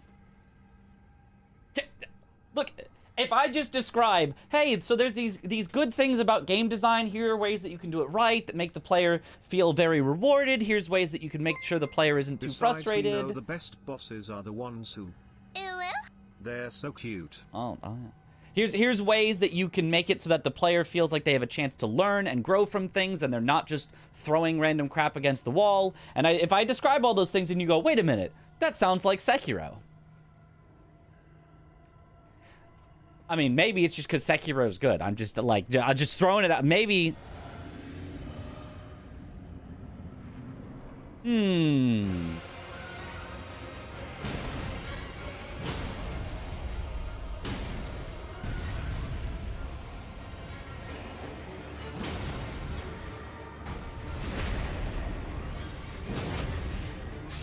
Bye-bye.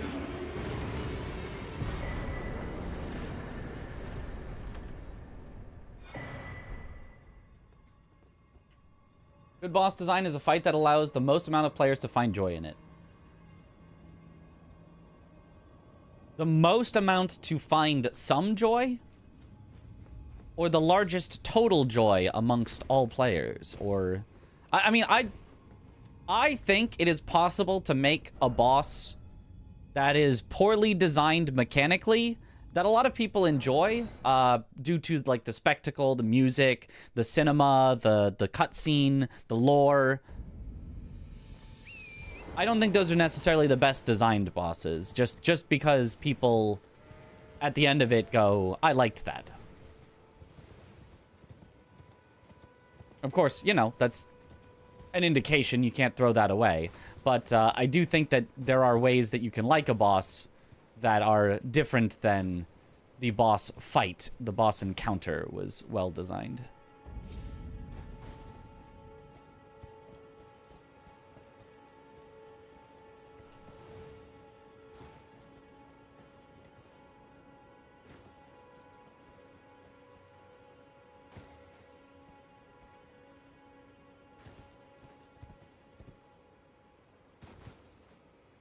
Okay.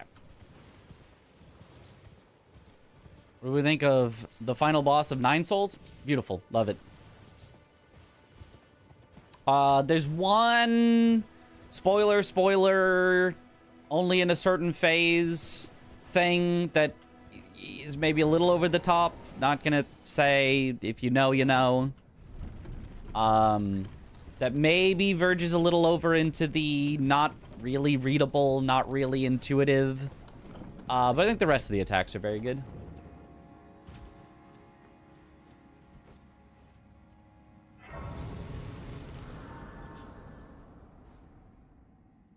Is all bosses all possible, like side dungeon bosses, or just main bosses? All possible, including side dungeon bosses. That is why it is 207 total bosses that we need. It is a lot. And it takes like 20 hours.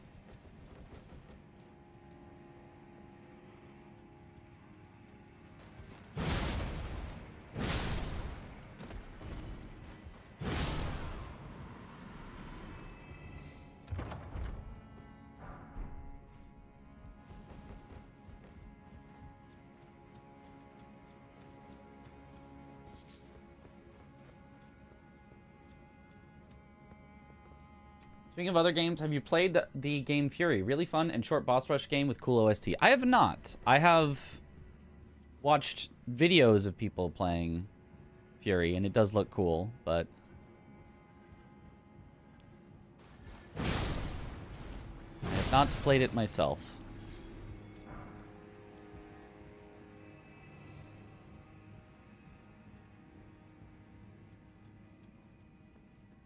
Added a new playable character. Ah.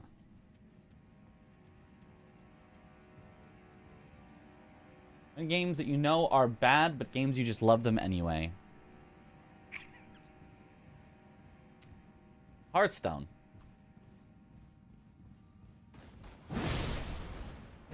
It's not really like... Like, it's kind of bad, but it's not like really bad. Dota 2. Smithing 8! That's exactly what I needed! We're set. We'll max out our weapon after this.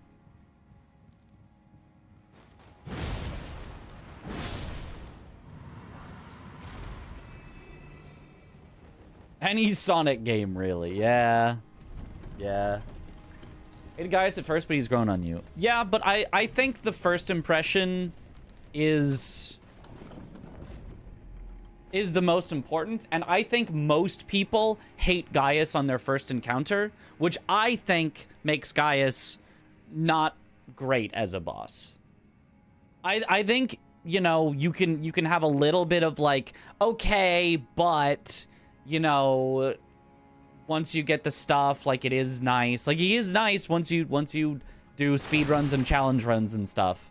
But I don't think that can overcome that most people do not like Gaius on a first playthrough. And I do think that means that he is generally a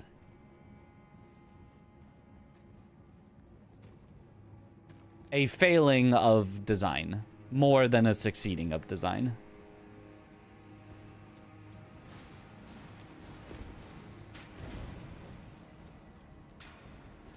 Also because that stupid charge. What were they thinking?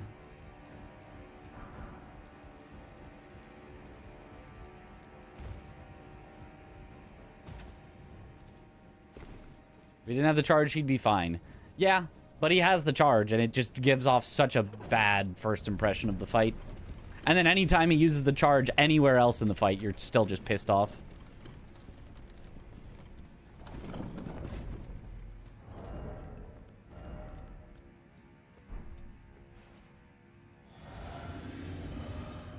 Red games love MMOs.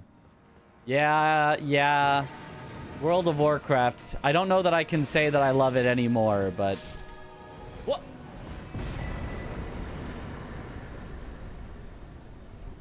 What? Just... What?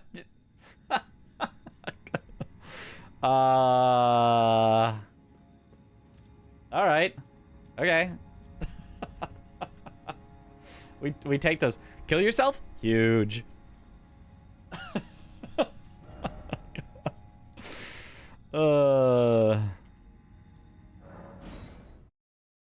Bro jumped into a kill box. Yeah, there's literally a kill plane above that. I think the commanders are your 3 least favorite bosses. It's kind of a theme for you. Saw the commander in the name and knew this would suck. Yeah, I hate O'Neil. I hate Niall. Once they're solo, fine bosses. Kind of interesting. I kind of like them solo. But, like, the whole encounter being around, they summon these really annoying ads that swarm you. It's just like, bro, what are we doing here? Why would you do that to me? Gaius, I do not hate on that level. But I do think tips into the realm of not really good. Again, because of the charge, mostly. Or if you have a bewitching branch. Yeah, but if you're relying on consumables, I also think that's dumb. Like, I think oh, waterfowl's fine because you can throw a frost pot at it is also dumb. It's like, okay, what if I didn't know about that? What if I don't have any frost pots left? What if I'm fighting her for so long that I run out? Am I just supposed to go find more materials to craft more? Like, it's just like, consumables are just an annoyance added on top. If the solution to a boss being bad is use a consumable, then it's not a solution, because the consumable then itself becomes the problem.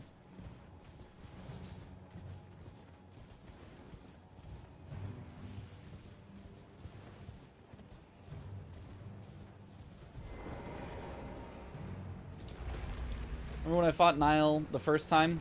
That I had to rush him down and get him to half health before the dudes would fully go away. And that is a valid strategy. That's why I hate Headless and Shichiman in Sekiro. Yeah, and completely valid. Completely valid to hate Headless and Shichiman for that reason.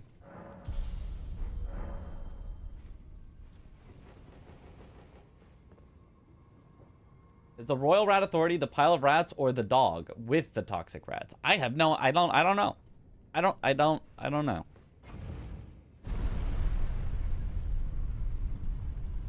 Kind of turns into a gimmick fight if the solution is a specific consumable. I mean, but also there are fine gimmick fights. I just don't think a consumable is a fine gimmick fight. A reusable is fine. But potentially depends on where you find it and blah blah blah, right? The solution to a Zelda boss being the hook shot, which you have to find the hook shot in order to beat the boss, totally valid, totally fine. Even being, well, in Zelda, they will give you bombs in the middle of the boss fight if the solution is bombs. Because bombs are a consumable in Zelda, but they will make sure you have them. If you possibly don't have the consumable, then it's, yeah, I don't like it. Like Sacred Shared Order on Deathbirds. Yeah, although they're also perfectly fine without that. That's more like just a strong counter rather than like the solution.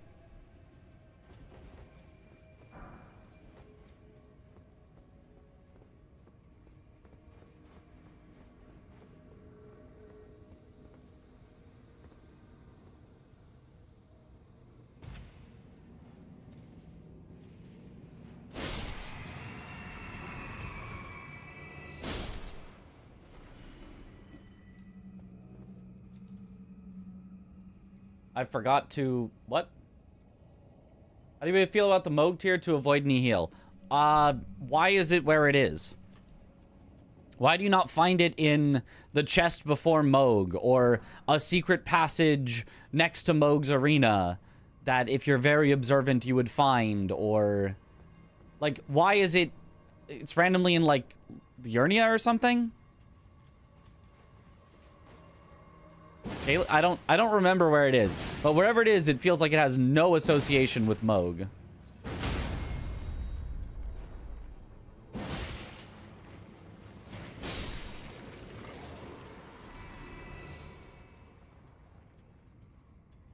I think it would be perfectly fine if there was some reasonable expectation that a, you know, player who's exploring correctly would find it on their way to Moog. At the church with the invader and Altus. Sure, that sounds right. Maybe. I don't know. Eleonora and Altus. Okay, yeah, I don't... Like, what does that have to do with Moog?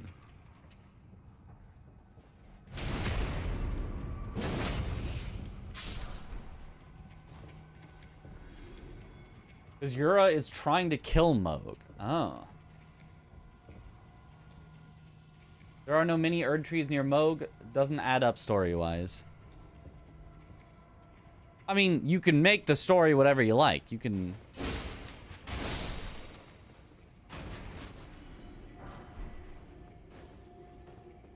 Moog could have, you know... Or Vare. Maybe it's the same, but if you go through Vare's quest, he mentions it. He says, "Nah, my lord has made sure no one will find the thing hidden in the altis at the church." I don't know. You know, if there's some sort of like, oh, we put two and two together. Oh, me solve puzzle. That's like, you know, that's at least excusable, a little interesting. As opposed to just like, I don't know, it's just randomly over there. The Invader, Vare, and Mogs could have dropped it. Yeah, I don't know. There's a million things you could have done, and you could have worked it into the story.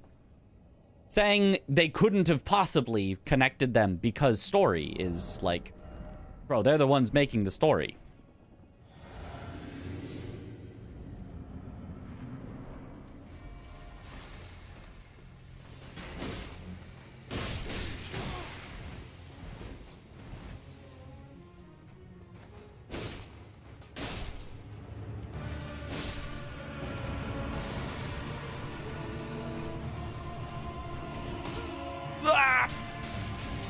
I'm bad.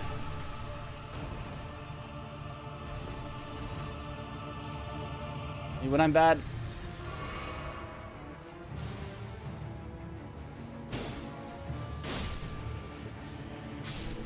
Yeah, should have just hit the cemetery shade instead of going after the skeletons. Would have actually been easier. Another sacred tier is very nice.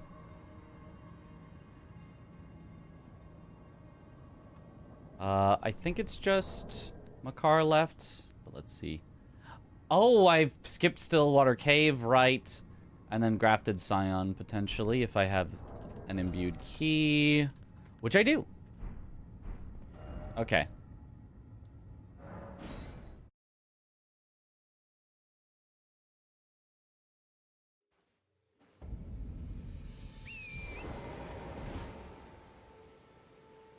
Makes sense for them to have it, because they don't want to get exploded if Moog does a little nihil moment. Yeah. I also just in general think a boss having their transition move be completely unavoidable damage is also super dumb. Even with the tier, it still technically is unavoidable damage. It's just less unavoidable damage. I would have preferred if the tier, like, you drink it while he's nihiling, and it either completely makes you immune, or, like... I don't... Maybe it isn't a tier. Maybe it's something that you use on him, and then it, like, breaks him out of the nihil, and he's, like, not allowed to... I don't know. I feel like there could have been... Whoops. Didn't want to throw that. Could have been some better, like, full counter instead of, like, it does less. Or they could have just not had it be nihil. They could have just not had unavoidable damage. That was also something that they also could have just decided not to do. Uh-oh, I'm gonna get shot.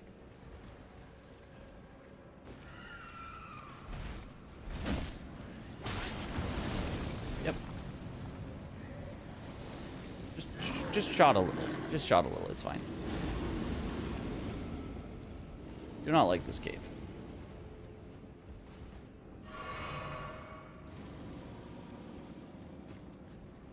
I think I forgot to use the sacred tier that I got. Oh well. Surely we'll be fine. Just don't get poisoned and we'll be fine. Oh. Yeah. And Stone Digger Troll, I think we'll be alright.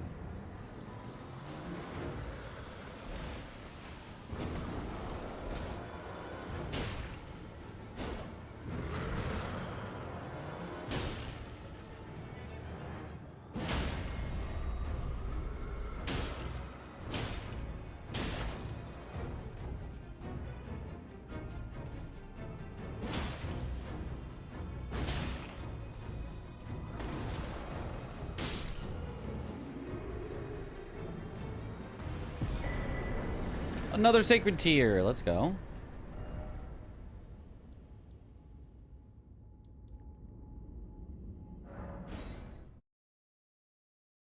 I've got Aloe Blaster moveset. On the R2s, yes.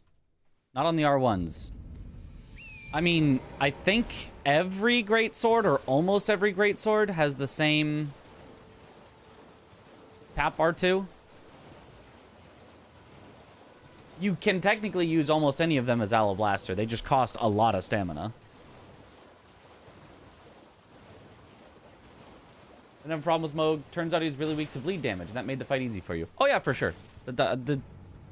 This is aside from the question of difficulty. Difficulty is a different thing than good or bad design. You can have a well-designed easy boss. You can have a well-designed hard boss. You can have a poorly designed easy boss. You can have a poorly designed hard boss. I just think that Nihil is poor design.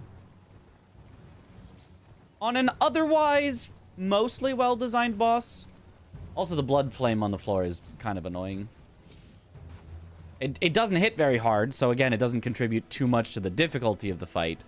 But it's really annoying to just, like, constantly be taking those little ticks because you weren't... Because you were, like, forced into a corner because it's, like, spread out everywhere and just, like, things like that. It's just... I just find it more annoying than fun to, interact with the blood flame, and I think the Nihil is, like, bad. Rest of Moog is very good, though.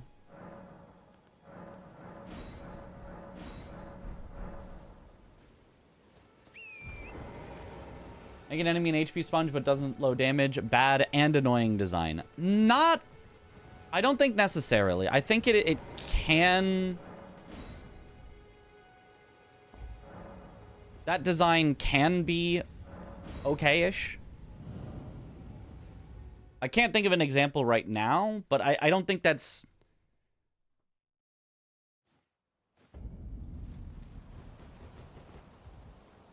I don't think that's necessarily a bad thing. In fact, I would say that's better than the opposite.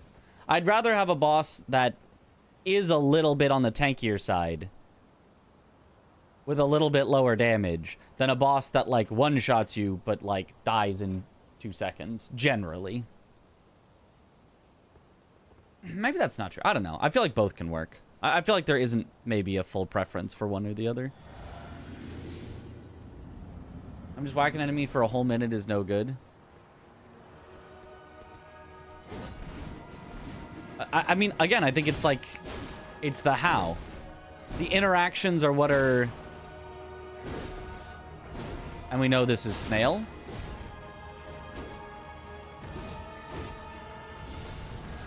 As long as there's good interactions within that, I think it's fine.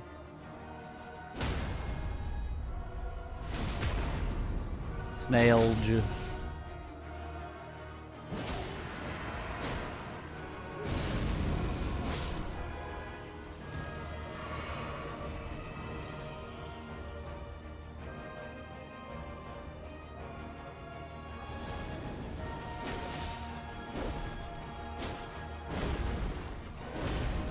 Because, like, a minute is actually quite a short boss fight.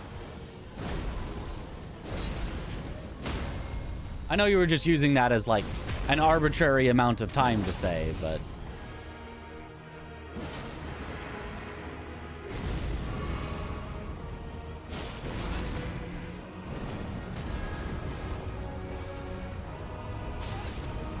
Intentionally take the hit to get him to stop rolling.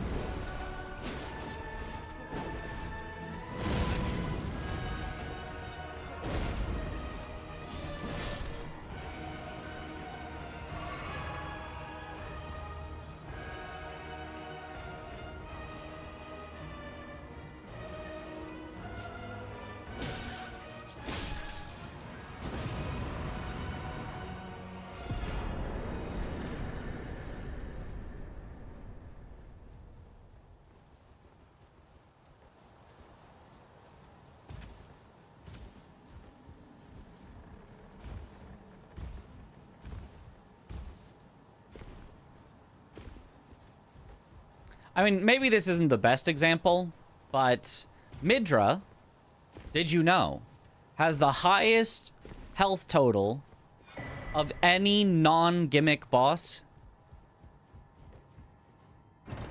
I believe not only in Elden Ring, but in the Soul series. But he does not in any way feel like a slog because you're constantly having fun back and forth interactions, you're getting nice punishes, you're getting to be able to stagger him and take riposte. And so even if you objectively look at how long does a Midra fight take, it is a pretty long fight, and he does have a lot of health and need a lot of hits.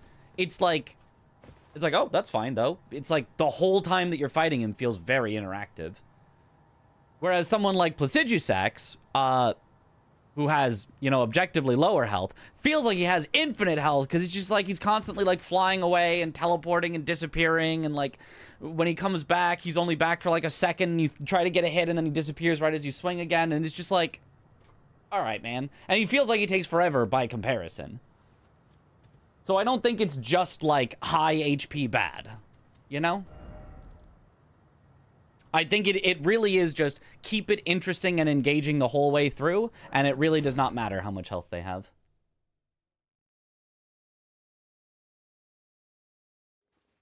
Midra's so peak.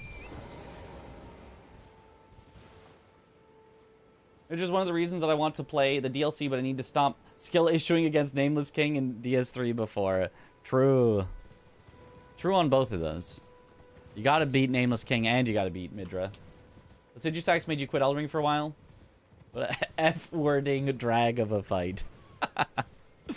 I'm not a big fan of Placidusax. I think you can like Placidusax, but I think if you said that Placidusax feels like a faster fight than Midra, you're just like lying to yourself. Even though I do think you can absolutely kill him much quicker, potentially. But he just feels so slow.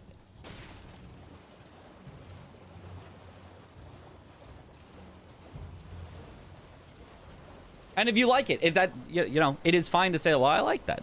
It's like, that's totally fine. But he absolutely feels slower. I see a cinema, though. See, that, you know? The slowness can contribute to cinema.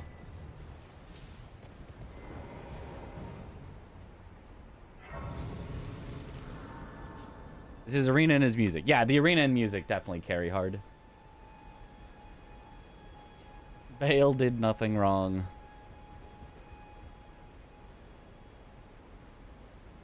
Great lore-wise and kind of bad gameplay-wise, IMO. That's how I feel.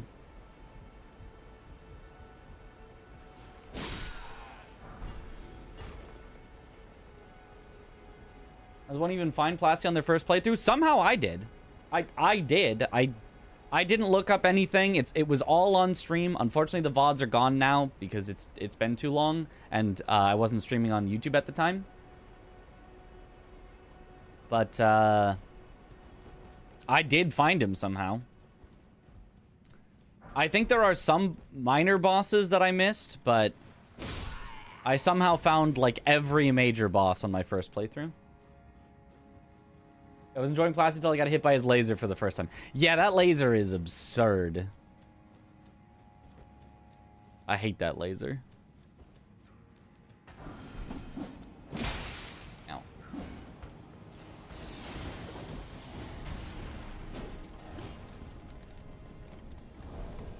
I'll go from Night Rain as the worst offender of cinematics and running around. Yeah.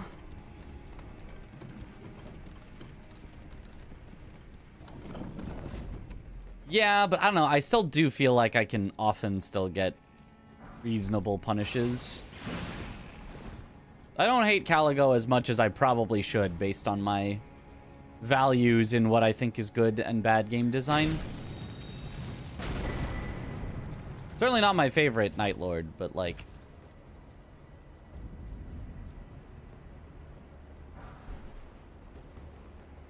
I don't know. Perhaps I too am drawn in. Missed one catacomb in the entire game. Everything else you found without a guide. Nice. I probably missed 10-ish maybe total bosses on my first playthrough. I cannot tell you how many because I wouldn't know how many. But I think there were around 10 that when, you know, learning all the bosses later, I went, I don't remember this from my first playthrough. And that could just be 10 that I forgot because they were not memorable, like a pumpkin head that I don't remember finding. But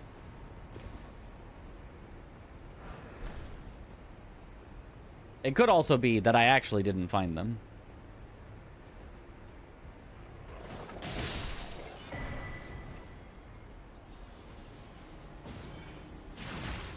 Uh-oh. Whew, okay, it hits the ladder.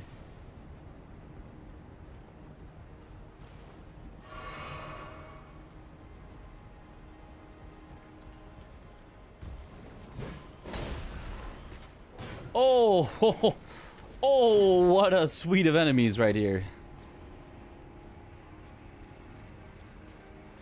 For a lot of people miss a lot of Night's Calves. Yeah, I'm sure I missed some Night's Calves. I did not always set it to night at all times to check every random road.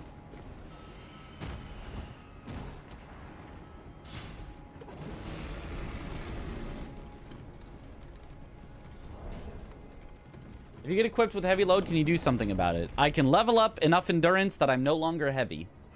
Or I can run around gathering as many items as I can find to try to replace things until I'm no longer heavy. Those are the two options.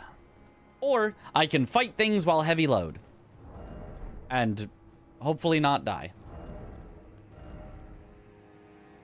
Ooh, excellent. What's the coolest grab attack and why is it Godfrey's basketball slam? Coolest? It might be.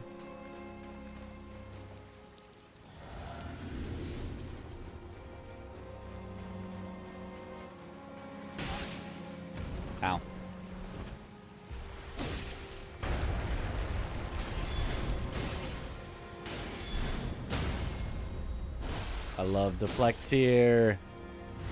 My goat.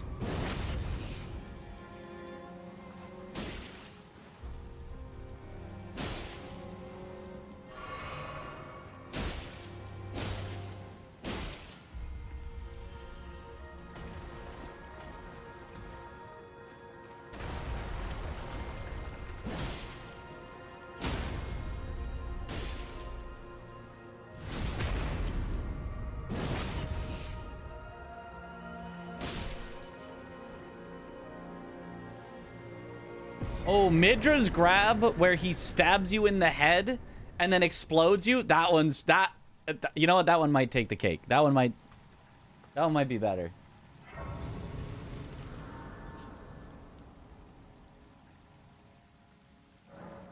We out of Liurnia again. Let's go. We made it. We finally made it. Okay. Now the decision.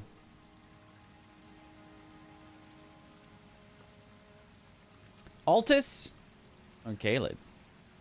Or, and I don't think we do this, I think we save Academy for if I need to get rid of something.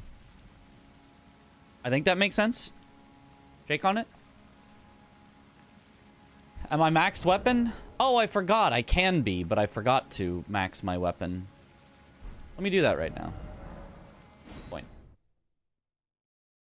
But I think I will go Altus first, because I think you should have to go Altus before you go Caled, because the only way to fight Radon is if you've been into Altus, or I guess I could do the Ronnie quest, whatever, EG, Blythe, EG, whatever. But, like, I'll just go to Altus first, because then I will definitely have unlocked Caled.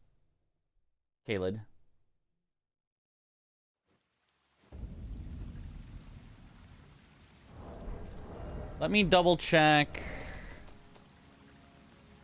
Yeah, I don't have any of the great runes yet. If I had a great rune, it would steer me in a direction. If I had Radon's, then going Caled into Dragon Barrow would make sense. And if I had Morgoth's, then Altus into Eastern Altus into Capital would make sense. So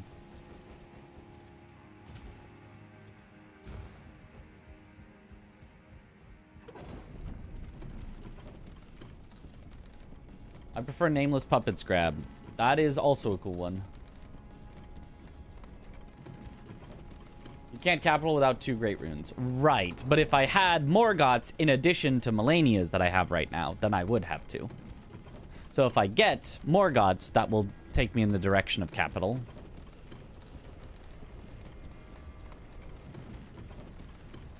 Alright. Have a good one, Cantarell.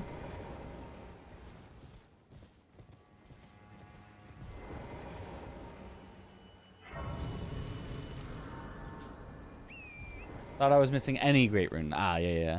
I see. Altus and Eastern Altus, how are they separate regions?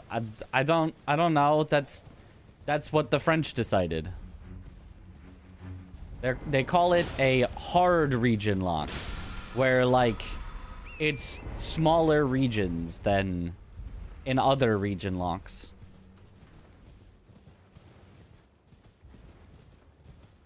Which, like, in some ways makes it harder, because you have to do things in kind of more of a set order. Like, I can't choose where in Altus to go once I get here. I have to stay in the western half. But it also makes it kind of easier, because I can finish the western half of Altus, and then decide, I don't want to do the eastern half, and go somewhere else.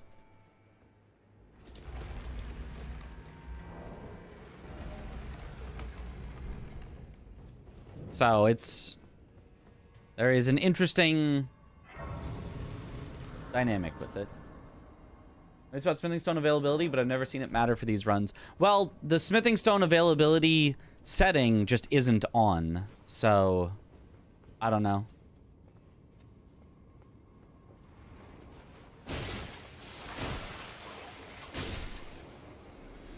For Limgrave, it kind of matters, but that's about it.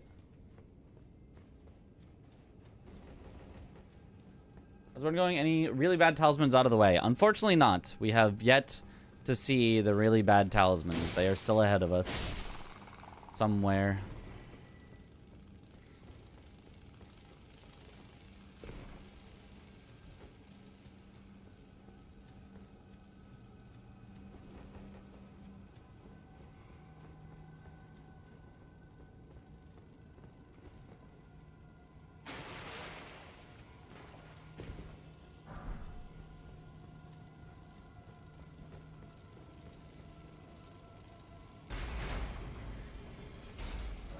Deathblight boss out of the way. One of the two Deathblight bosses out of the way. Deathblight Dancing Lion out.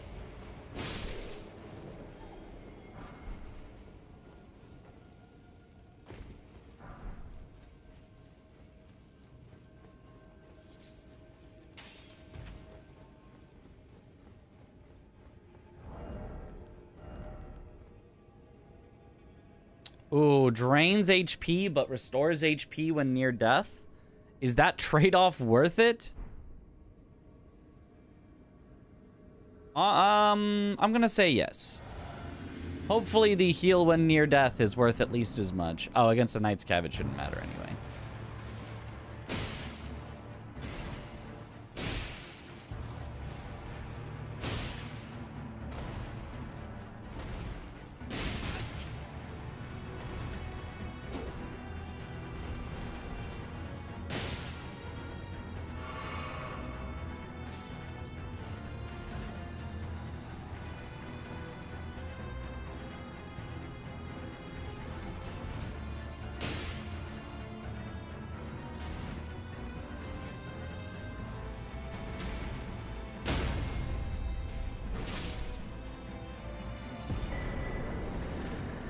Ooh, discarded palace key, another key item to eventually check. Let's see how much health I get back when near death. Let's see if this will proc the thing.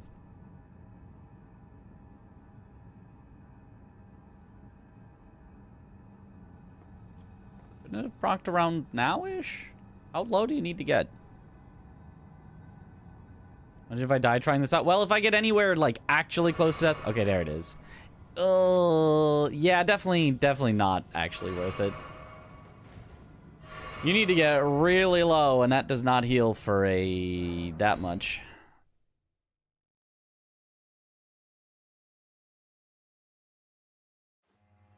This run includes DLC bosses. Yes. Every boss, including the little mini bosses, including the DLC.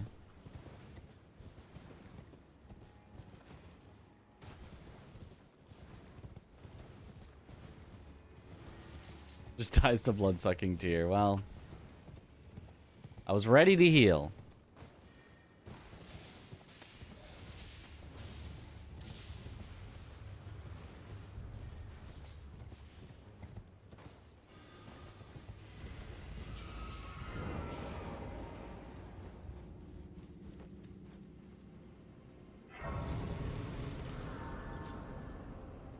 At least it's a little safety net. Yeah, it might be worth it because, you know, oh, if I've been ticked down a good bit by the blood-sucking tear, but then I heal it up with flasks when I'm safe already, then having that safety still available to me for when I'm actually in danger is good. Like, it is trading health when I might not need it for health when I definitely need it. So, theoretically, it can still be good, and also makes me deal 20% more damage, so that's good. But, I don't know, still feels a little dangerous.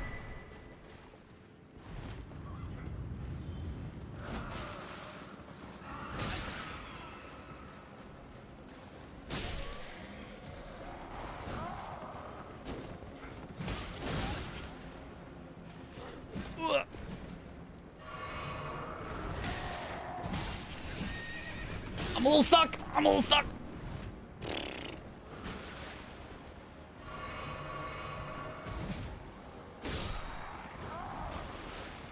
These on horses are always just so annoying.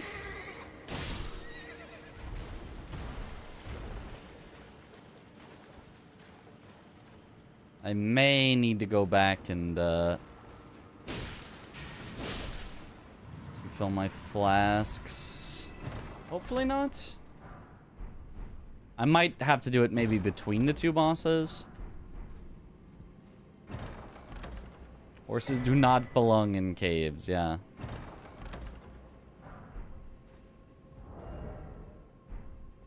Oh, sun warmth stone.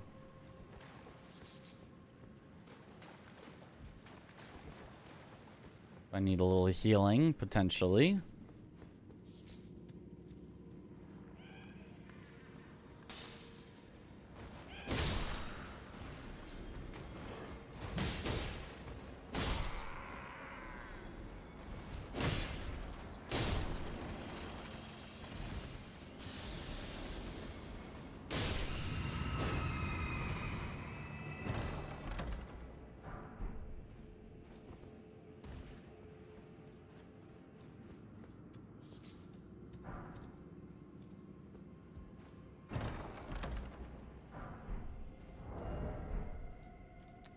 Every so often, I just check to make sure I'm still medium load. Just out of paranoia.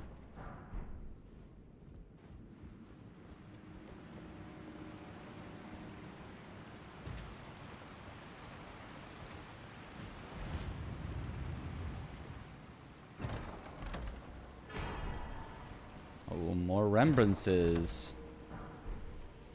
Is there anything I would really need to save my runes for at this point? I don't think so. Can you ask war allowed or you get what you get? Yes, it is allowed. I probably should be doing that. I don't know. I've just been getting like decent enough weapons. I just haven't been like worried about it.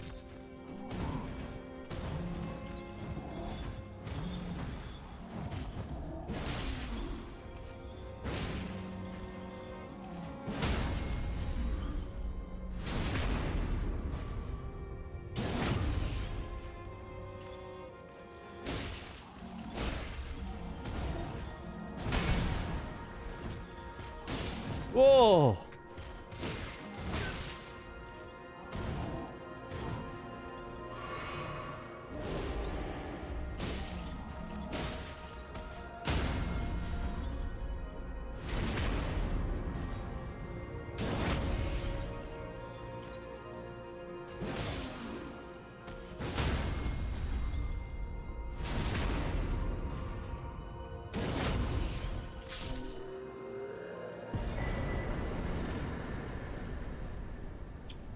Okay.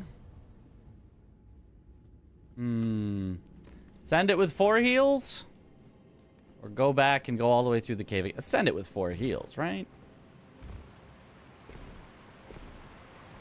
How bad could it be?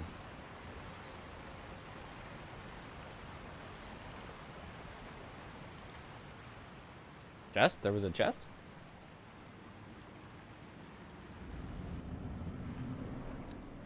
Ah, this snail.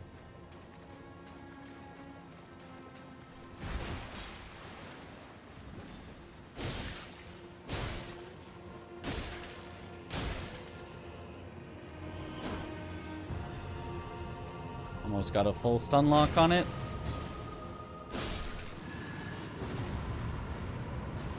But ran out of stamina.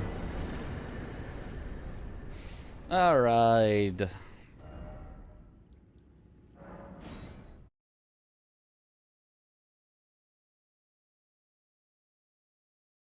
Upward cut on Duelist is kind of funny. Yeah. There was a chest or you're tripping. Maybe. I don't know.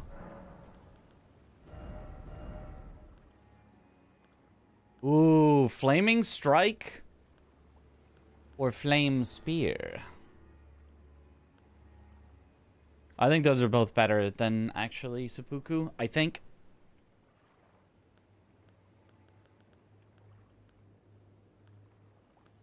They both should be able to go fire. Oh, this one can only go fire. This one, oh, can only go flame art. So maybe I decide based on... Well, actually, I don't even need to make them actually fire. I can just have them add the fire amount. And I can just make them standard. Let me see the animation of Flaming Strike.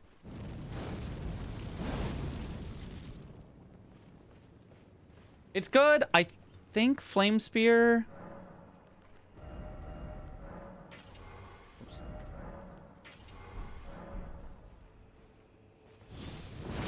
Because you can use it while you're far away. Because all I really want to do is use it as a buff. But then I can also use it as a ranged attack. Whereas Flame Strike, I feel like I would only use as a buff. And it is cheaper. But, like, I feel like I wouldn't find as many times to just, like, throw it out during a fight. Spear has the better fire effect. Really? Well then, definitely Spear.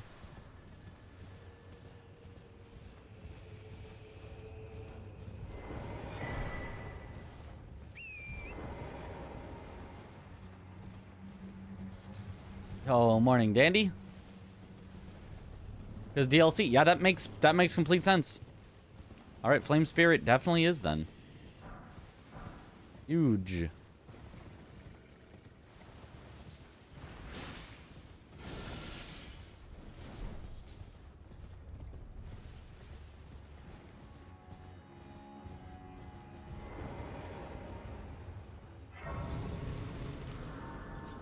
Mesmer Fire should be better, yeah.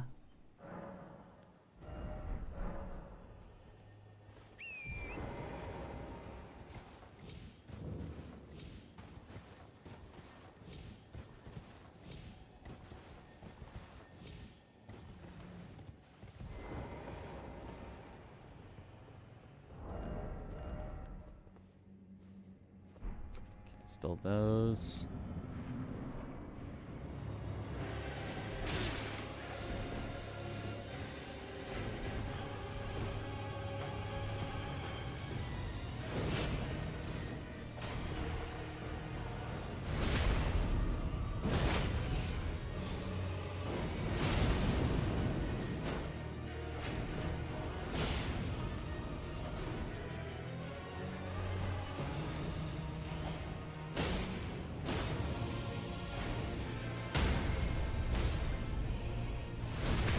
Oh yeah, that's some nice damage.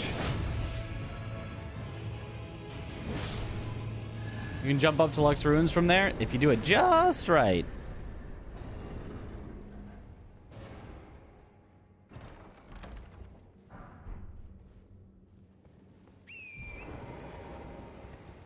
Do both fire effects last as long?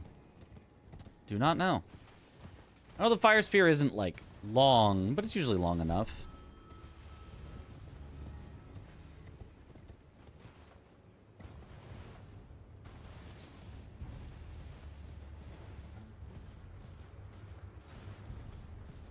Insane drip.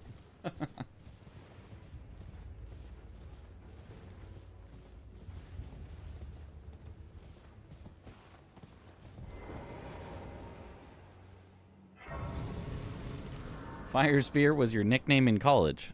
Were you really good at the javelin toss for your track and field team?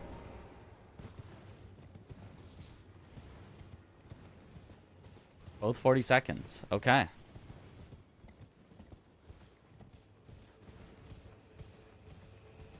Never go to a doctor about that.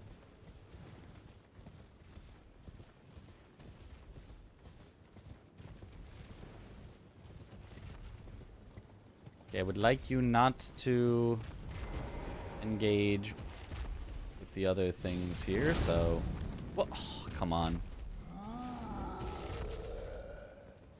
Damn it. Then I guess I will grab this Grace and go from the other direction after resting.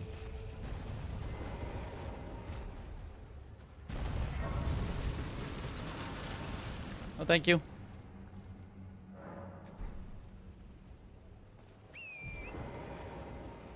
Oh, I can cut you off before you rejoin with the other patrol.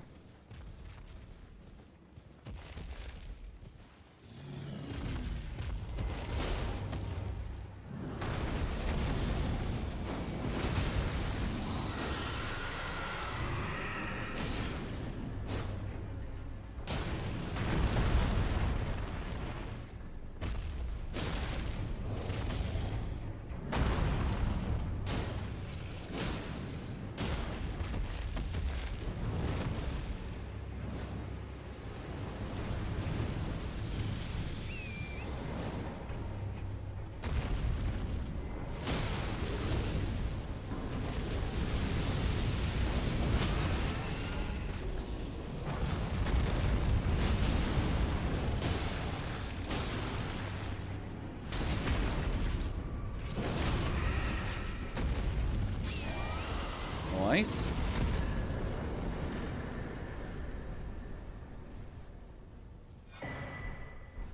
Shard of Alexander. So now we can have even more powerful flame spears.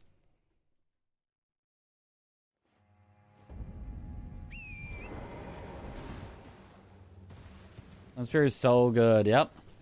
Especially when you're close up, so it hits with both the projectile and the weapon. Thank you for the hydrate.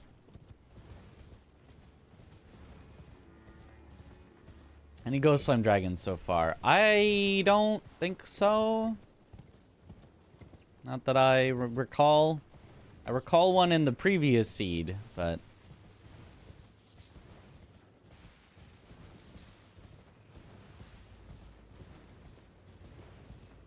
Does Flamesphere grab NPCs? No, it shouldn't.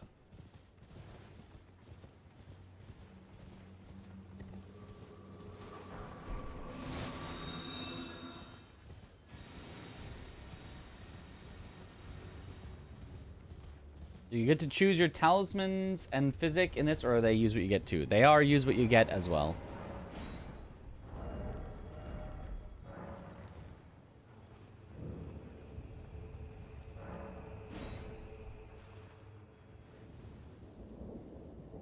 Ash of War summons and consumables you can choose, yeah.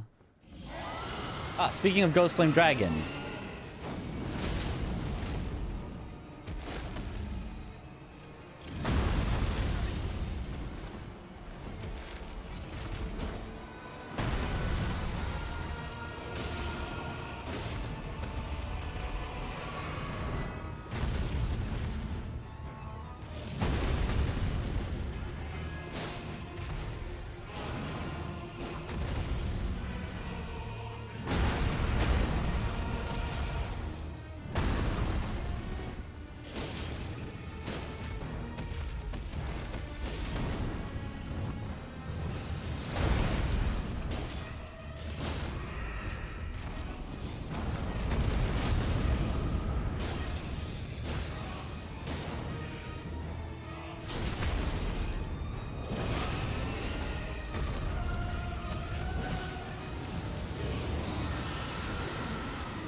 It's the summony one. Okay.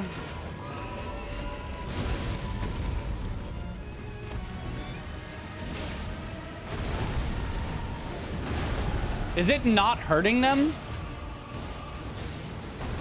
There we go.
Alright. Nice. We got the summony one out. And one of the bad talismans now. Better now than later.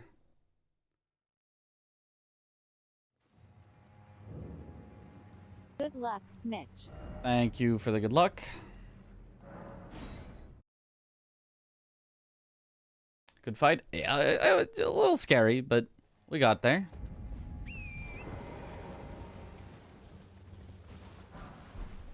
More crystal darts. Some dragons versus knights were a nightmare in DLC. Yeah. My first playthrough, I just waited until I was like, I'll wait until the all the knights are dead.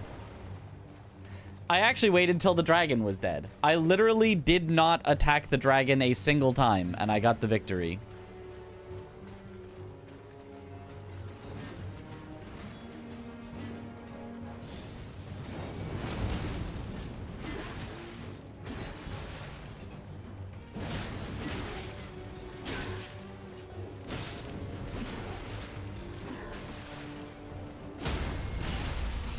Oh, that really hurts. Okay.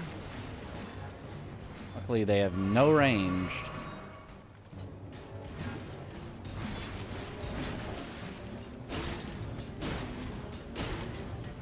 I really did not think it would get to me that quickly.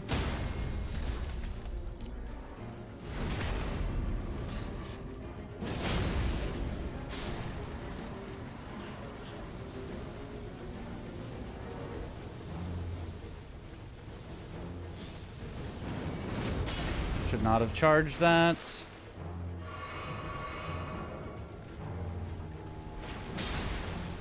Come on.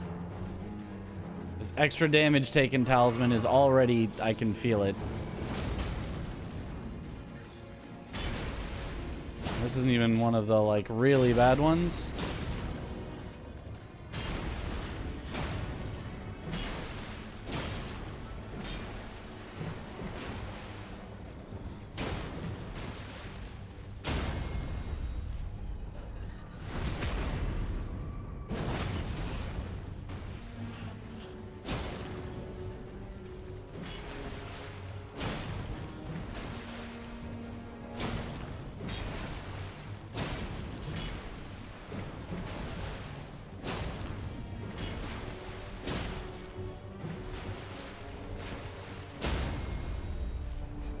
Okay.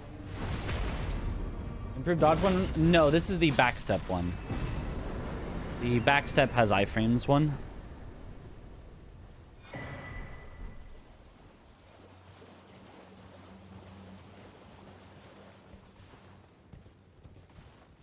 The anti Radon cross slash one.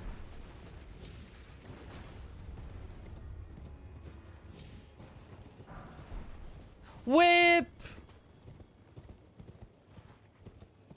That's real bad.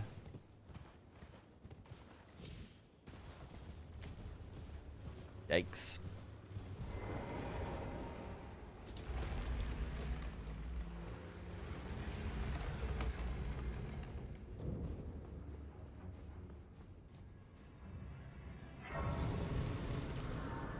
All right, have a good night, Pianchi.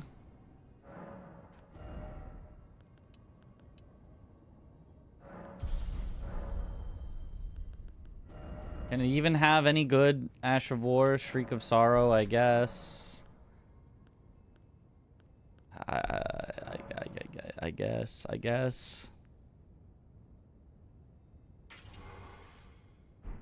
Ugh.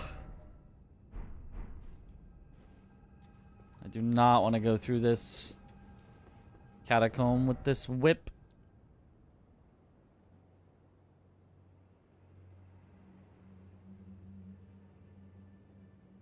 Where could I go to gather some items to get rid of this thing?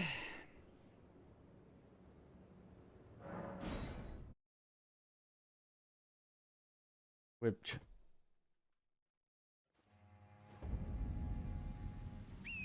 So acceptable to leave and find something else. Yep. That is generally the plan.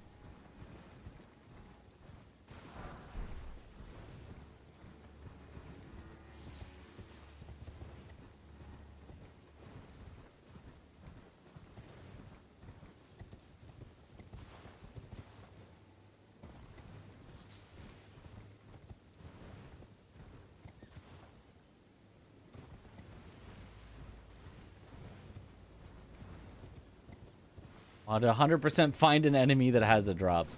And that is allowed. Hey, well, there you go. Axe of Godric. All right, we're already set. Unless I go find a terrible weapon right now on the way to a Stormstone. Where I'm going next, which is technically part of Mount Gelmir, but I don't care for efficiency. As long as I don't pick up an item or fight an enemy there, I'm calling it acceptable. I'm just gonna go get the Grace over at Mount Gelmir to save me time later.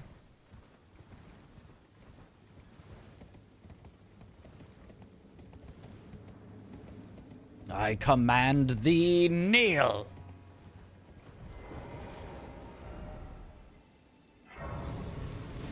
I command thee, kneel.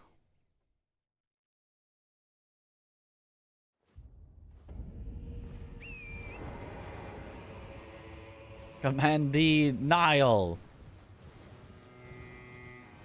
Is Shaded Castle Mount Gelmir or Altus? Altus. Don't call me Neil. Who's Neil? Look, he knows who he is.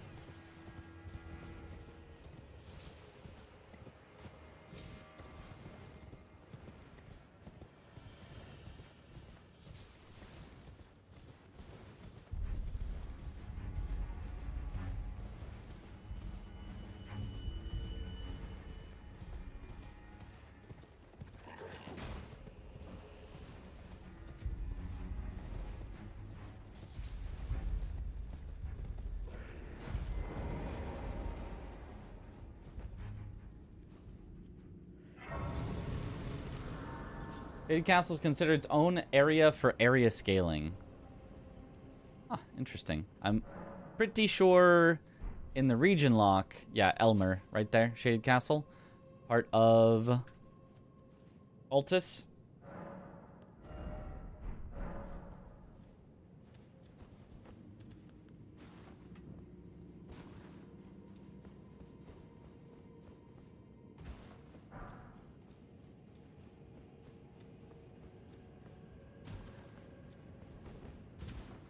I have Alexander Shard. I think I still have Alexander Shard, yeah.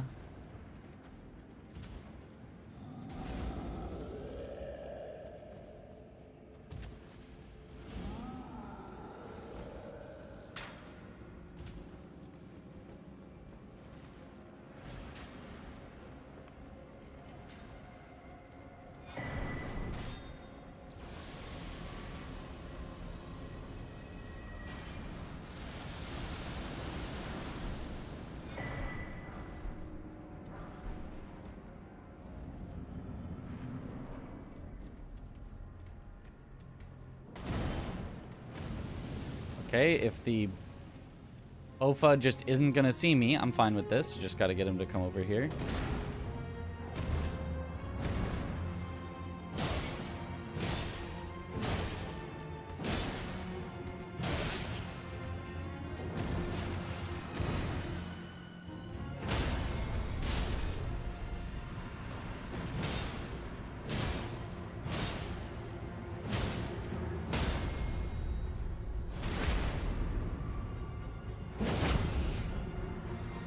Bofa's AFK, please report.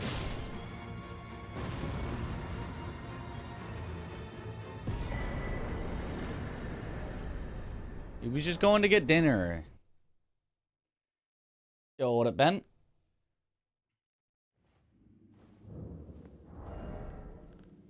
Oh, I do not still have. It is already gone. We do not have, Shard, nor do we have the plus damage taken. And backstep talisman.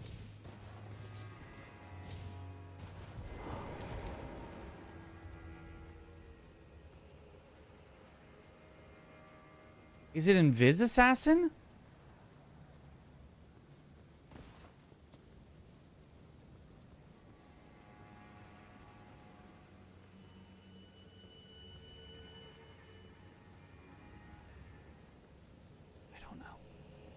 I don't know who it is, but I guess we're taking on Redaniel first.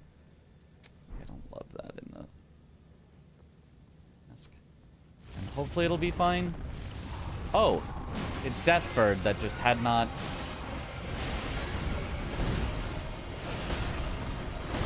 Okay, well this is dumb. Wait, they're damaging each other? Okay.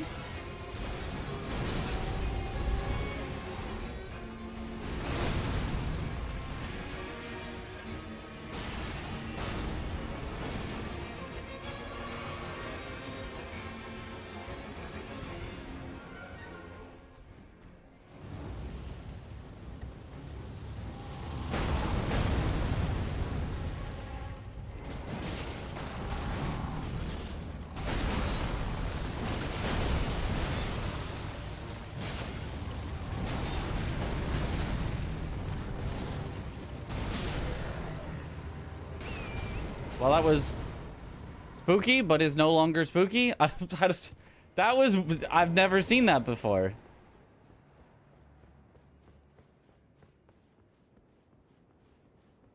Okay. We take those. I didn't think they could hit each other.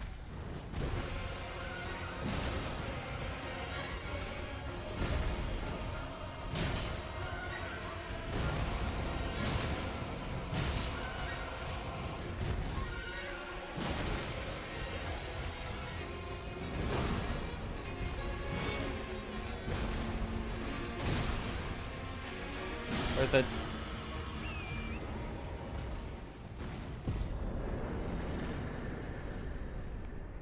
I am once again, for efficiency, going to grab a grace that is technically in a different area. This is now capital outskirts, but I don't care.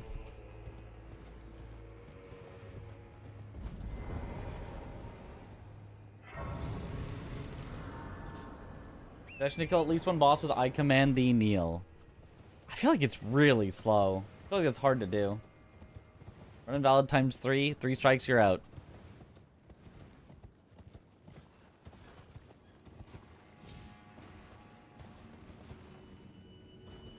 Yeah, bosses cannot be death plated. Oh. Bubbaha?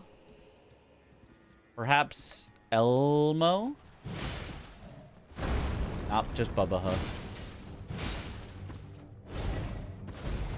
I could probably command Bubbaha kneel.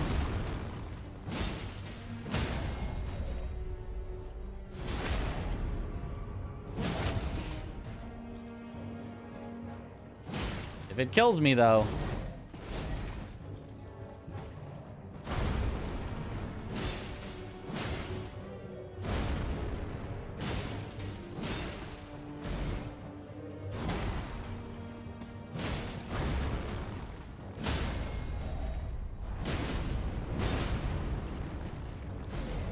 Is there a follow-up I didn't do?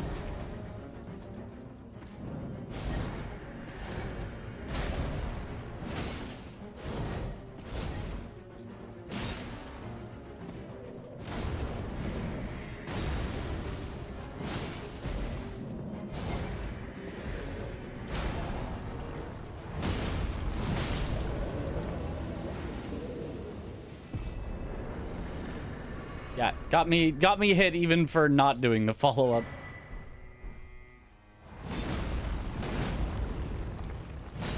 Yeah, it's you press it again. Okay. Cinema. Making Bubbaha kneel when he has that prickly wire knee pad is kind of mean. Yeah, well, you should have thought of that before he put it on. I didn't make his fashion decision choices for him. What's the fastest time this challenge has been completed in? Not that it matters that much, but just curious if it's over or under 20 hours. I think it's probably under, but probably not a lot under. Probably, if I had to guess, maybe like 17 or 18 hours. I have 2 bolt drakes equipped currently. You cannot have 2 bolt drakes equipped. So if you have a talisman and you get a different version of the same talisman, then the use what you get will replace that talisman, even if it's not the next one that's supposed to be replaced, because you cannot equip 2 of the same.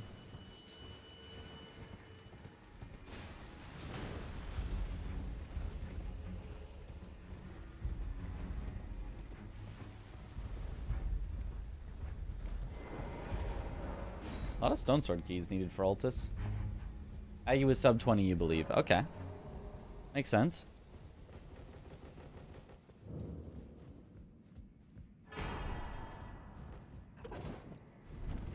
Is that massive sequence or does it resume after? I don't actually know.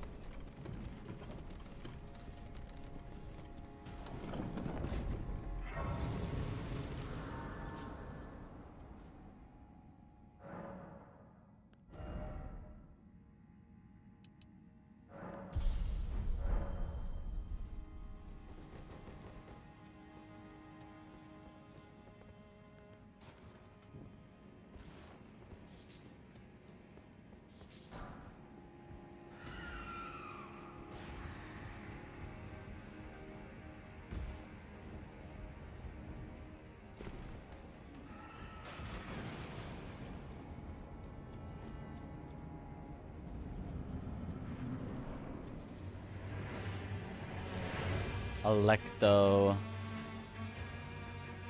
The only dangerous Black Knife Assassin. Because she's got one extra move. And it can, like, fully one-shot you, pretty much.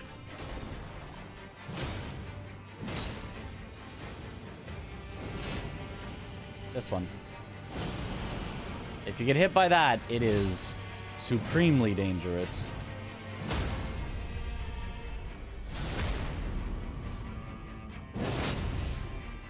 What if I command her kneel?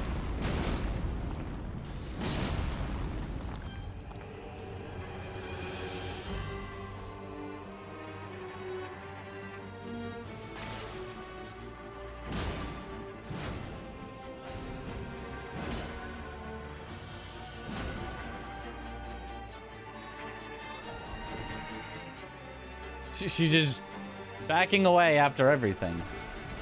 Not committing whatsoever.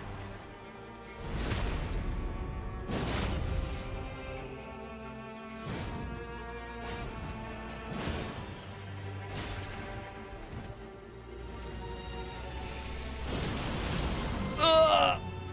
See, that's the move. See how much damage it does?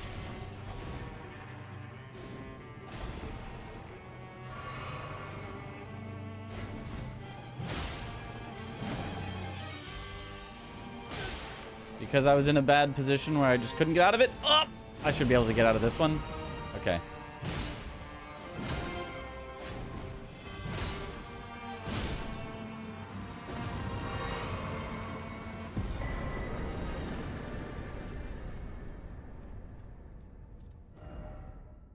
Okay. What you did to the last guy that tried to command her kneel? You know, I choose not to remember. Yep, seed. Time I play Raider and fight a Black Knife Assassin, they suddenly get scared. I think they're just scared of big weapon. That is probably it.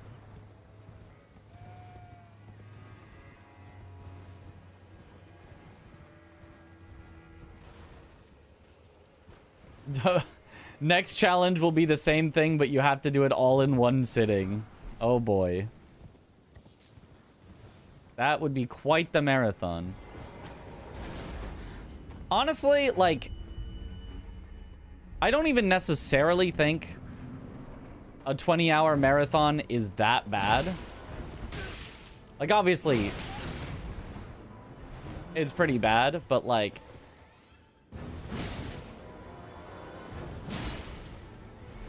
I think that would be kind of acceptable, except that if you get hit, or if you die at any point during the stream, let's say you're, you know, 3 hours into the stream and then you die, it's like, well, there's not enough time for me to do another run today. And so you'd have to, like, do nothing until the next day. You wouldn't even be allowed to start again.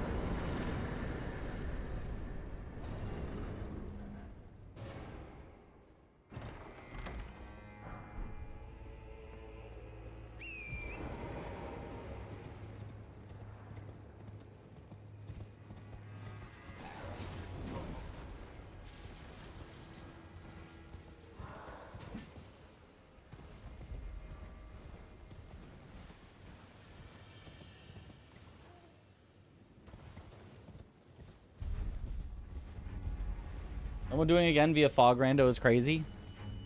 Yeah, I don't know why he's doing that. I mean, I think he wants a cool challenge with Foggate Rando, which I would love a cool challenge with Foggate Rando, but like... I feel like he was not really enjoying this challenge. Am I crazy? Did I just get baited by his titles? I feel like he didn't love this challenge. Like, the same way that I'm not really loving this challenge. So I feel like he would have been like, I want to do something different for my Foggate Rando challenge. Instead, I'm going to make it, you know, these different things. He's just doing 2 gods. Yeah, that's true.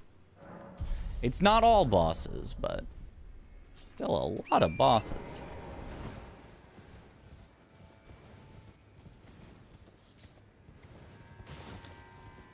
His eyes say he hates it. 2 frogs.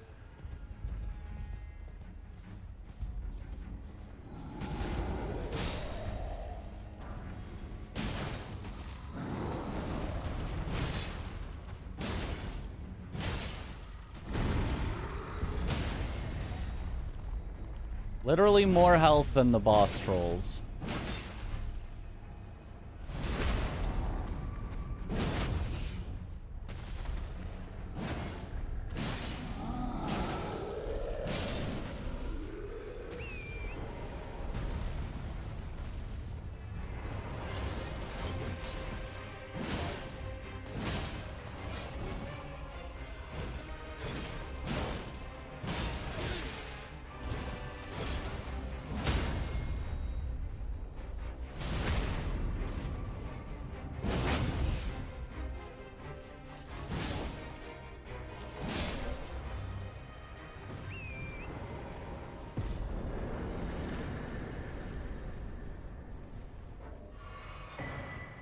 A sacred tier.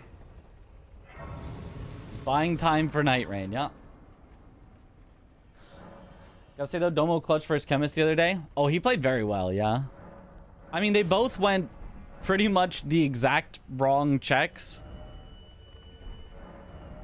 But like, I mean, it's not like you can know what's the right and wrong checks. But yeah, he died only once in the whole run, I think, which was really good. Like, I only died once, and I was like, damn, this is the best randomizer I've ever played of my life.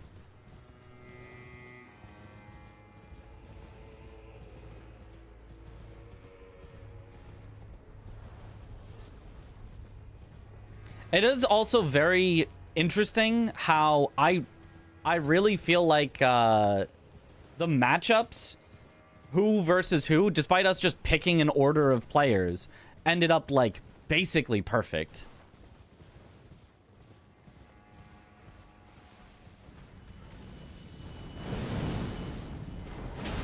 Of, like, every match was, like, as close as it could have been.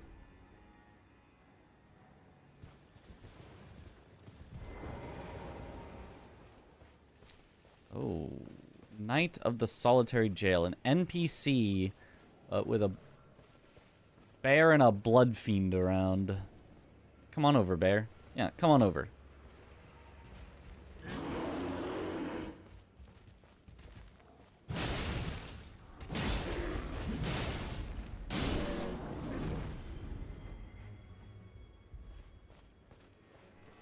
You feel bad for Era, though? I mean, yeah, it's tough. It's tough when you get stuck with, you know, one of your worst bosses in one of the highest scaled areas that we were going to see in the randomizer.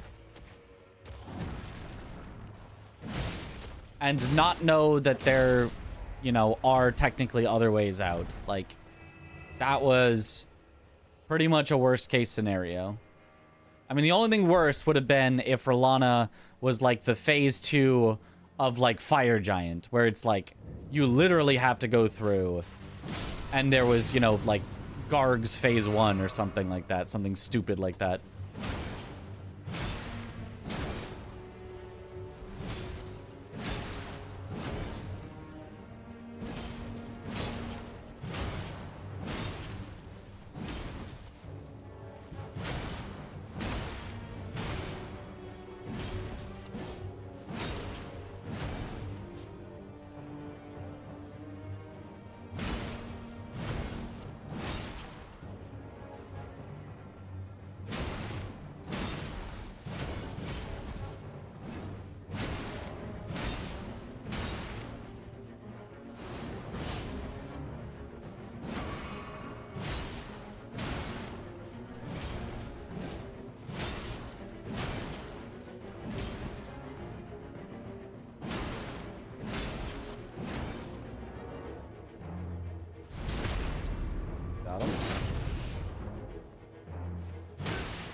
Okay, he stalled right at the end there. Otherwise, that was a pretty good fight.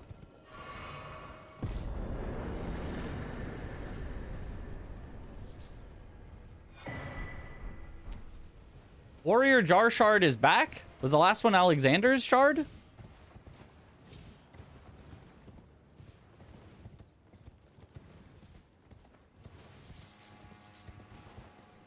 Coach Chris can take it down a couple notches post-game publicly. Yes. Yeah. I mean, I don't want to, like, air anything out, but there was a bit of a discussion afterwards of, like, that was too much.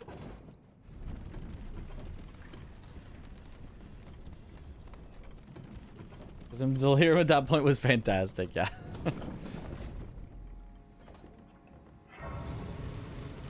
So Randomizer today, and Night of the Solitary was your first dungeon boss.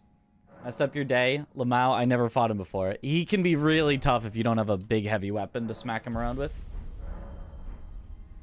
He was kind of right. Look, there's so at a certain point, so like, you know, there's a difference between being like right and being, you know, bringing down the vibes, right? If you bring down the vibes by being right, then sometimes it's better to just not, you know, sometimes it's just like the vibes are more important.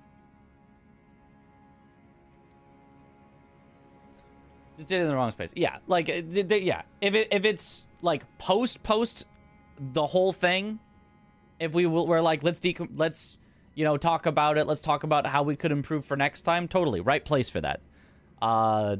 Immediately after, when he's like, hey, let's go, I saved our team time back, you know, like, this is awesome, it was not quite the time. But it's all right. We, you know, we live and we learn, and there's, you know, hopefully nobody from chat or whatever is actually down on Domo for you know, the couple of little mistakes, or the not checking the seed, which was very funny, but we're not mad about that at all. And hopefully nobody's seriously down on Chris for, you know, bringing it up at an inopportune time and pushing on it a little too hard when it was like, chill, let's do it later.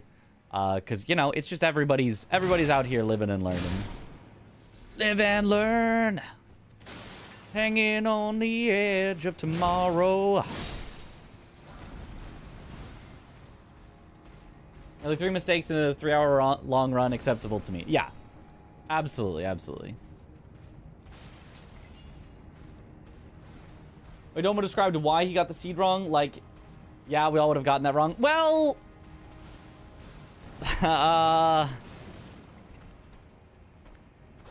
having actually done it myself, it was pretty easy to not get it wrong, but I can understand him thinking the seed would be set, because I was wondering if it was, and then I double-checked myself, and everyone else double-checked. But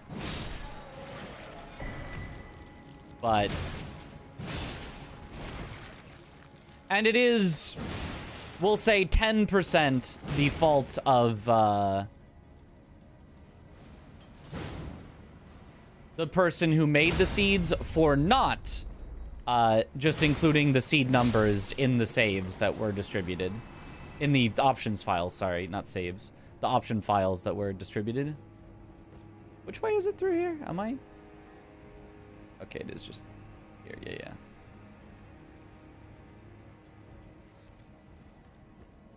But again, not a big deal.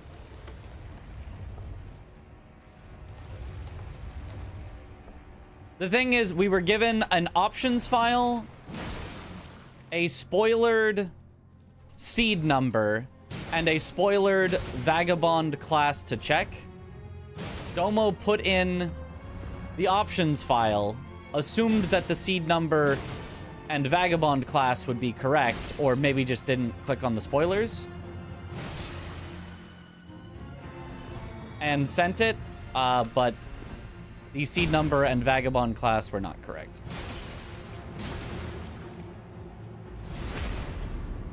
But again, it's not a big deal. Ooh, stone barb and glintstone wet blade. So now I can make things frost if I get a bad weapon. That's not bad.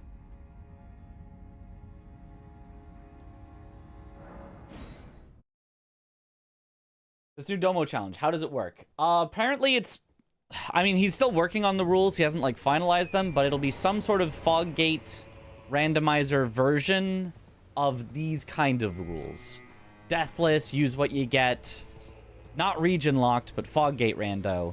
And maybe instead of all bosses, just both completing the final base game boss and the final DLC boss.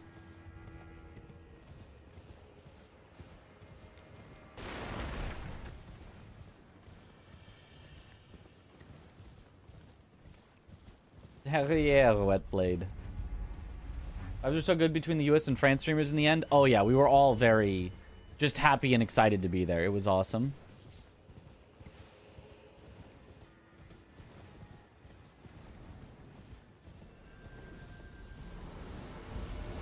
Oh, do not like.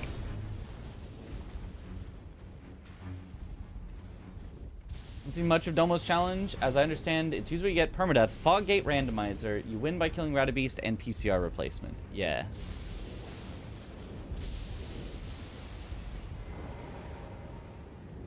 It was super cool, and the sportsmanship was really cool to see. Yeah, it was so much fun. You check the Estelle thing in the end. Is it true that it's better? So they shared with us the data they got. I didn't make data myself to see if it's better. So, theoretically, you know, it's possible, although very improbable, that they just happened to generate a bunch of seeds that, where Estelle had things. But they generated enough that it's very likely that there is some sort of actual bias in a 0% bias seed.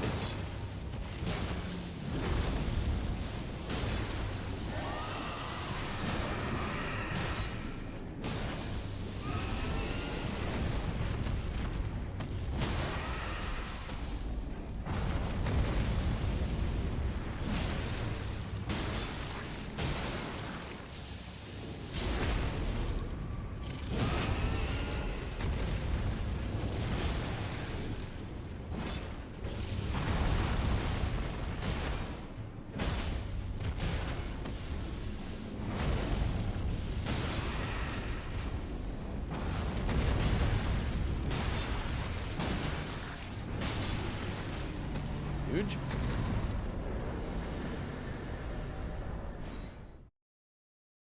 Someone mentioned there's also some bias towards putting all remembrances in DLC. I looked through, and my specific seed had every remembrance in the DLC. Every single remembrance in my seed was in the DLC. I mean, again, technically possible that that's just one seed randomly, but like every single one. There aren't even as many items in the DLC. Ooh. Can I separate them? Otherwise, crystal darts will work fine here.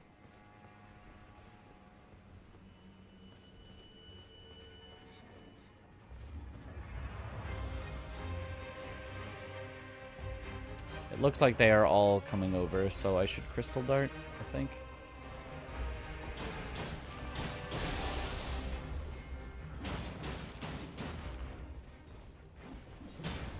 And I've got plenty of crystal darts, so...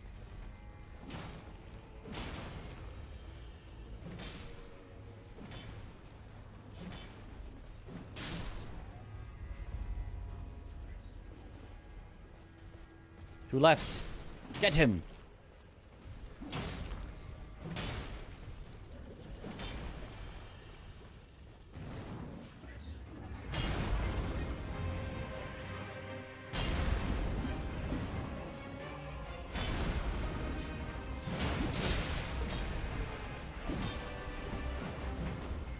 Oh, you missed him!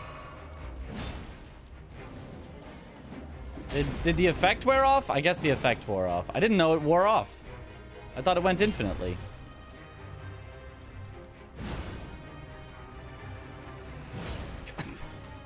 Crawls forward. I attack. Crawls back.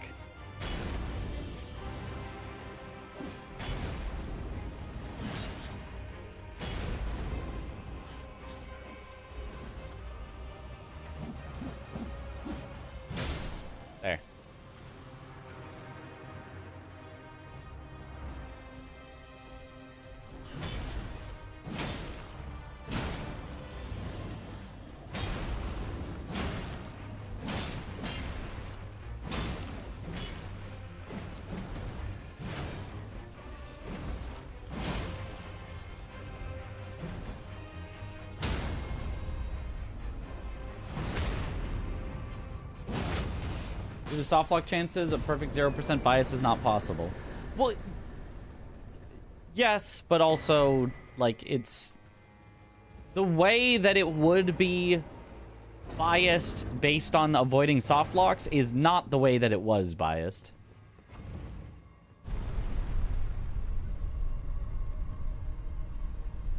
Back on the Great Rune drops, Estelle had as many as imbued key check, although it's only 6 seed. Still seems non-biased to you. Well, yeah. I mean, but... Was that as much as every single check in the game? Like...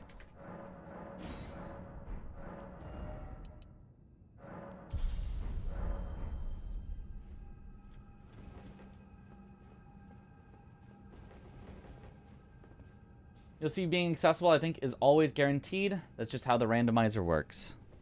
Yes. It's not always guaranteed at a specific time, but it's always guaranteed that eventually you can get to the DLC. So the Moog... Well, I guess it doesn't technically have to give you the thing to get to Moog. You can get there through Consecrated Snowfield. So it has to either give you the thing to go directly to Moog, or the Halig Tree halves. Both of them.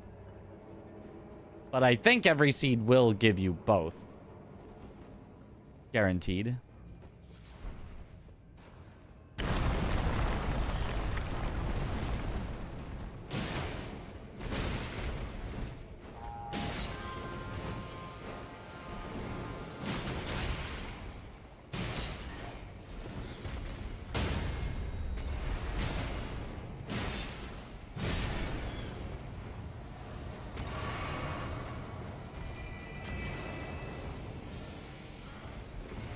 Step into the light.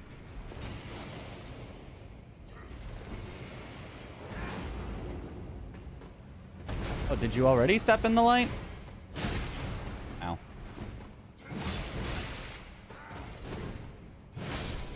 Jeez.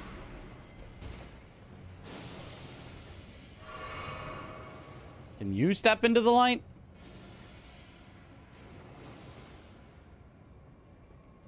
Is it possible? He just likes to shoot out poison. That's all he likes to do. I go way over here. Does he slowly follow? No.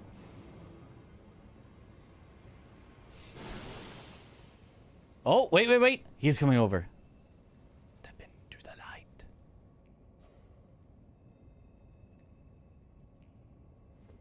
Aha! That one I don't think will, but I think that's fine.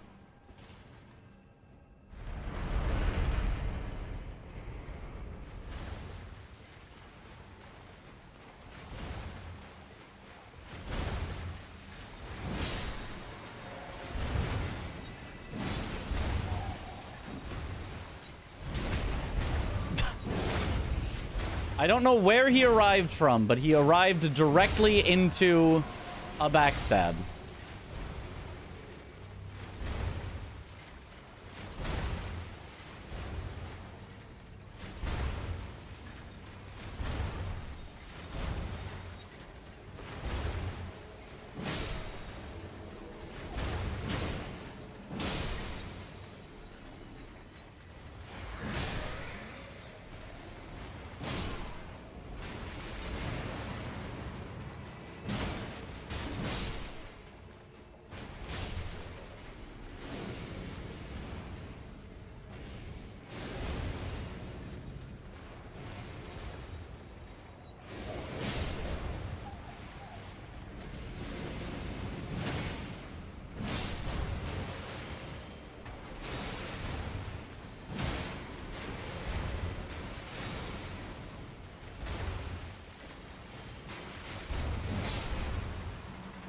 Okay, guess I don't need to do the skip. I can just take the ladder this time. Surprise backstab for both of us. Disappointing that the mannequin that throws firebomb doesn't explode when you kill it. I mean, oh. Never mind. We skip a. We skip a to make sure Rune Bear does not aggro.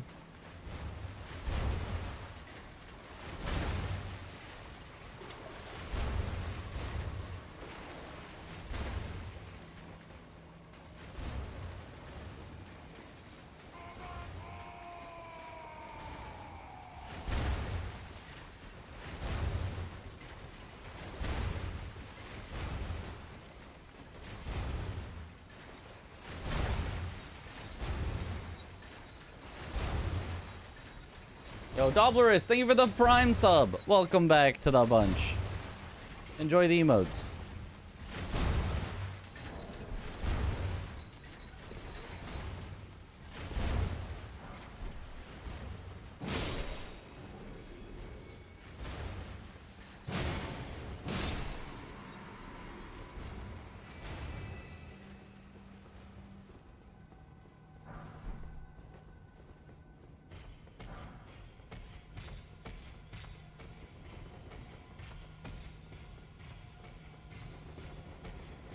Skip it a bear.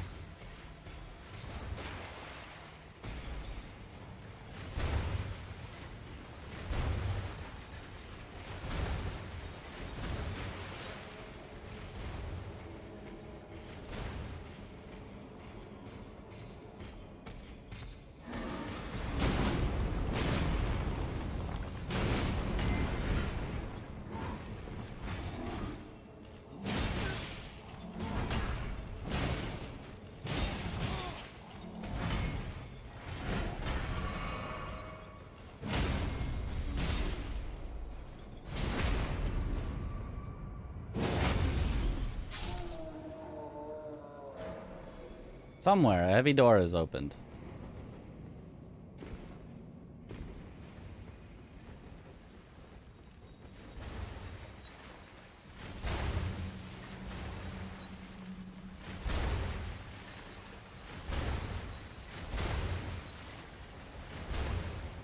Nice axe.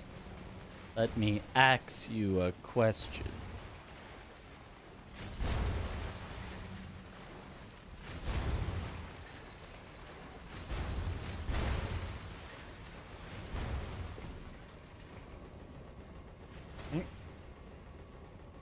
Official name is Marionettes. That makes sense. At least I understood what a marionette was without having to ask. Wait, what's a marionette?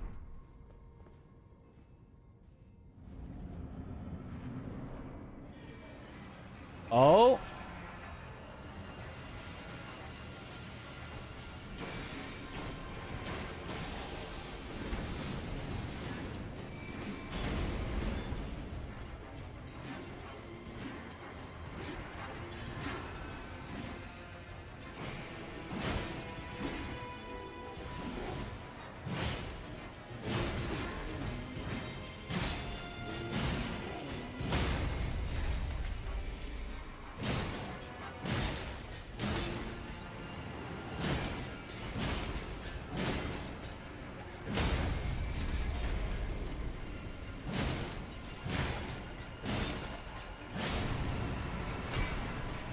Did it wear off? I mean, enough to get...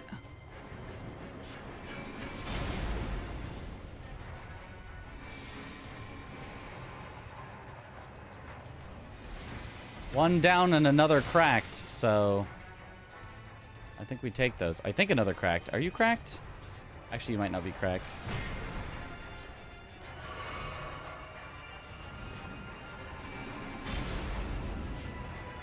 Can you two separate, please? Just like a little at all. There we go.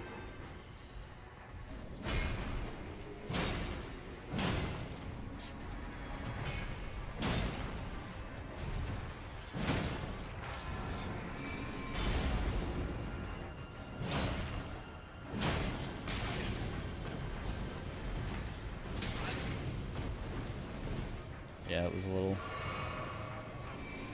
Greedy, a little ambitious.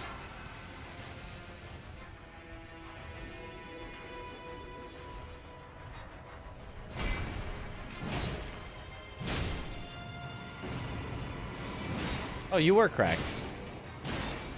Beautiful.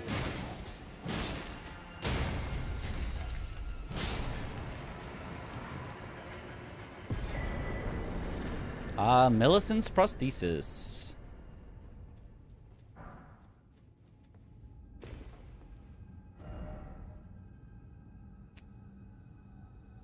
Is that all? Oh, Elimer.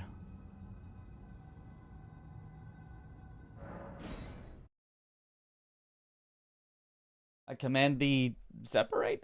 Actually, how are we doing on bad talismans? We've only gotten rid of one, and it's not even like one of the worst talismans. It's just like one of the kind of bad ones. So we have a lot of really bad talismans left.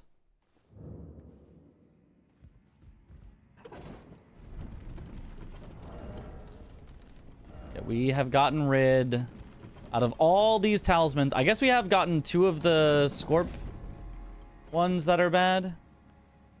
And then Crucible Feather. And that's it. Maybe that's not that few, I guess. I didn't remember the Scorps that we'd gotten rid of.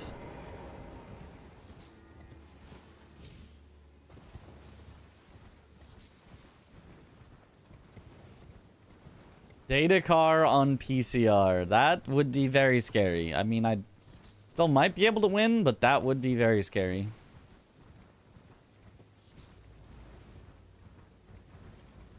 Adding a talisman that gives you flat feet just totally destroys your arches. That's just rude. Why would they do that? I do not want to aggro that red bug if I can avoid it. So I do not want that item. Red bugs are dangerous. It is a legendary, but...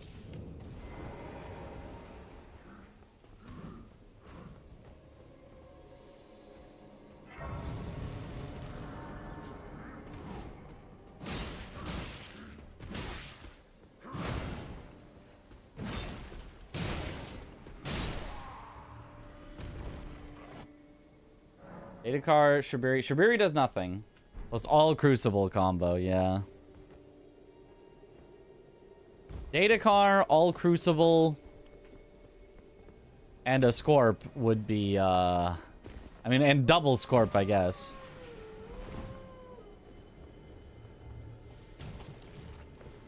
Be quite the combo.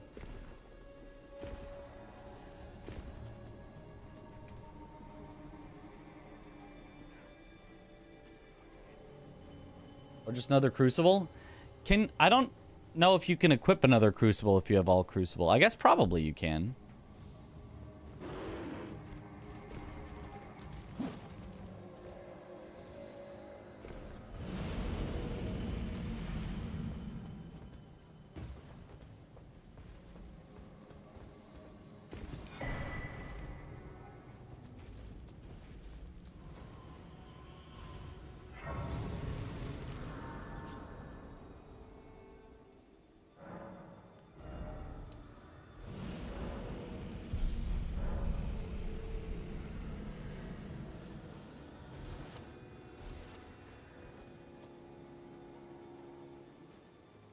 As usual, we get work with the leveled talismans. If you get 2 different versions of the same talisman, they have to replace each other.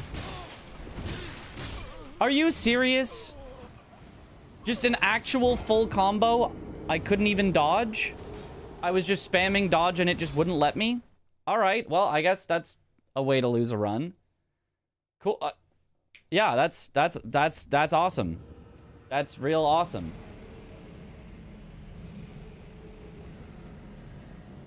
Okay. Cool.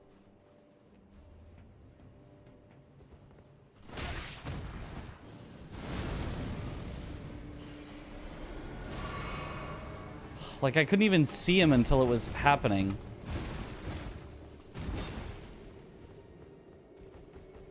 man.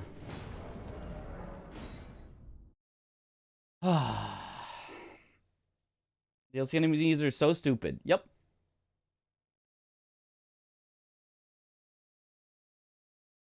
Cool.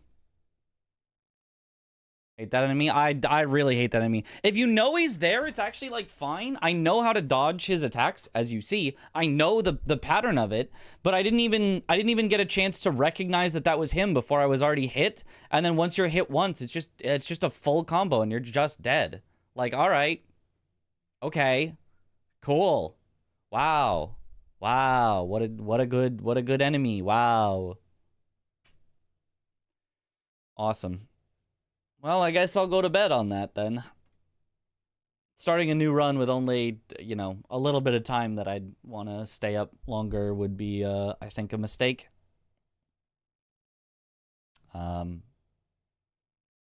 Yeah, cool. Placement is rough since they're not huge. It's just hard to see them. Yeah, I just didn't, I mean, I eventually rounded the corner and I was like, oh, that's the, and I was already hit. Like I saw him, you know, it was processing, but it was, oh, that's the guy. And then I started looking for his attack and it already was hitting me. And it's just like, okay, that's awesome. That's really cool. Really cool. We'll raid, Ainrun, who's playing, Expedition 33, doing speed runs. So, you know, possible spoilers there, but it has been out for a while, so that's on you. Night rain tomorrow. Yep. Night rain tomorrow. Well, yeah, thank you all for watching.